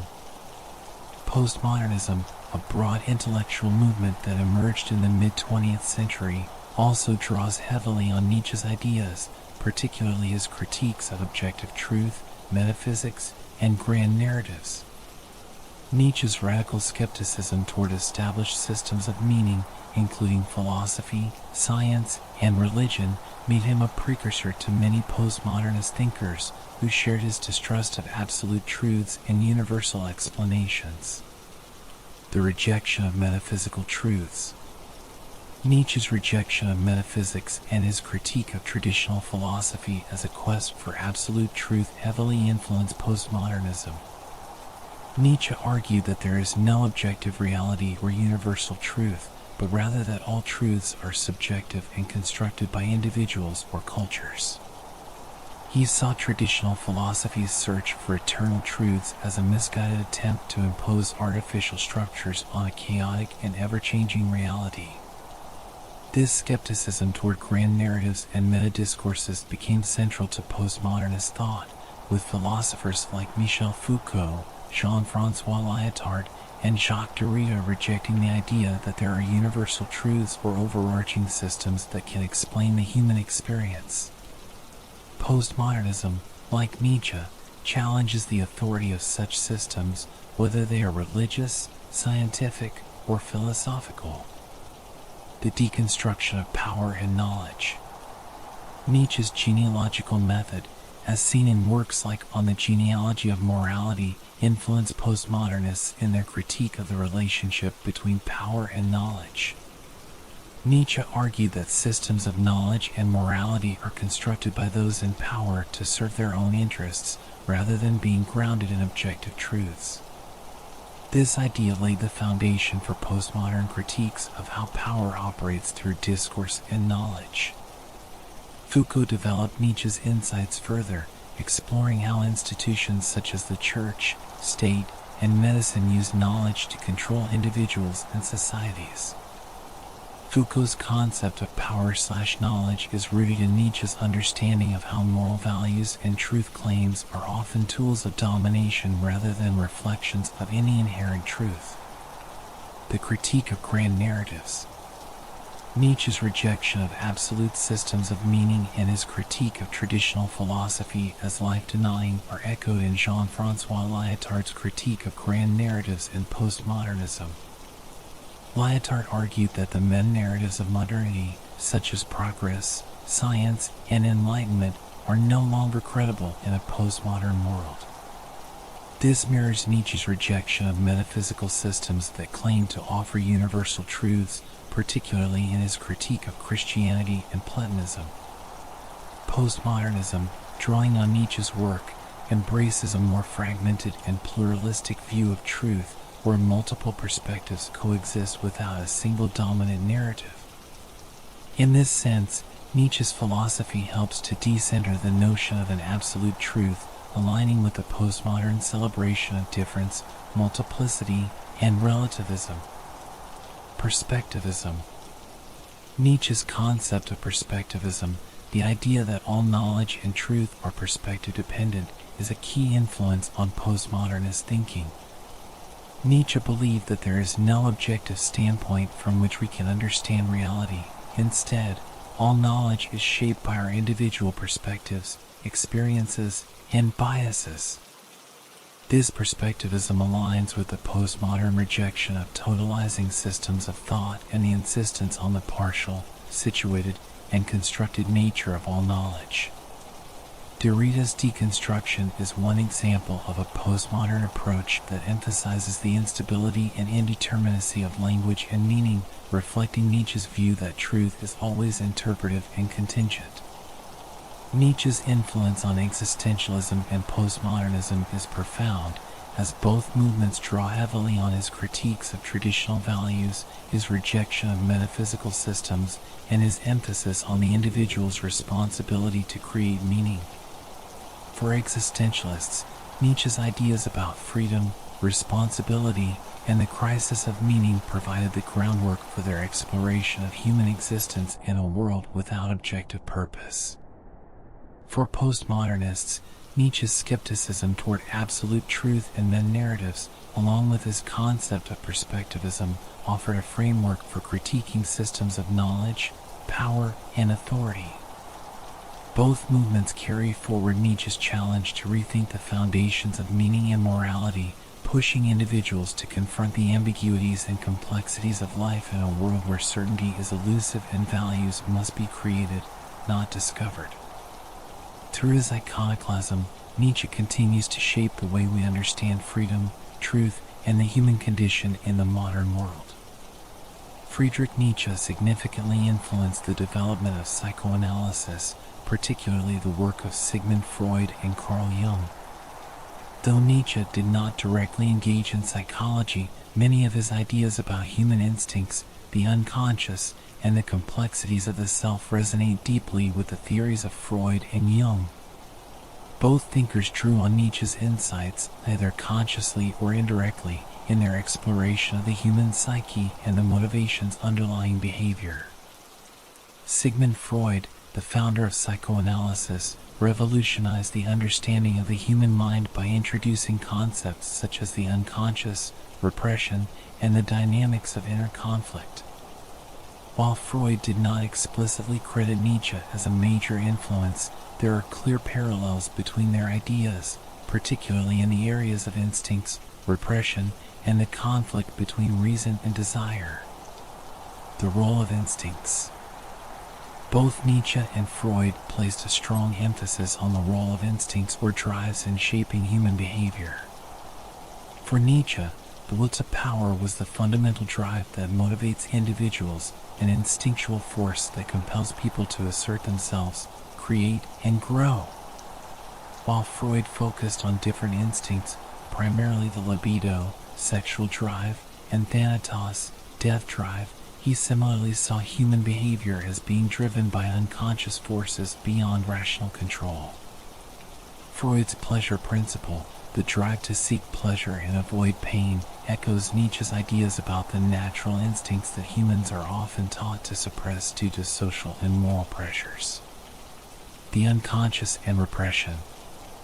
Freud's concept of the unconscious, a part of the mind that houses desires, fears, and memories repressed from conscious awareness, bears striking similarities to Nietzsche's reflections on hidden motivations and repressed instincts. Nietzsche often wrote about the hidden forces that shape human behavior, criticizing the way society encourages people to suppress their natural drives in favor of morality, particularly Christian morality.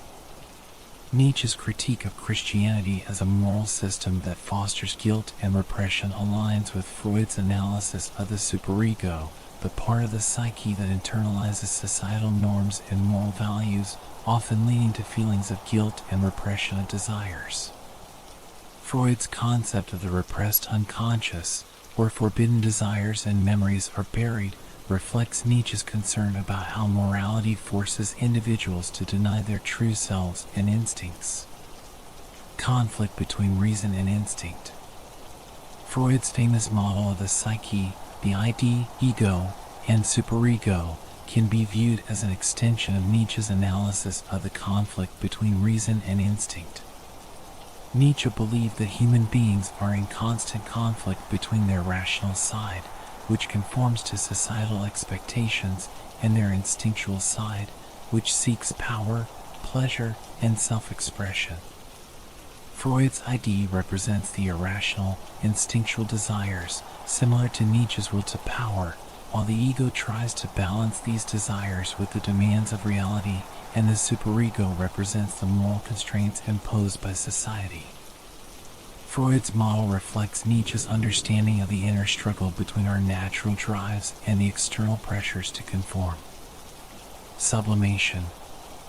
Freud's concept of sublimation, the process by which unacceptable desires are transformed into socially acceptable activities, echoes Nietzsche's idea of self-overcoming. Nietzsche believed that individuals could channel their instinctual drives into creative and productive outlets, transforming their raw power into art, philosophy, or other forms of self-expression. Similarly, Freud saw sublimation as a way for individuals to redirect their repressed desires into culturally valuable activities, such as artistic or intellectual work. Both thinkers emphasized the importance of harnessing human instincts in a constructive way, rather than merely repressing them. Carl Jung, who founded analytical psychology, had a more explicit and acknowledged relationship with Nietzsche's ideas. Jung, in fact, wrote extensively about Nietzsche and was heavily influenced by his exploration of the unconscious, archetypes, and the integration of opposites in the psyche. Jung's interpretation of the psyche went beyond Freud's focus on repressed desires, incorporating more symbolic and mythological elements, many of which were inspired by Nietzsche's writings. The shadow. One of Jung's most famous contributions to psychology is the concept of the shadow, which refers to the unconscious part of the personality that contains repressed weaknesses, desires, and instincts. Nietzsche's exploration of the darker aspects of human nature and his critique of morality's role in repressing those aspects deeply influenced Jung's development of this concept. Jung believed that, like Nietzsche's will to power, the shadow represents parts of ourselves that we disown or suppress, but that must be integrated into our conscious lives for psychological health. Jung's insistence on confronting the shadow and bringing it into awareness parallels Nietzsche's idea that individuals must confront the uncomfortable truths about their instincts and desires to achieve self-overcoming. The individuation process.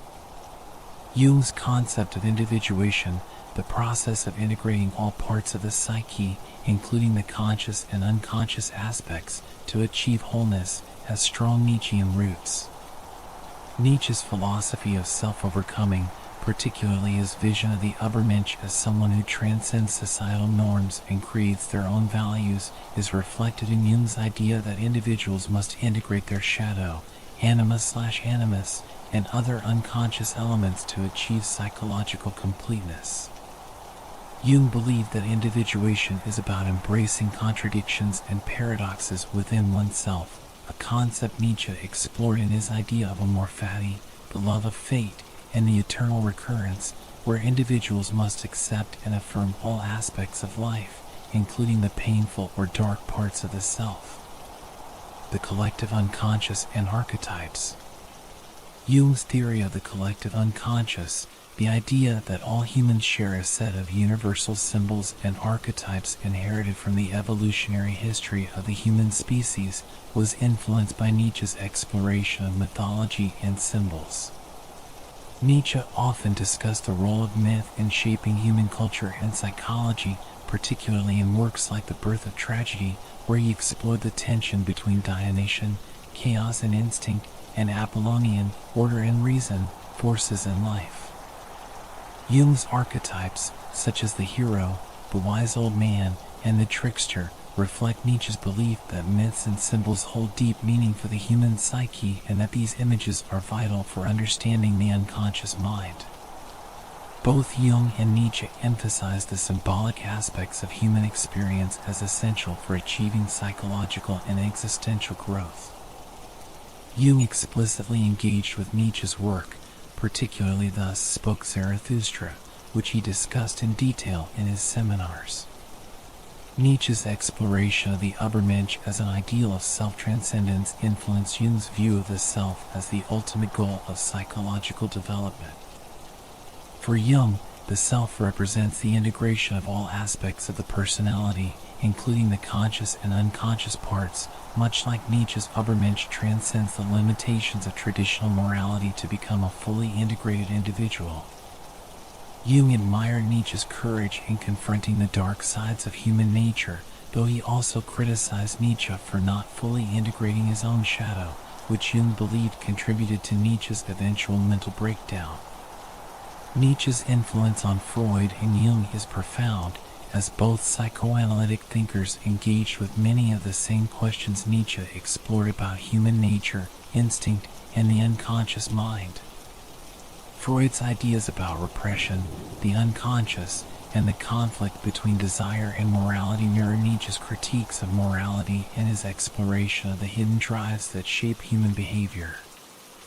Jung, more explicitly influenced by Nietzsche, developed concepts like the shadow, individuation, and the collective unconscious, drawing directly from Nietzsche's exploration of the complexities of the self and the need for self-overcoming. Both Freud and Jung expanded upon Nietzsche's insights into the depths of the human psyche, contributing to the development of modern psychoanalytic thought while remaining rooted in Nietzsche's revolutionary vision of human psychology and its existential challenges. Friedrich Nietzsche's philosophical ideas had a profound impact on many literary figures of the 20th century, including Franz Kafka, Thomas Mann, and Hermann Hesse. These writers were deeply influenced by Nietzsche's critiques of traditional values, religion, and morality, as well as his exploration of individualism, the crisis of meaning, and the struggles of self-overcoming. Nietzsche's thoughts on the conflict between reason and instinct, the death of God, and the need for individuals to create their own values resonate in the works of these authors, often shaping the existential themes and psychological complexity in their narratives. Franz Kafka is known for his existential and surreal stories, which often depict individuals trapped in absurd, nightmarish situations that reflect the modern human condition. Although Kafka did not directly align himself with Nietzsche's philosophy, many of the themes central to Nietzsche's work appear in Kafka's writings, particularly in his exploration of alienation, the crisis of meaning, and the individual's struggle against oppressive forces. Alienation and absurdity. Nietzsche's reflections on the crisis of meaning in a world where traditional values have lost their authority strongly resonate with Kafka's depiction of alienation. In Kafka's most famous works, such as The Trial and The Metamorphosis, characters struggle against bureaucratic and mysterious forces that seem to control their fate, echoing Nietzsche's diagnosis of modernity as a time when individuals are left to face an absurd and indifferent world without the comfort of metaphysical systems. In works like The Trial, Kafka's characters often face a senseless and unjust universe, reflecting Nietzsche's view of the nihilism that follows the death of God, the collapse of traditional religious and moral values, leaving individuals in a world where meaning is no longer guaranteed. The burden of freedom. Kafka's characters often face an overwhelming sense of powerlessness and confusion in the face of the absurdity of their situations.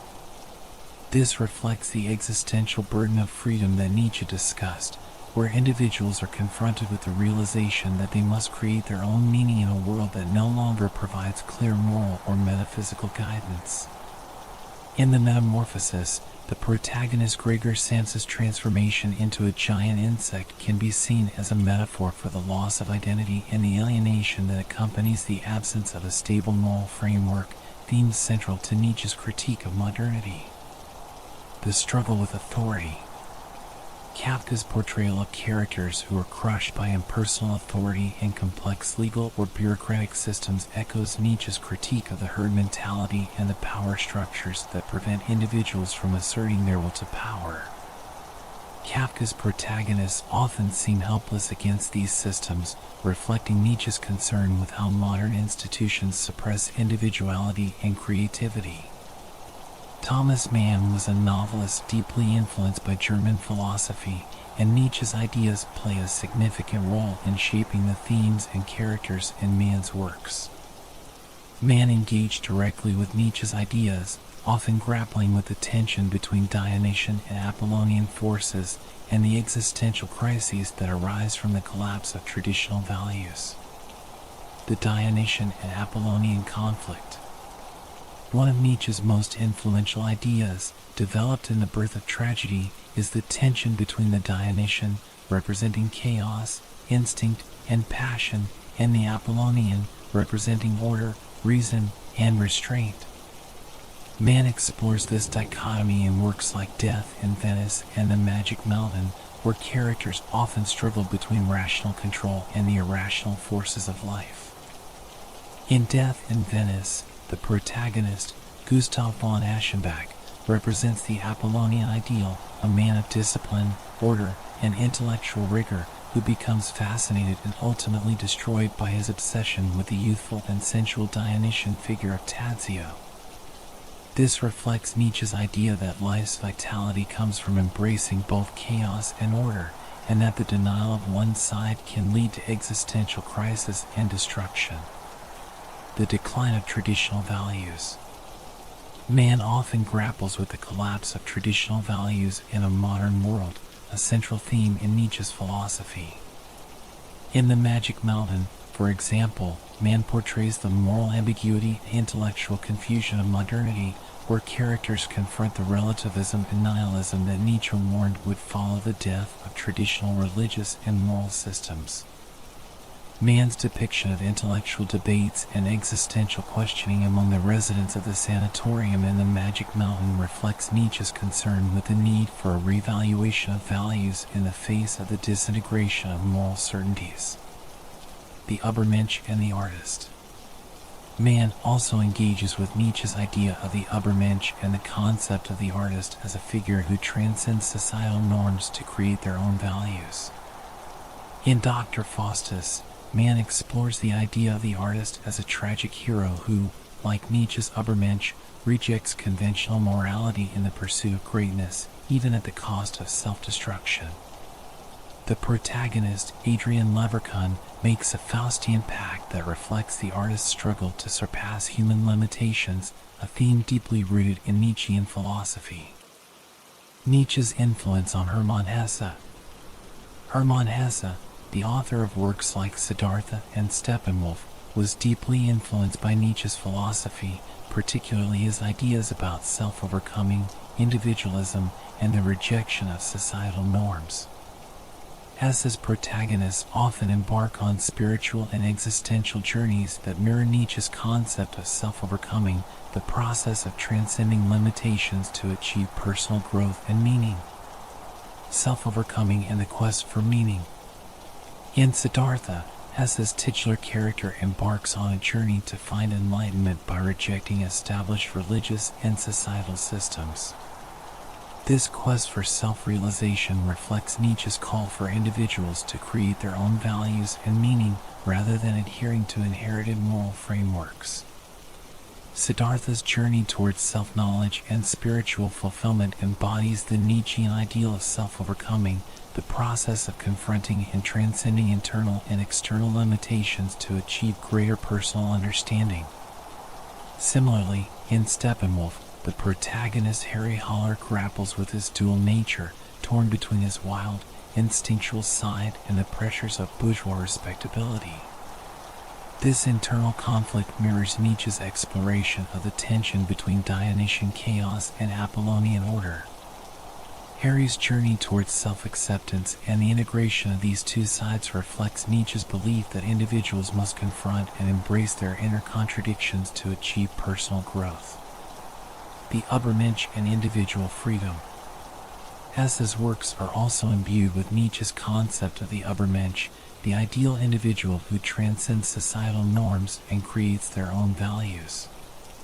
In Steppenwolf, Harry Haller's disillusionment with society and his desire to break free from its constraints reflect Nietzsche's call for individuals to reject the herd mentality and embrace their own path. Hesse's characters often struggle with feelings of alienation and a desire for individual freedom, themes that are central to Nietzsche's philosophy. In both Siddhartha and Steppenwolf, the protagonists ultimately seek a higher form of self-realization and personal freedom, embodying Nietzsche's vision of the individual who rises above societal expectations to live authentically. The integration of opposites. Hesse, like Jung, was also influenced by Nietzsche's exploration of dualities and the need for integration of opposing forces within the self. In Steppenwolf, the character's journey involves the recognition and acceptance of both his animalistic, instinctual side and his rational, controlled side, reflecting Nietzsche's belief in the need to balance the Dionysian and Apollonian aspects of life. Hesse's focus on the importance of integrating opposites, the spiritual and the material, the rational and the irrational, is deeply Nietzschean in its acknowledgement of the complexities of the self and the need to embrace all aspects of one's nature to achieve wholeness. Nietzsche's influence on Kafka, Mann, and Hesse is profound, as his philosophy provides a framework for these authors to explore themes of alienation, the crisis of meaning, and the struggle for individual identity in a world where traditional values and certainties have been called into question. Through their works, these writers engage with Nietzsche's ideas about the death of God, the revaluation of values, and the existential challenge of self-overcoming, offering literary explorations of the existential dilemmas that Nietzsche saw as central to the modern condition. Each of these authors grapples with the Nietzschean challenge of creating meaning in a world that no longer provides clear answers, exploring how individuals can navigate the tensions between freedom and alienation, reason and instinct, and individuality in society. Friedrich Nietzsche's concept of the will to power, will zur Macht, is one of the most misunderstood and, at times, misused elements of his philosophy. The will to power represents Nietzsche's view of the fundamental drive underlying all human behavior, a force not merely focused on domination or physical control, but one that drives individuals to create, grow, overcome challenges, and assert their individuality. However, throughout the 20th century and beyond, the will to power has been politically misinterpreted and associated with ideologies that Nietzsche himself would likely have rejected. Nietzsche's concept of the will to power. In Nietzsche's thought, the will to power is a metaphysical concept, but it is also a psychological and existential force.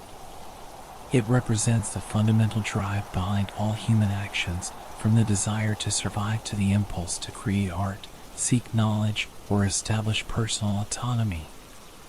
For Nietzsche, the will to power is about self-overcoming, pushing beyond one's limitations, and affirming life in all its complexities. Creation, not destruction. Contrary to some interpretations, Nietzsche's concept of the will to power is not inherently about domination or subjugation of others. Rather, it is about the creative assertion of oneself, the ability to shape the world according to one's will and self-expression. This could manifest in intellectual achievements, artistic creativity, or personal growth, not necessarily in the pursuit of political power or coercive control over others. Political misinterpretations and misuses. Despite Nietzsche's focus on the individual and creative aspects of the will to power, his philosophy has been politically misinterpreted and co-opted by various groups, particularly in the 20th century. Some of these misinterpretations arise from a superficial reading of his work or from taking certain metaphors and provocative statements out of context. The most infamous political misuse of Nietzsche's ideas occurred during the rise of fascism and Nazism in Europe. Nazi ideology and racial superiority.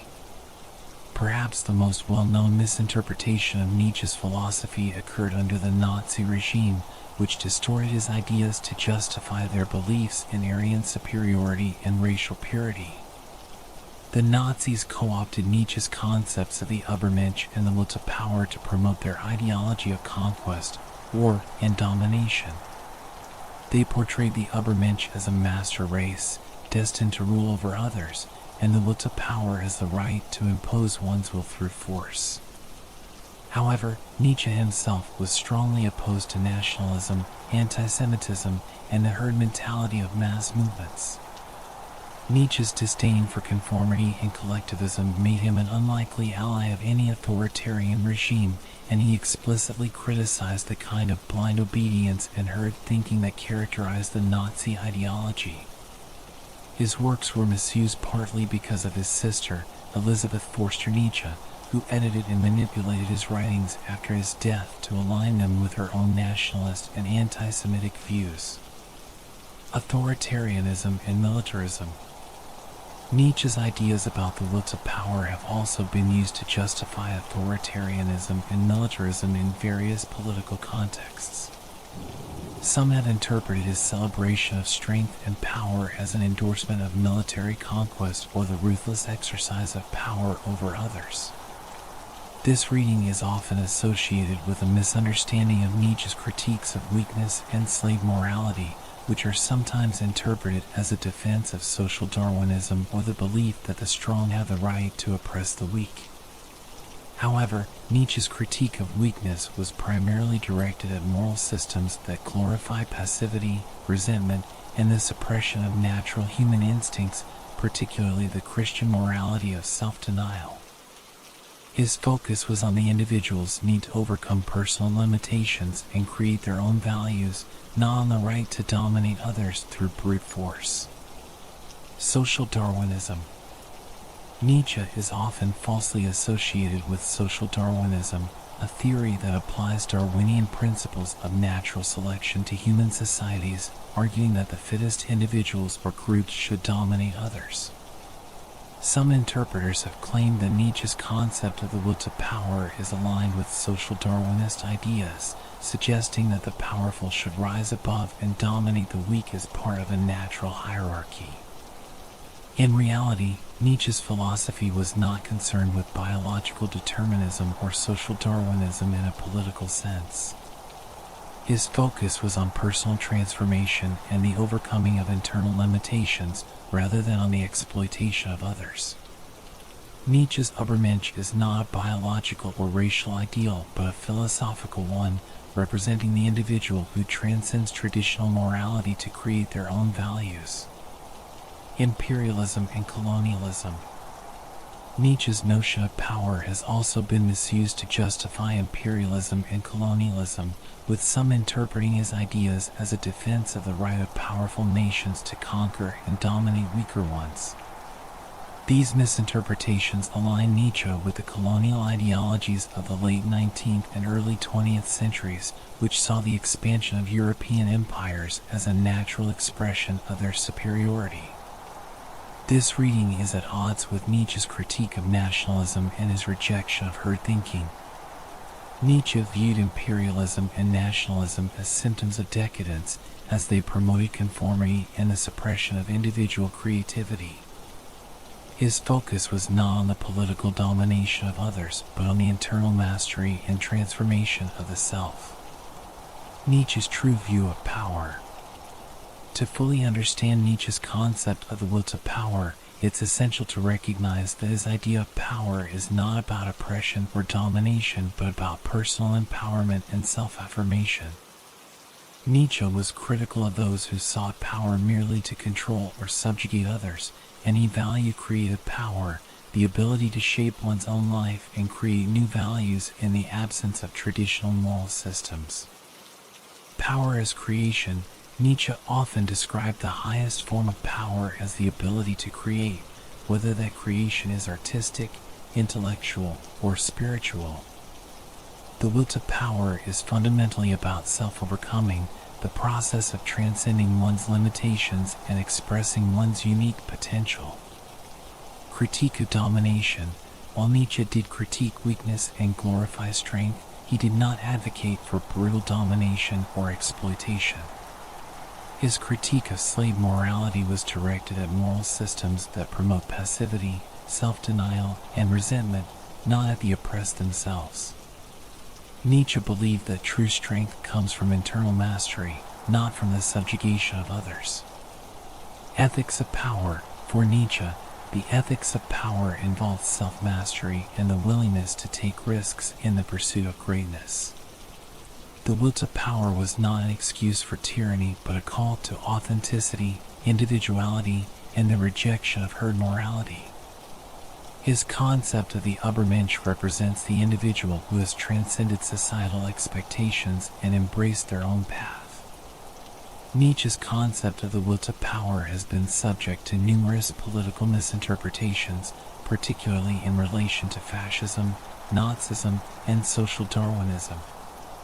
These misreadings often arise from a superficial understanding of Nietzsche's ideas, taking his metaphors of power and strength out of context to justify authoritarian or oppressive ideologies. In reality, Nietzsche's philosophy is deeply critical of collectivism, herd mentality, and coercive power structures. His idea of the will to power is focused on self-overcoming, creativity, and the affirmation of life.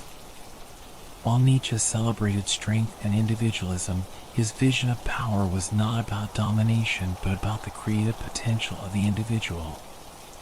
His Übermensch is not a political figure but an existential ideal, someone who rises above societal norms and limitations to create their own values and live authentically. As such, Nietzsche's ideas should be understood in their philosophical context, rather than distorted to serve political agendas that he would have likely rejected. Friedrich Nietzsche suffered from severe and chronic health issues throughout his life, particularly migraines and eye problems, which significantly affected both his personal life and his philosophical work. These ailments were persistent and debilitating, forcing Nietzsche to withdraw from academic life and often leaving him bedridden for extended periods. Despite these challenges, Nietzsche continued to write some of his most influential works during his bouts of illness, making his perseverance all the more remarkable. Nietzsche began experiencing migraines at a young age, and these became a lifelong affliction. His migraines were described as excruciating, often lasting for several days at a time, and were accompanied by other severe symptoms such as nausea, vomiting, and sensitivity to light. These attacks severely hindered his ability to work, forcing him to take frequent breaks from writing and academic responsibilities. Impact on his academic career. Nietzsche's migraines played a significant role in his decision to resign from his position as a professor of philology at the University of Basel in 1879. His health had deteriorated to the point where he could no longer fulfill his teaching duties, despite being a highly respected scholar. His resignation allowed him to focus on his philosophical writings, but his migraines continued to interfere with his productivity. Triggers and severity. Nietzsche's migraines were often triggered by mental strain, stress, and overwork. The intensity and frequency of his attacks fluctuated throughout his life, but they were particularly severe during his time in Basel and later during his travels throughout Switzerland, Italy, and France. He tried to manage his condition through various treatments available at the time, but there was no effective cure, and his migraines persisted. Philosophical reflection on pain. Nietzsche's experience with chronic pain influenced his philosophical outlook, particularly his thoughts on suffering and endurance. In his works, Nietzsche often reflected on the role of pain and suffering in shaping human experience, arguing that enduring hardship can lead to personal growth and self-overcoming.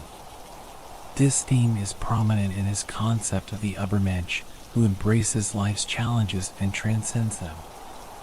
His personal battles with illness may have informed these ideas, as he continued to write prolifically despite his debilitating condition.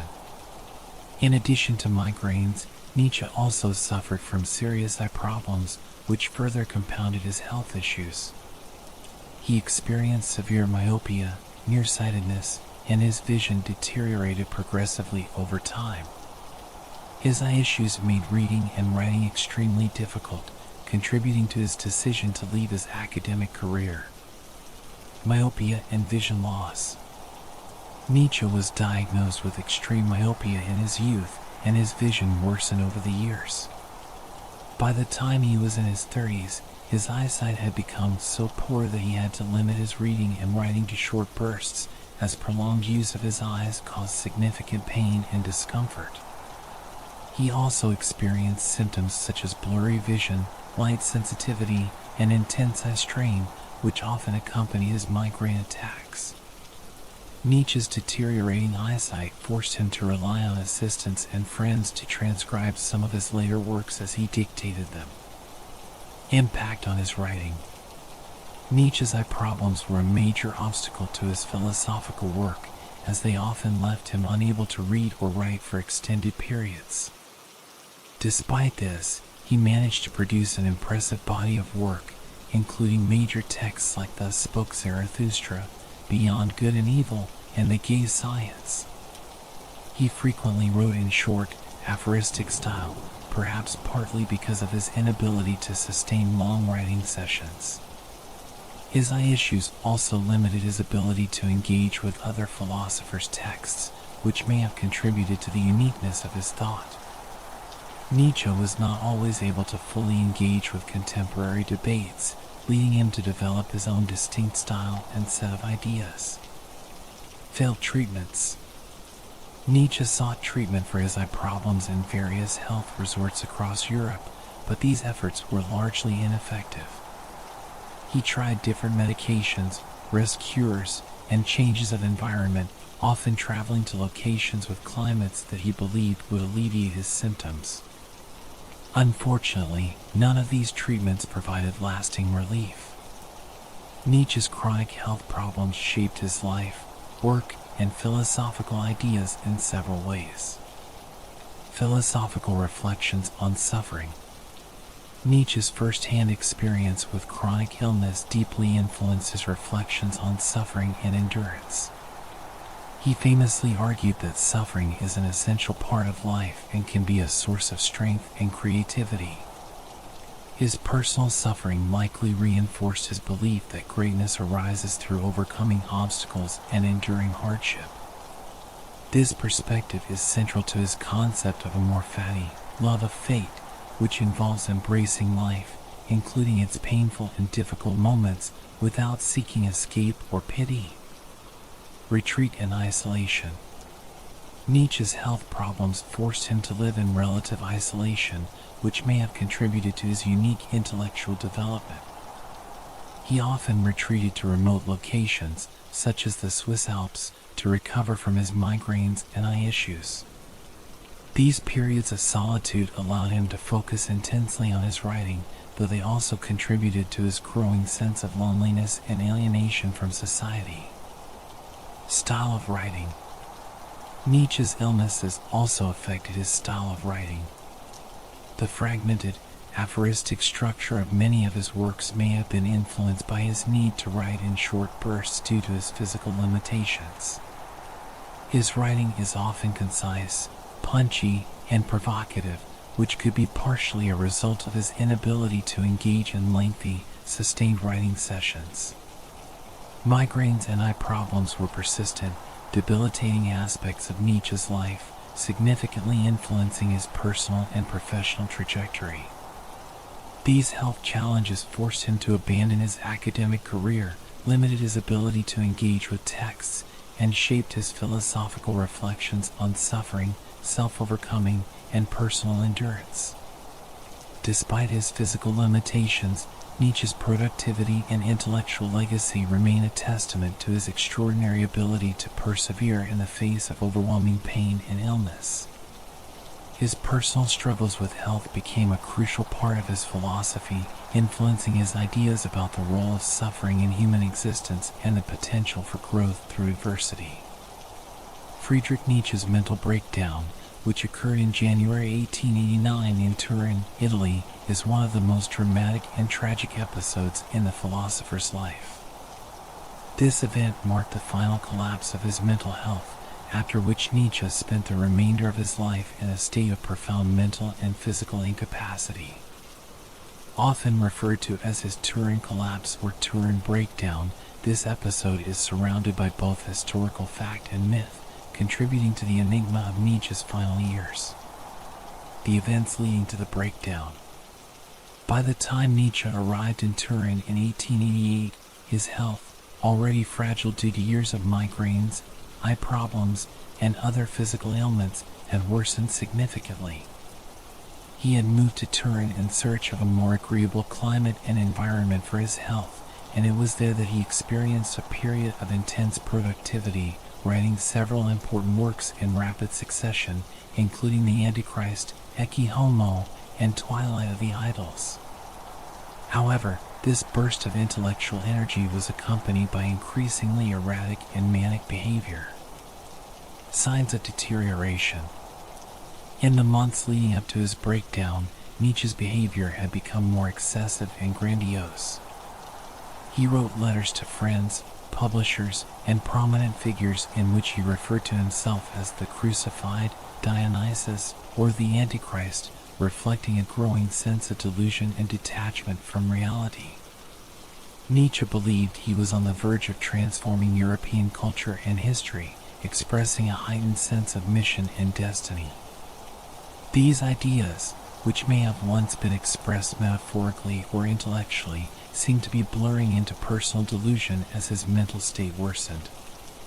The breakdown in Turin.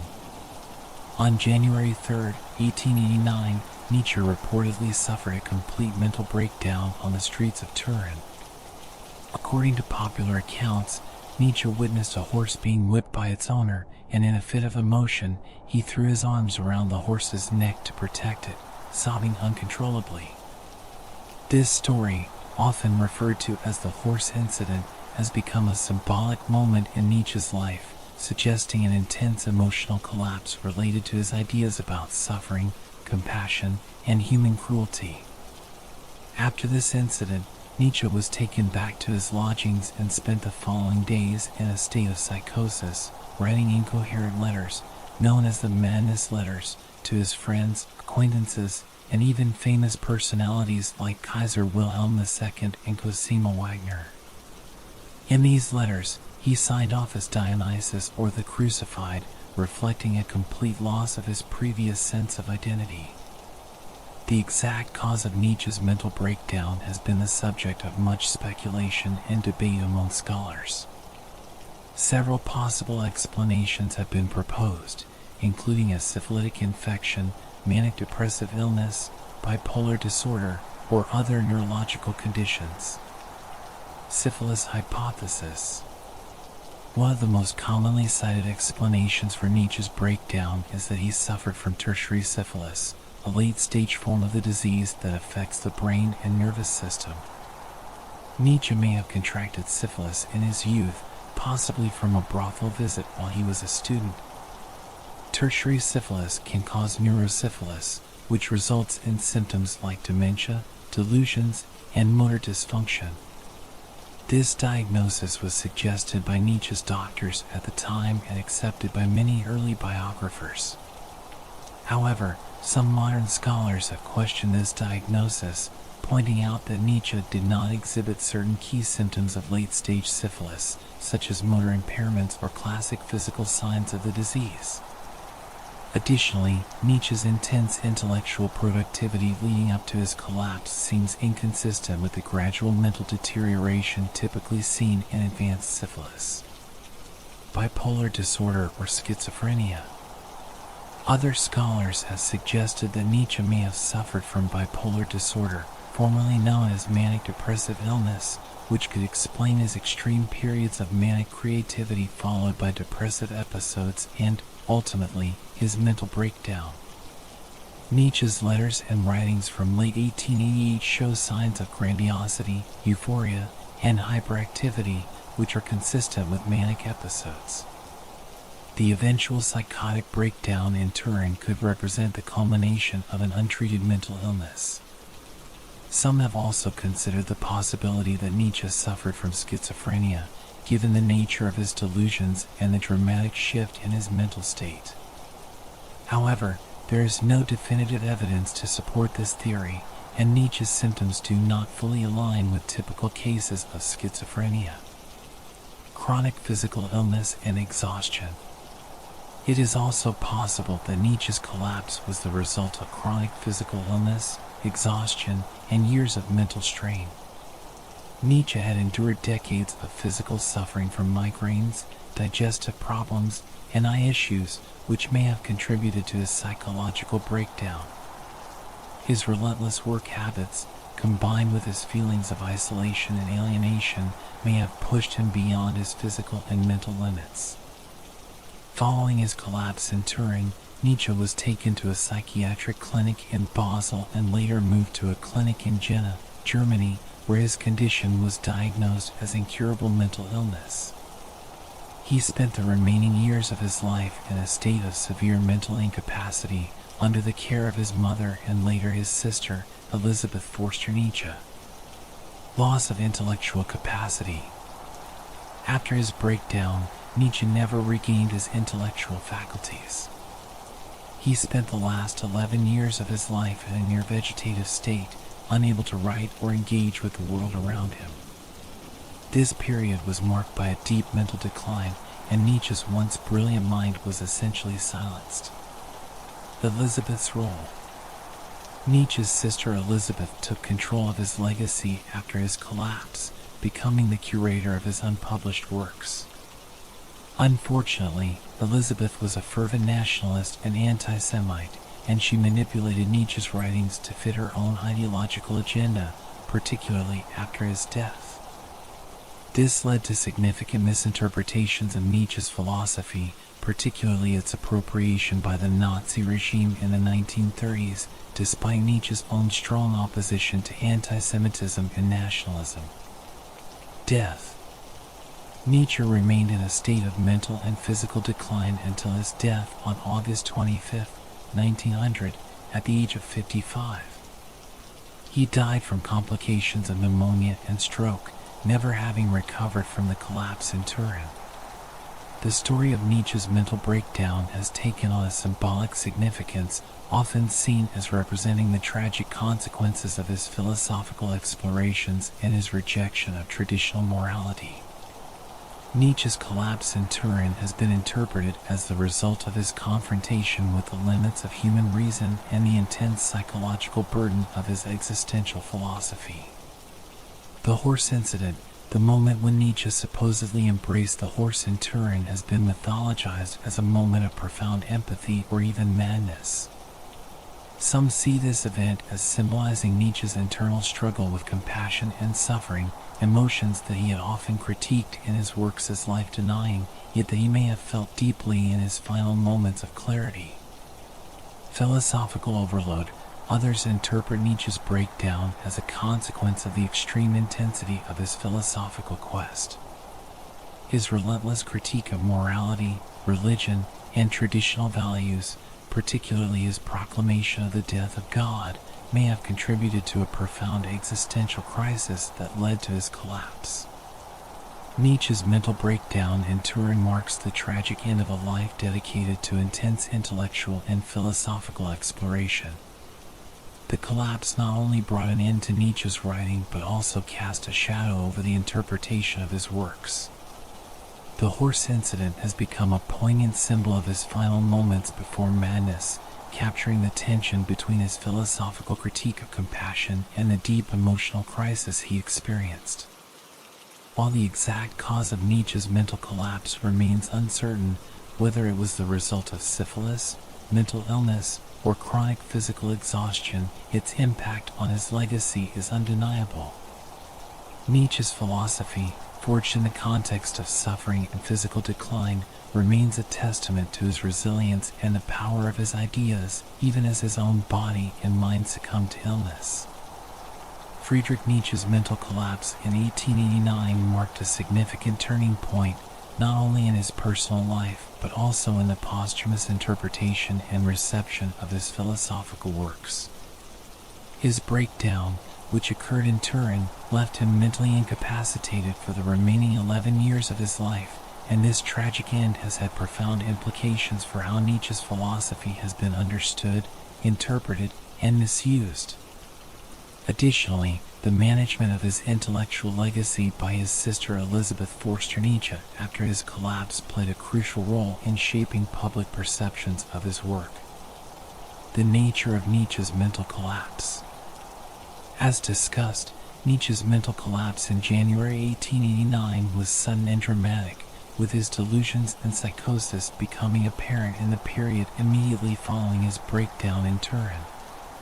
His collapse has been attributed to several potential causes, including syphilis, bipolar disorder, schizophrenia, or even extreme physical and mental exhaustion. Chronic health problems. Nietzsche's life was marked by persistent health issues, including migraines, digestive disorders, and severe eye problems. These chronic ailments likely contributed to his eventual mental breakdown, as his physical health was always precarious and deteriorating over time. His final period of mania before the collapse, marked by erratic letters and grandiose claims, may have been a manifestation of an underlying mental illness, though the exact diagnosis remains debated. Psychotic episodes. After his collapse, Nietzsche experienced psychotic episodes that involved delusions of grandeur and identity confusion. He began signing his letters as Dionysus or the Crucified, reflecting a profound disintegration of his sense of self. His writings from this period show clear signs of psychosis, with incoherent thoughts and extreme emotional expression. Complete incapacitation. Following his mental collapse, Nietzsche never recovered his intellectual faculties. He was placed under the care of his family, first with his mother and later with his sister, and remained in a state of near vegetative mental incapacity until his death in 1900.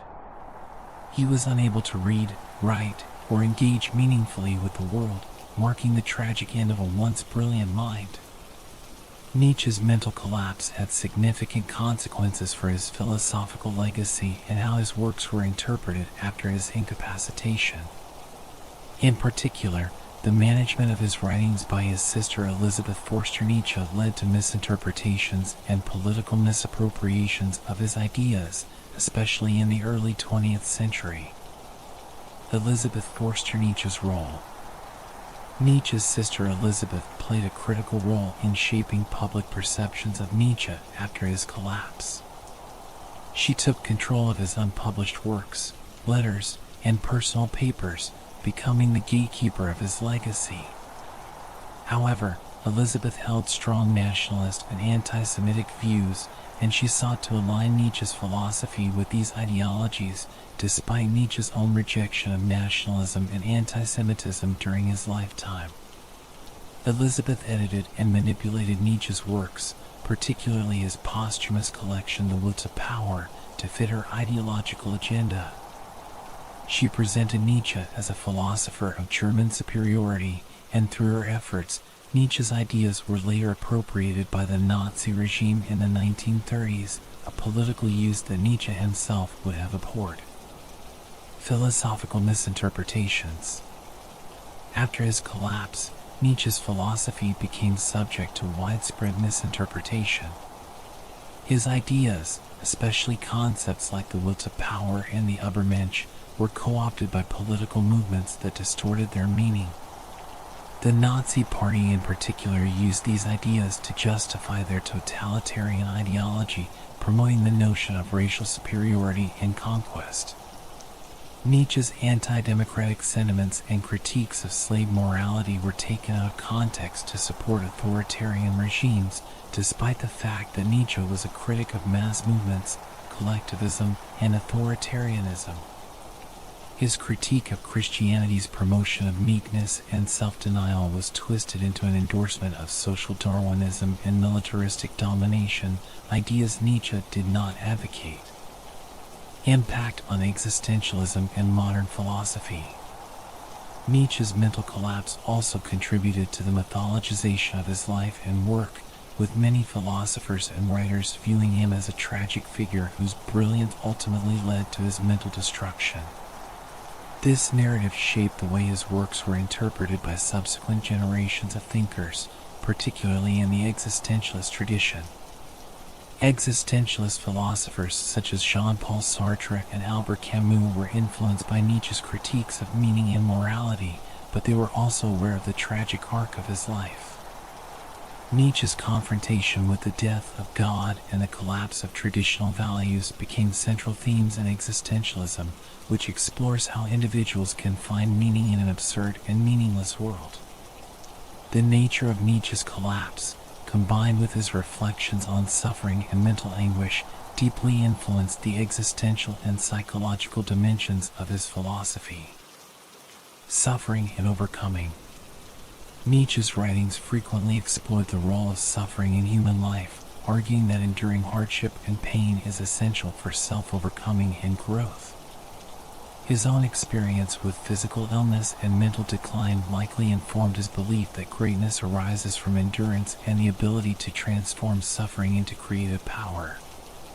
His concept of amor fati, the love of fate, reflects his acceptance of suffering as an inescapable part of life, one that must be embraced rather than avoided. Even as Nietzsche struggled with his own health, his philosophy encouraged individuals to affirm life in all its aspects, including its pain and difficulty. Madness and genius. Nietzsche's collapse has often been framed in terms of the romanticized link between madness and genius. His radical critiques of morality, religion, and traditional philosophy were seen by some as expressions of a mind that had transcended conventional thinking, even as it succumbed to mental illness. While Nietzsche's eventual descent into madness may have added to his mythical status as a philosopher, it also raises complex questions about the relationship between his mental state and his philosophical ideas. Some have speculated whether the intensity of his intellectual work contributed to his collapse, or whether his ideas about nihilism, self-overcoming, and the will to power reflected his inner psychological struggles. Nietzsche's death in 1900 marked the end of his tragic life, but it also marked the beginning of his rise as one of the most influential philosophers of the 20th century. His mental collapse may have silenced him, but his works continued to resonate with philosophers, writers, and political thinkers in the years that followed. Posthumous fame. After Nietzsche's death, his works became increasingly popular, especially among existentialist and modernist thinkers. His critique of traditional morality, his vision of the Übermensch, and his exploration of the will to power made him a central figure in discussions of modern philosophy, ethics, and the meaning of life. The legacy of misinterpretation. However, Nietzsche's legacy was tainted by the misinterpretation and political misuse of his works, particularly by the Nazi regime. This misuse led to a period where Nietzsche's reputation was heavily associated with fascism and totalitarianism, even though his actual philosophy was anti-authoritarian and anti-nationalist. In the decades following World War II, scholars worked to reclaim Nietzsche from these misinterpretations, highlighting the aspects of his philosophy that emphasized individual freedom, creativity, and the critique of mass movements. Nietzsche's mental collapse in 1889 marked the tragic end of one of the most brilliant philosophical careers of the 19th century.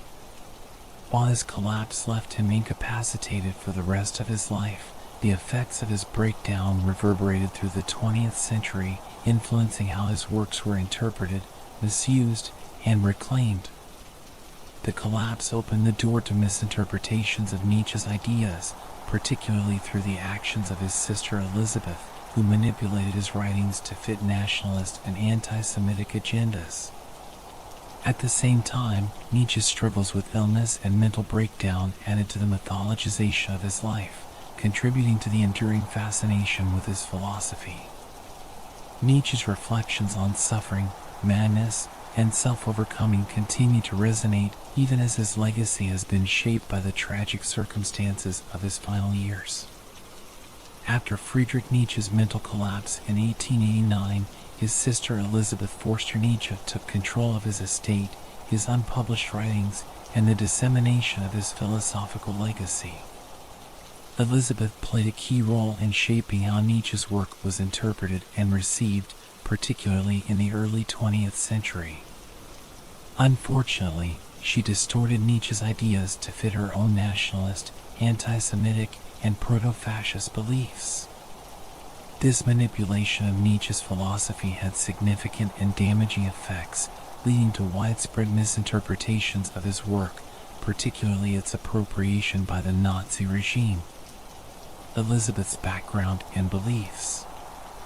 Elizabeth Forster Nietzsche was deeply influenced by nationalist and anti-Semitic ideologies. She was married to Bernhard Forster, a German nationalist and anti-Semite who sought to establish a German colony in Paraguay, a project called Nueva Germania.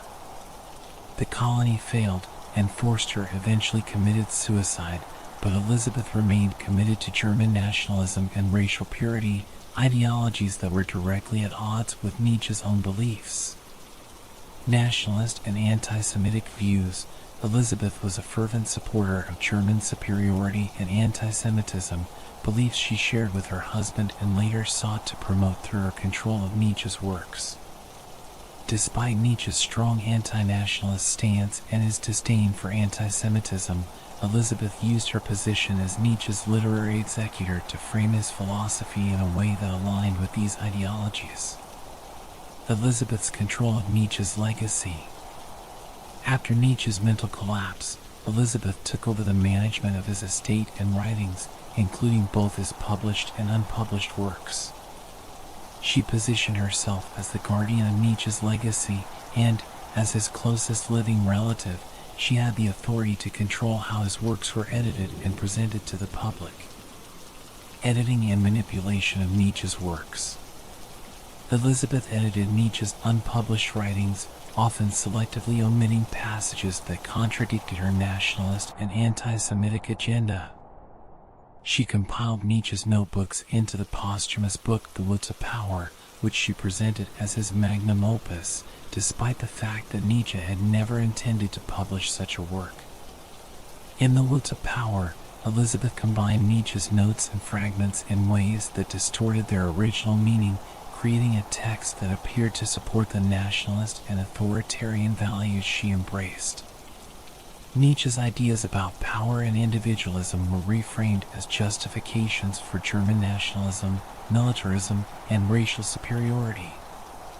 Public image of Nietzsche.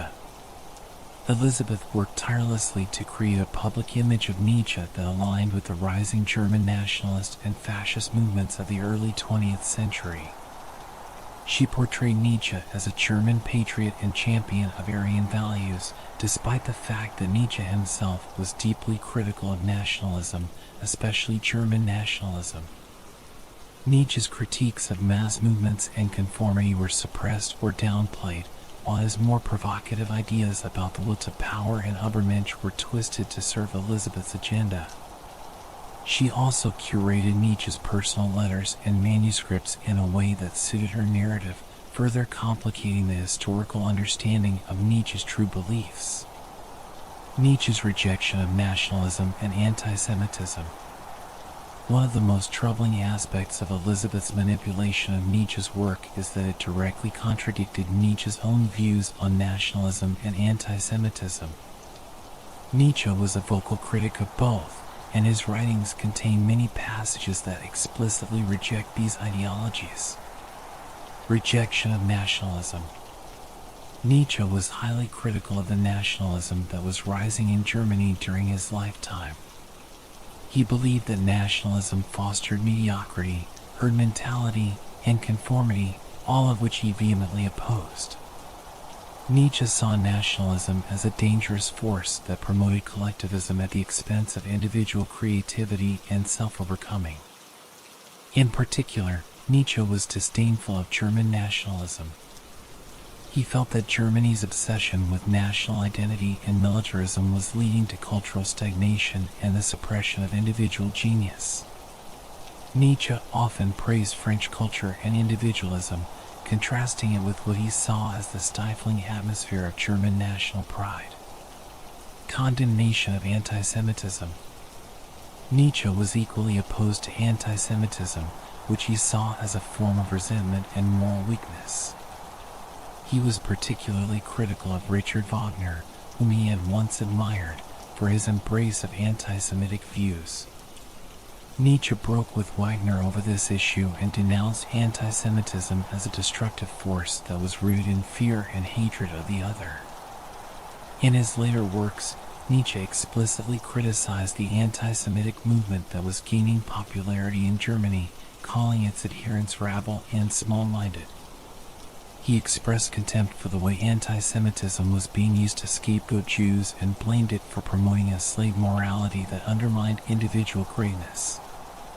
Elizabeth's distortion of Nietzsche's philosophy involved selectively highlighting certain aspects of his work, such as the will to power and the Übermensch, while ignoring or downplaying Nietzsche's broader philosophical framework, which was centered on individualism, self-overcoming, and the rejection of herd mentality. Will to power and Übermensch. Nietzsche's concept of the will to power was not a political or racial doctrine, but rather a metaphysical and existential force driving individuals towards self-overcoming, creativity, and the pursuit of personal excellence. However, Elizabeth reframed the will to power as a justification for domination, militarism, and nationalistic conquest, aligning Nietzsche's ideas with the authoritarian ideologies of the early 20th century. Similarly, Nietzsche's Übermensch was intended to represent an ideal individual who transcended societal norms and created their own values, living authentically and free from the constraints of conventional morality. Elizabeth, however, twisted this concept to support the idea of a master race, a distortion that would later be embraced by the Nazi regime. Nietzsche's individualism versus Elizabeth's collectivism. One of the most fundamental contradictions between Nietzsche's philosophy and Elizabeth's nationalist interpretation is the difference between individualism and collectivism. Nietzsche's philosophy was deeply individualistic, emphasizing the importance of personal freedom, creativity, and self-mastery. He believed that greatness was achieved through self-overcoming and the rejection of herd mentality. Elizabeth's nationalist agenda, on the other hand, promoted a collective identity based on race and nation, which was directly opposed to Nietzsche's emphasis on individual autonomy. By aligning Nietzsche's ideas with nationalist movements, Elizabeth distorted the core of his philosophy to fit her own political beliefs. The impact of Elizabeth's distortions. Elizabeth's manipulation of Nietzsche's philosophy had far-reaching consequences, particularly in the way Nietzsche's work was interpreted in the early 20th century. Appropriation by the Nazi regime. One of the most significant consequences of Elizabeth's distortion of Nietzsche's philosophy was its appropriation by the Nazi regime. Adolf Hitler and other Nazi leaders embraced Nietzsche as a philosopher who justified their beliefs in Aryan superiority, militarism, and totalitarianism. Elizabeth herself welcomed Hitler and the Nazis, even hosting Hitler at the Nietzsche archives in Weimar and presenting him with a copy of Nietzsche's works. The Nazis used Nietzsche's ideas about the Übermensch and the will to power to promote their ideology of racial purity and German expansionism, despite the fact that Nietzsche had explicitly rejected nationalism and anti-Semitism. This misappropriation tainted Nietzsche's legacy for decades, leading many to associate him with fascism and Nazism. Reclaiming Nietzsche's legacy. In the decades following World War II, scholars worked to reclaim Nietzsche's philosophy from the misinterpretations and distortions propagated by Elizabeth and the Nazi regime. Careful studies of Nietzsche's original works and letters revealed his anti-nationalist and anti-Semitic views, leading to a more accurate understanding of his philosophy. Today, Nietzsche is recognized as a philosopher who championed individualism, creativity, and the rejection of collective ideologies, rather than as an advocate of nationalist or totalitarian politics. Scholars continue to emphasize the importance of reading Nietzsche in his own context, rather than through the lens of the manipulated legacy created by Elizabeth. Elizabeth Forster Nietzsche played a crucial role in shaping how Friedrich Nietzsche's philosophy was interpreted, but her distortions and manipulations had damaging consequences for his legacy. By reframing Nietzsche's ideas to fit her nationalist and anti-Semitic beliefs, Elizabeth contributed to the widespread misuse of Nietzsche's philosophy, particularly by the Nazi regime.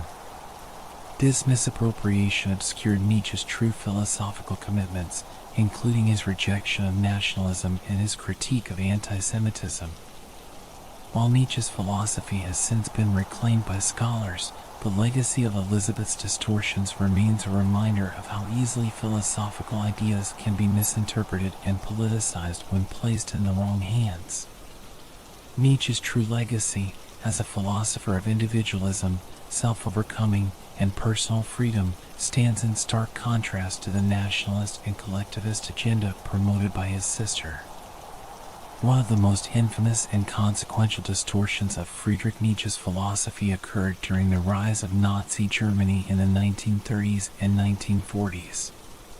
The Nazi regime, under the leadership of Adolf Hitler, misappropriated Nietzsche's ideas, especially his concepts of the Übermensch and the will to power, to justify their ideologies of Aryan racial superiority, totalitarianism, and militarism. However, Nietzsche's actual philosophy is fundamentally at odds with the core tenets of Nazi ideology. The misinterpretation of Nietzsche by the Nazis was largely the result of the efforts of his sister, Elizabeth Forster Nietzsche, who manipulated his works to align them with her nationalist and anti-Semitic views. How the Nazis misinterpreted Nietzsche. The Nazi regime's misuse of Nietzsche's philosophy primarily centered on a distorted reading of his concepts of Übermensch, Overman, and will to power. These ideas were twisted into tools of propaganda used to promote their goals of racial purity, imperial conquest, and authoritarian control. Übermensch, Overman, and racial superiority.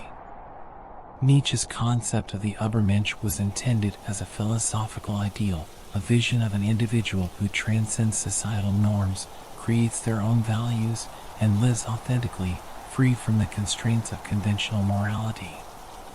The Übermensch is not about biological superiority or domination of others, but rather about the overcoming of internal limitations and the creation of new values.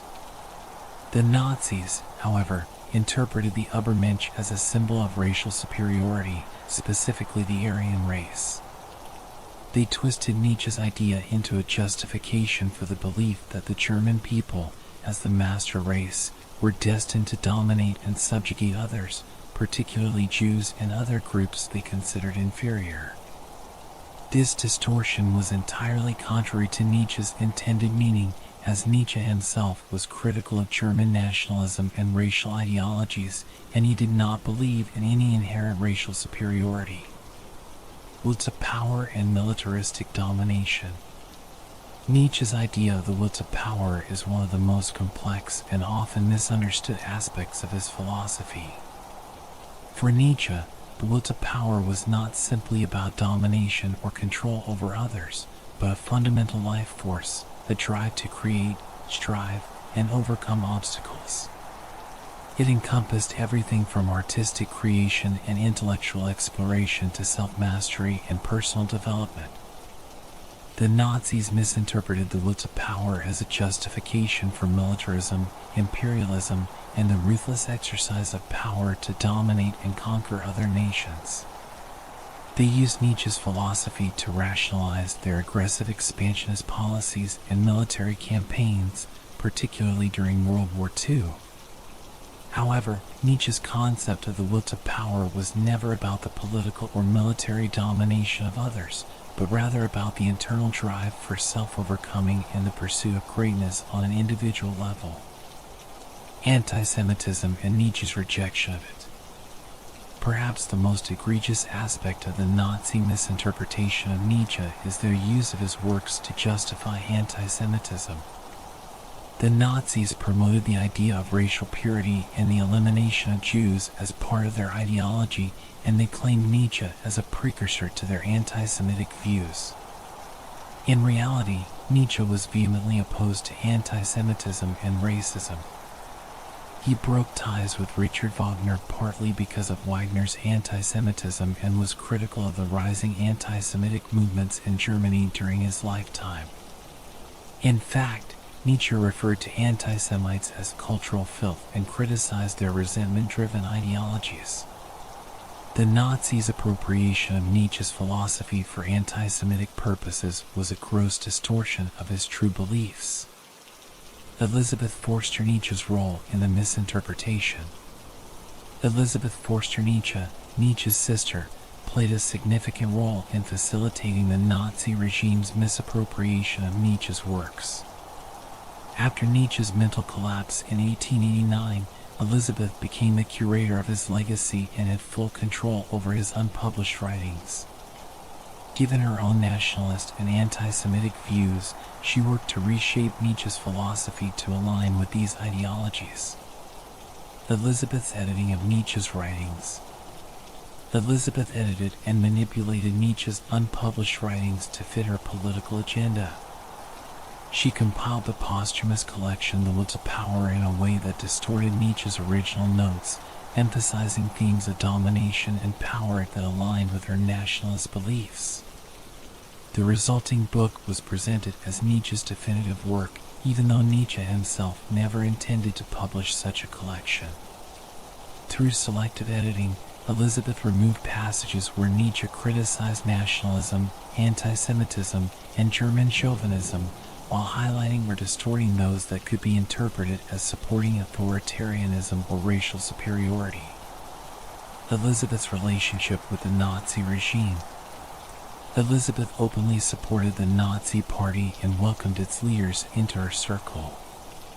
She hosted Adolf Hitler at the Nietzsche Archives in Weimar and presented him with Nietzsche's works, further solidifying the connection between Nietzsche's philosophy and Nazi ideology in the public eye.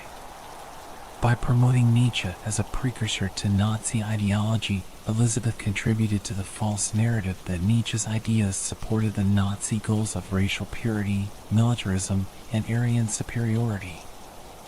One of the greatest ironies of the Nazi appropriation of Nietzsche is that Nietzsche himself was a staunch critic of nationalism, anti-Semitism, and herd mentality, all central tenets of Nazi ideology.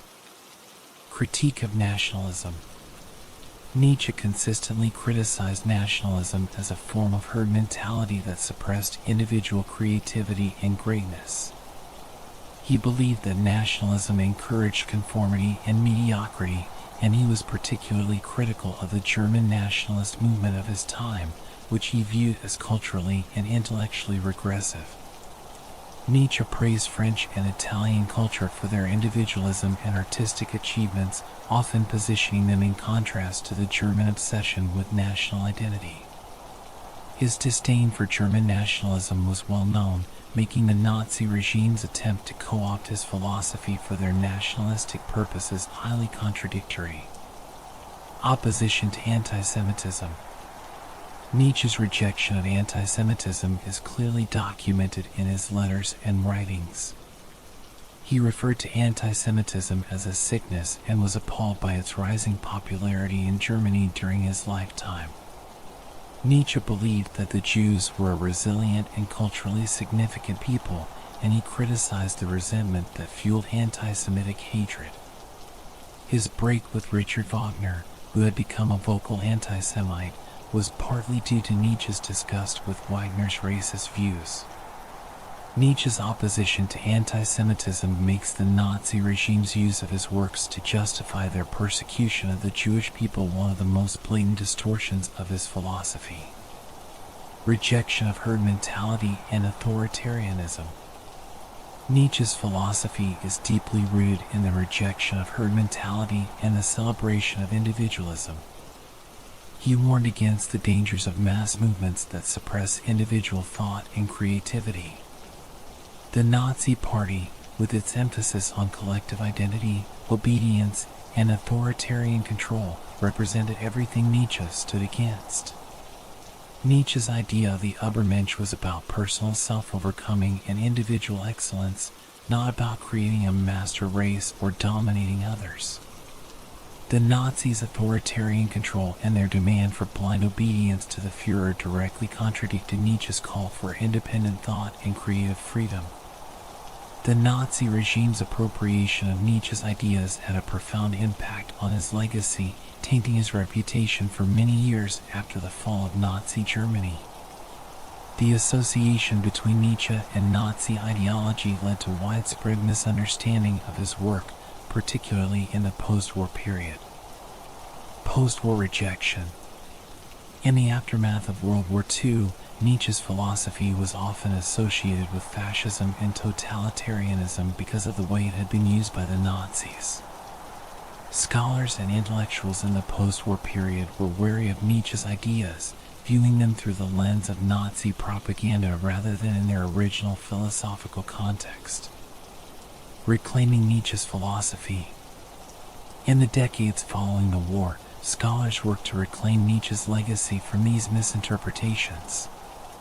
Careful studies of his original works and letters revealed Nietzsche's true opposition to nationalism, anti-Semitism, and authoritarianism. By separating Nietzsche's philosophy from the distortions imposed by his sister Elizabeth and the Nazi regime, scholars were able to present a more accurate understanding of his ideas. Nietzsche's philosophy, particularly its emphasis on individualism, self-overcoming, and the critique of collective ideologies, has since gained renewed recognition and appreciation in contemporary thought, especially in existentialism, postmodernism, and critical theory. The Nazi regime's misinterpretation of Friedrich Nietzsche's philosophy represents one of the most significant and damaging distortions of his ideas.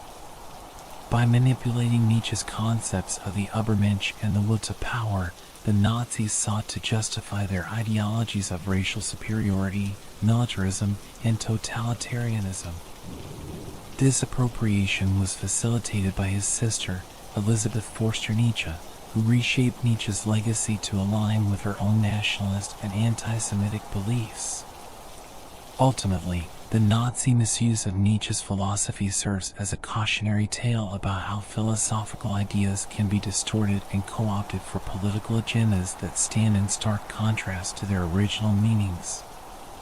Nietzsche's true legacy, characterized by a rejection of nationalism, anti-Semitism, and herd mentality, has begun to be reclaimed and appreciated in contemporary discussions of individualism, creativity, and the human condition.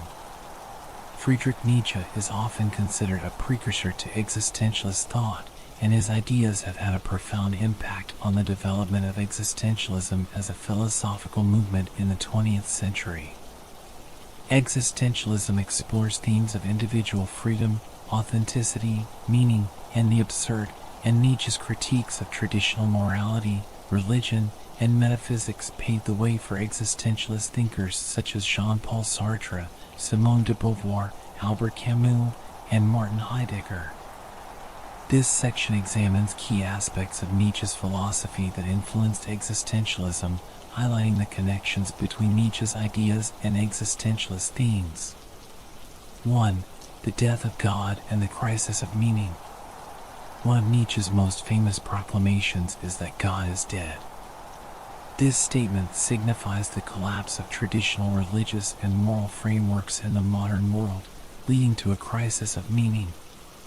Nietzsche argued that with the decline of religious belief, individuals are left to confront a world devoid of inherent purpose or objective values.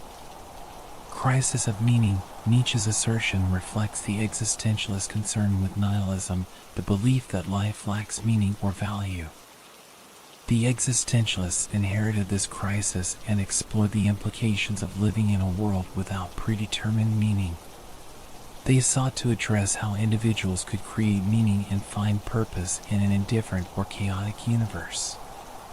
Existential freedom. The death of God opens the door to existential freedom, where individuals are no longer bound by absolute moral laws or divine commandments. Nietzsche argued that this freedom comes with the responsibility to create one's own values and define one's purpose.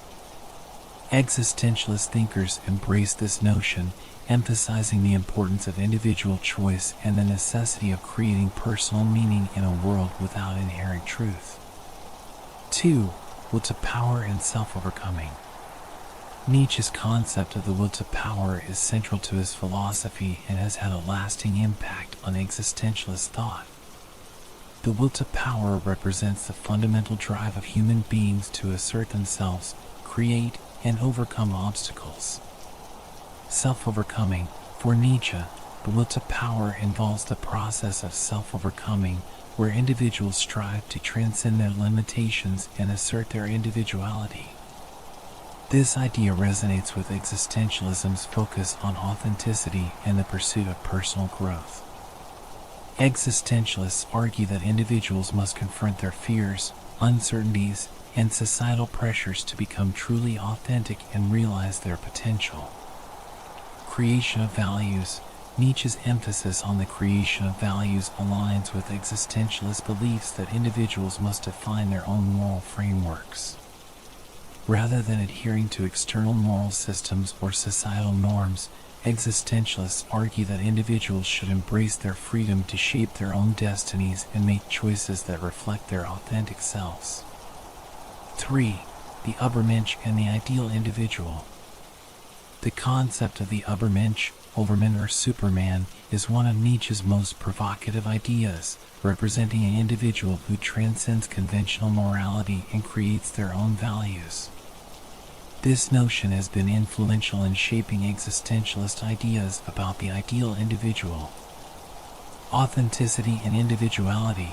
The Übermensch embodies the qualities of authenticity and individuality that existentialists celebrate. Rather than conforming to societal expectations or moral constraints, the Übermensch embraces life fully, asserting their will and living according to their own values. This mirrors existentialist ideals of living authentically and courageously in the face of an uncertain world. Challenge to conventional morality. Nietzsche's idea of the Übermensch serves as a challenge to conventional morality, much like existentialists question established moral norms. Existentialists explore the tension between individual freedom and societal constraints, emphasizing the need to resist conformity and pursue personal authenticity. 4. Critique of herd mentality. Nietzsche's critique of the herd mentality, the tendency for individuals to conform to societal norms and values, has significant implications for existentialism. He argued that the herd mentality leads to mediocrity and the suppression of individuality. Rejection of conformity. Nietzsche's emphasis on the dangers of conformity resonates with existentialist concerns about the pressure to conform to societal expectations. Existentialists argue that individuals must resist the pull of the herd and cultivate their own beliefs, desires, and values. This rejection of conformity is central to the existentialist quest for authenticity. Authenticity in the face of conformity. Existentialists advocate for embracing one's uniqueness and navigating the tensions between individual desires and societal pressures. They emphasize the importance of making conscious choices rather than succumbing to the norms imposed by society, aligning with Nietzsche's vision of the individual as a creator of values. 5. The absurd and the search for meaning. While Nietzsche did not explicitly use the term absurd, his exploration of the tension between human desire for meaning and the indifferent universe aligns closely with existentialist thought, particularly in the works of Albert Camus. Confrontation with the absurd. Nietzsche's acknowledgement of life's inherent chaos and suffering resonates with the existentialist recognition of the absurdity of existence.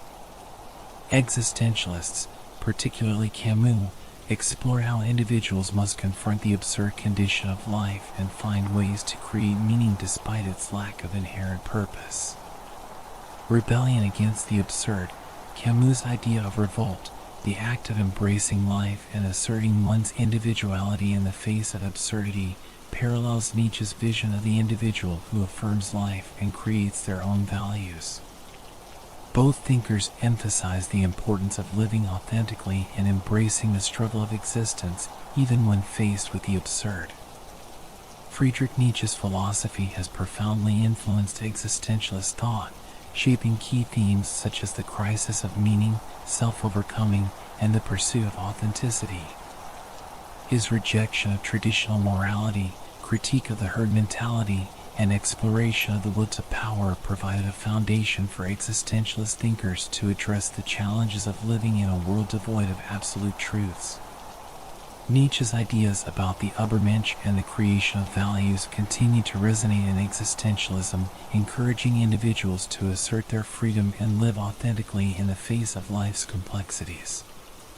By grappling with themes of freedom, choice, and the absurd, existentialists have built upon Nietzsche's legacy, exploring the intricacies of human existence and the potential for personal meaning in an uncertain world.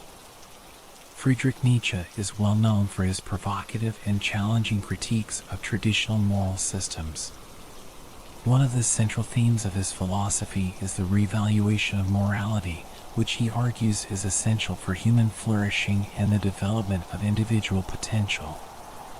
Nietzsche contended that the prevailing moral frameworks, particularly those rooted in Christianity and traditional philosophical thought, are life-denying, promote mediocrity, and suppress human instincts. This section explores Nietzsche's call for the revaluation of morality, its implications, and its significance in contemporary thought. The critique of traditional morality. Nietzsche's critique of traditional morality focuses on its foundations and consequences. He believed that conventional moral systems, particularly those shaped by religion, were based on resentment and fear rather than on the affirmation of life and individual strength. Slave morality versus master morality. Nietzsche distinguishes between two types of morality: master morality, which values strength, creativity, and individualism, and slave morality, which promotes humility, obedience, and self-denial. He argued that slave morality emerged as a reaction from the weak and oppressed, seeking to undermine the values of the strong and powerful. This inversion of values, he claimed, leads to a culture that glorifies mediocrity and suppresses individual greatness. Life-denying morality. Nietzsche viewed traditional moral frameworks as life-denying because they often promote values that discourage human instinct and vitality.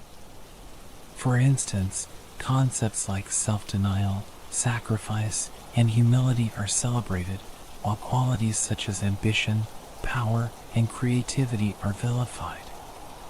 Nietzsche believed that such values stifle human potential and prevent individuals from achieving greatness. 2. The need for revaluation.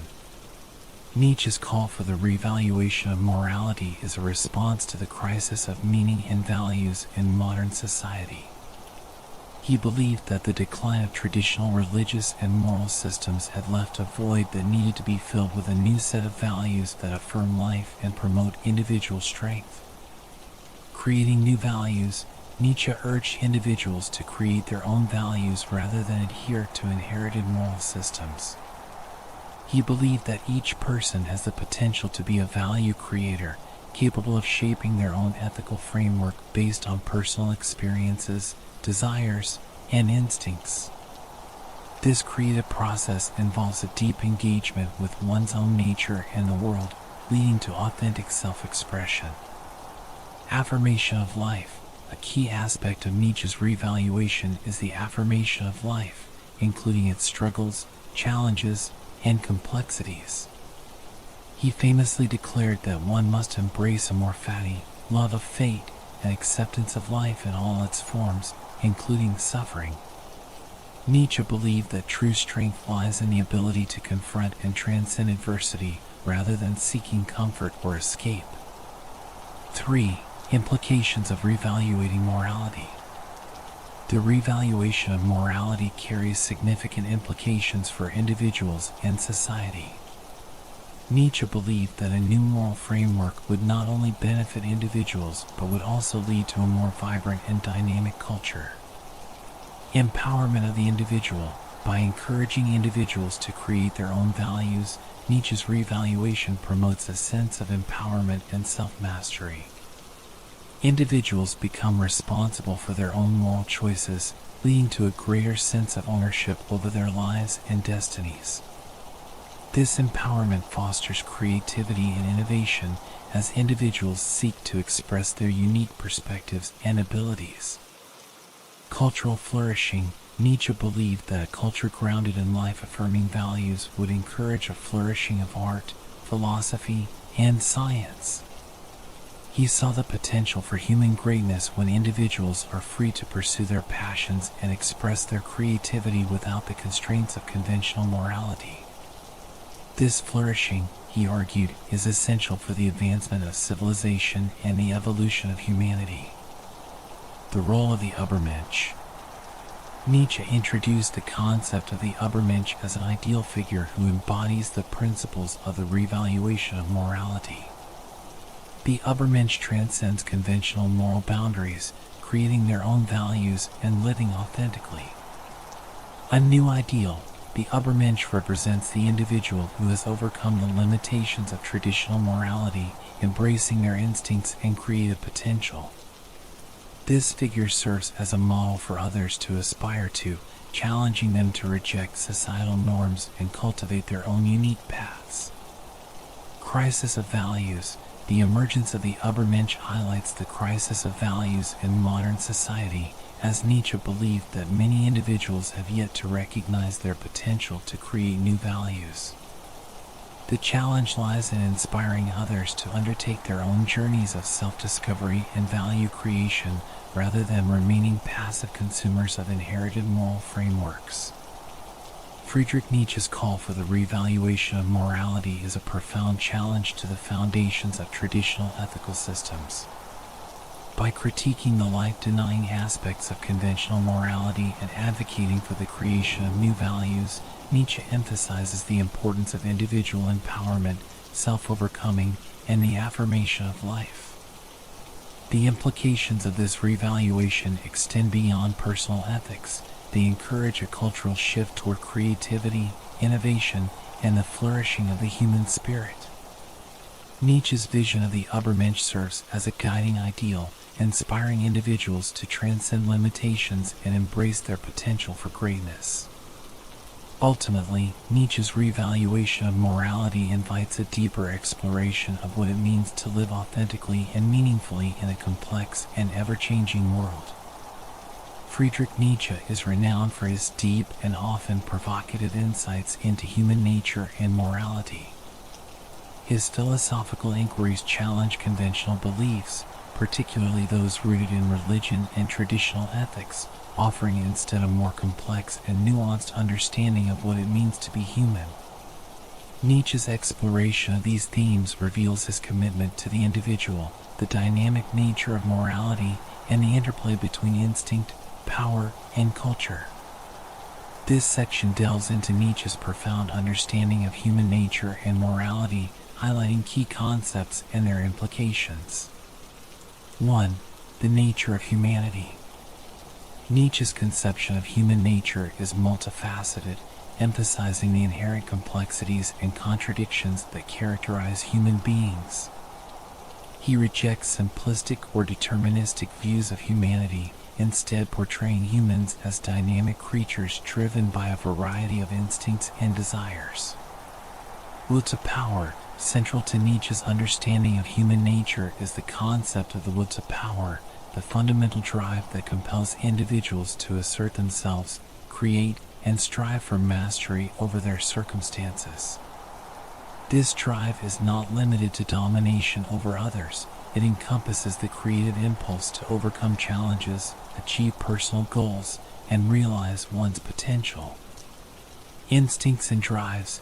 Nietzsche believed that human beings are governed by a multitude of instincts and drives, which are often in conflict with one another. He rejected the notion of a singular human essence or moral core, instead arguing that humans are complex beings influenced by biological, psychological, and cultural factors. This perspective allows for a more dynamic view of morality, where ethical frameworks must evolve to accommodate the diverse aspects of human nature. The role of suffering. Nietzsche also acknowledged the role of suffering in shaping human experience. He argued that suffering is an inherent part of life and can lead to personal growth and self-overcoming. This idea stands in contrast to traditional views that see suffering as something to be avoided. For Nietzsche, enduring and confronting suffering can be transformative, enabling individuals to tap into their creative potential and assert their will to power. Morality as a social construct. Nietzsche's insights into morality challenge the idea that ethical systems are universally applicable or derived from objective truths. Instead, he posits that morality is a social construct, shaped by historical, cultural, and psychological factors. Master morality versus slave morality. Nietzsche distinguishes between two types of morality: master morality and slave morality. Master morality, associated with the noble and powerful, values strength, courage, and assertiveness. In contrast, slave morality emerges from the weak and oppressed, promoting values such as humility, meekness, and self-denial. Nietzsche argues that slave morality arose as a reaction to the dominance of master morality, inverting its values to protect the interests of the weak.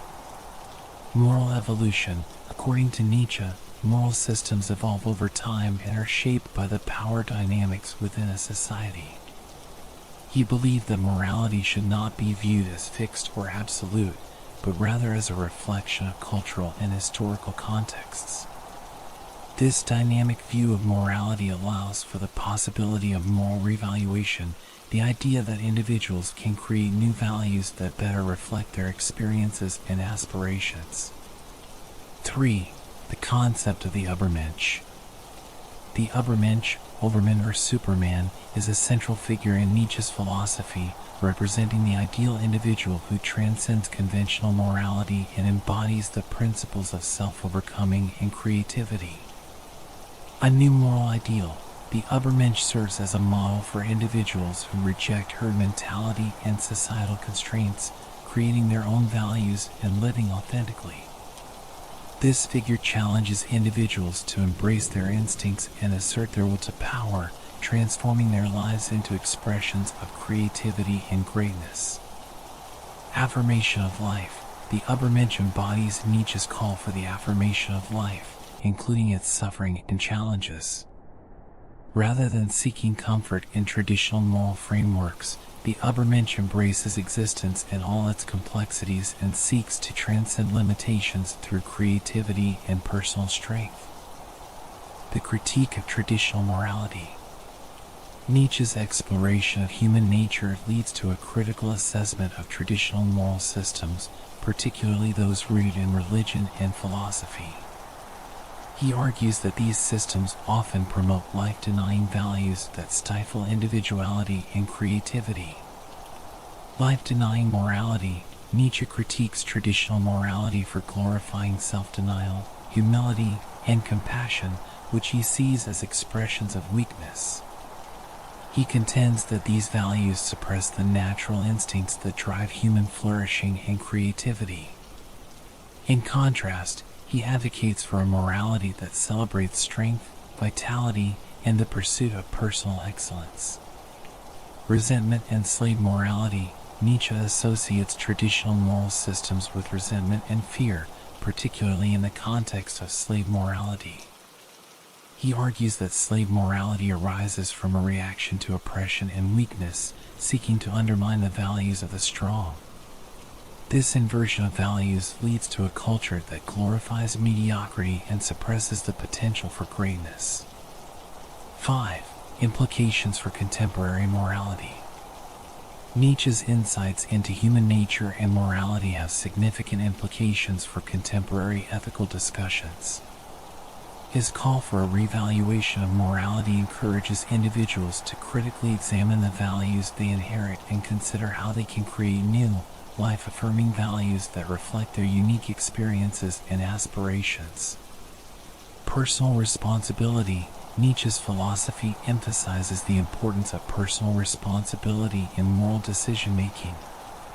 Rather than relying on external authorities or moral absolutes, individuals are encouraged to cultivate their own ethical frameworks based on their instincts, desires, and experiences.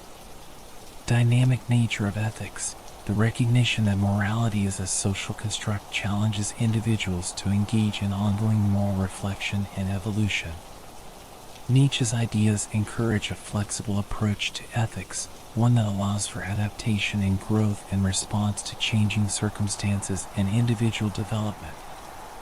Friedrich Nietzsche's profound understanding of human nature and morality invites a re-evaluation of conventional ethical systems.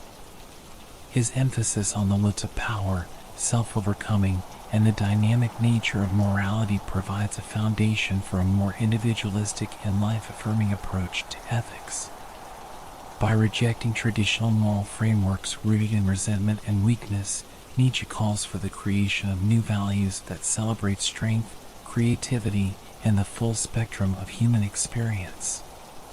Nietzsche's exploration of the complexities of human nature and his critique of conventional morality challenge individuals to embrace their instincts, assert their autonomy, and navigate the intricate interplay between morality and the human condition. His philosophy continues to resonate today, inspiring ongoing discussions about the nature of ethics, individuality, and the quest for meaning in a complex and often chaotic world. Friedrich Nietzsche is one of the most influential philosophers of the 19th century, and his ideas have had a profound impact on a wide range of philosophical movements and debates in the 20th and 21st centuries. Nietzsche's critiques of traditional morality, religion, and metaphysics, along with his exploration of themes such as individuality, power, creativity, and the absurd, have made significant contributions to contemporary philosophy. This section outlines some of the key areas where Nietzsche's legacy continues to shape philosophical thought today. 1. Existentialism. Nietzsche is often regarded as a precursor to existentialism, a philosophical movement that emphasizes individual freedom, authenticity, and the search for meaning in an indifferent universe. His ideas laid the groundwork for later existentialist thinkers such as Jean-Paul Sartre, Simone de Beauvoir, and Albert Camus. Crisis of meaning. Nietzsche's proclamation that God is dead reflects the existentialist concern with the crisis of meaning in the modern world. This idea challenges individuals to confront the absence of inherent meaning and to create their own values and purpose. Individual freedom and responsibility. Nietzsche's emphasis on the will to power and the creation of values aligns with existentialist themes of personal freedom and responsibility. Existentialists advocate for the idea that individuals must take ownership of their choices and navigate the complexities of existence without relying on external moral frameworks. Postmodernism. Nietzsche's philosophy has had a significant influence on postmodern thought, particularly in its critique of grand narratives, absolute truths, and objective morality. His ideas resonate with key postmodern figures such as Michel Foucault, Jacques Derrida, and Jean-François Lyotard. Critique of metaphysics. Nietzsche's rejection of metaphysical foundations and objective truths parallels the postmodern skepticism of universal claims and absolute values. Postmodernists have drawn on Nietzsche's critique to argue that knowledge and meaning are contingent, socially constructed, and context-dependent. Perspectivism. Nietzsche's concept of perspectivism, the idea that all knowledge is shaped by individual perspectives, has influenced postmodern views on truth and interpretation. This recognition of the multiplicity of viewpoints challenges the notion of a single, authoritative narrative, leading to a more pluralistic understanding of knowledge. Moral philosophy and ethical thought. Nietzsche's critique of traditional morality has contributed to contemporary debates in moral philosophy. His ideas challenge prevailing ethical frameworks and encourage the exploration of alternative moral systems. Reevaluation of morality. Nietzsche's call for a reevaluation of morality invites philosophers to critically examine inherited ethical systems and consider how they can create new values that affirm life and individual potential. This has sparked discussions about the nature of ethics, the role of power in moral systems, and the relationship between morality and individual flourishing. Ethical individualism. Nietzsche's emphasis on individual creativity and self-overcoming encourages a more individualistic approach to ethics. Contemporary philosophers are increasingly exploring the importance of personal values, autonomy, and self-expression in moral decision-making, reflecting Nietzsche's belief in the significance of the individual's role in shaping their ethical framework. 4. Psychology and psychoanalysis. Nietzsche's insights into human nature, instincts, and the unconscious have influenced fields such as psychology and psychoanalysis. His exploration of the complexities of the human psyche prefigured many themes that would later be developed by thinkers like Sigmund Freud and Carl Jung. Will to power and human drives. Nietzsche's concept of the will to power aligns with psychological theories that emphasize the importance of underlying drives and instincts in shaping behavior. His ideas challenge simplistic understandings of human motivation and encourage a more nuanced exploration of the factors that influence individual behavior. Critique of rationality.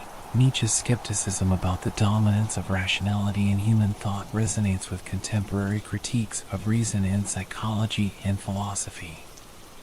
He argued that human beings are often driven by irrational forces, emotions, and desires, leading to a richer understanding of the complexities of human motivation. 5. Political philosophy and social critique. Nietzsche's ideas about power, morality, and the individual have influenced discussions in political philosophy and social critique.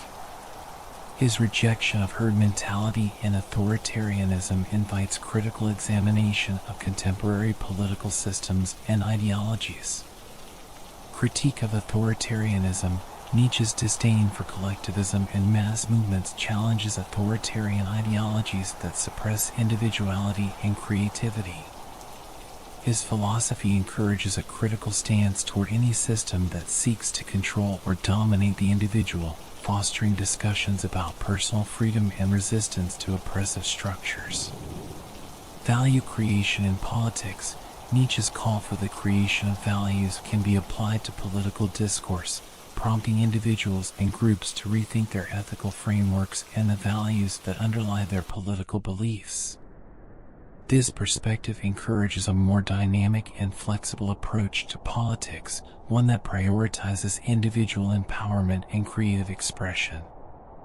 Friedrich Nietzsche's contributions to contemporary philosophy are vast and multifaceted, influencing various movements and fields of thought. His critiques of traditional morality, his exploration of individual freedom, and his challenge to absolute truths have shaped the landscape of modern philosophical inquiry. Nietzsche's legacy continues to inspire thinkers to engage with complex questions about human existence, ethics, and the nature of power. By encouraging a re-evaluation of morality and the affirmation of individuality, Nietzsche invites us to confront the intricacies of life in an ever-changing world. His philosophy serves as a powerful reminder of the importance of creating meaning and values that resonate with our unique experiences, aspirations, and instincts, ensuring that his ideas remain relevant and vital in contemporary discourse. And so, the world of Friedrich Nietzsche stands before us like a deep ocean, with each wave whispering the complexities of human nature and the mysteries of morality. Nietzsche acts as a guide, urging us to confront life's challenges and discover the strength within ourselves. He reminds us that we must have the courage to create our own values, savoring the journey as we find our way. This journey offers us not only the chance to write our own stories, but also to embrace every moment life presents, enriching our experiences. Nietzsche encourages us to transcend the ordinary and celebrate our individuality and creativity. Ultimately, Nietzsche's philosophy is not just a system of thought, it is an art of living. By opening the doors to our inner worlds, he invites each of us to become the hero of our own tale. Let us remember that life is a creative tapestry. Each thread we weave shapes our unique existence.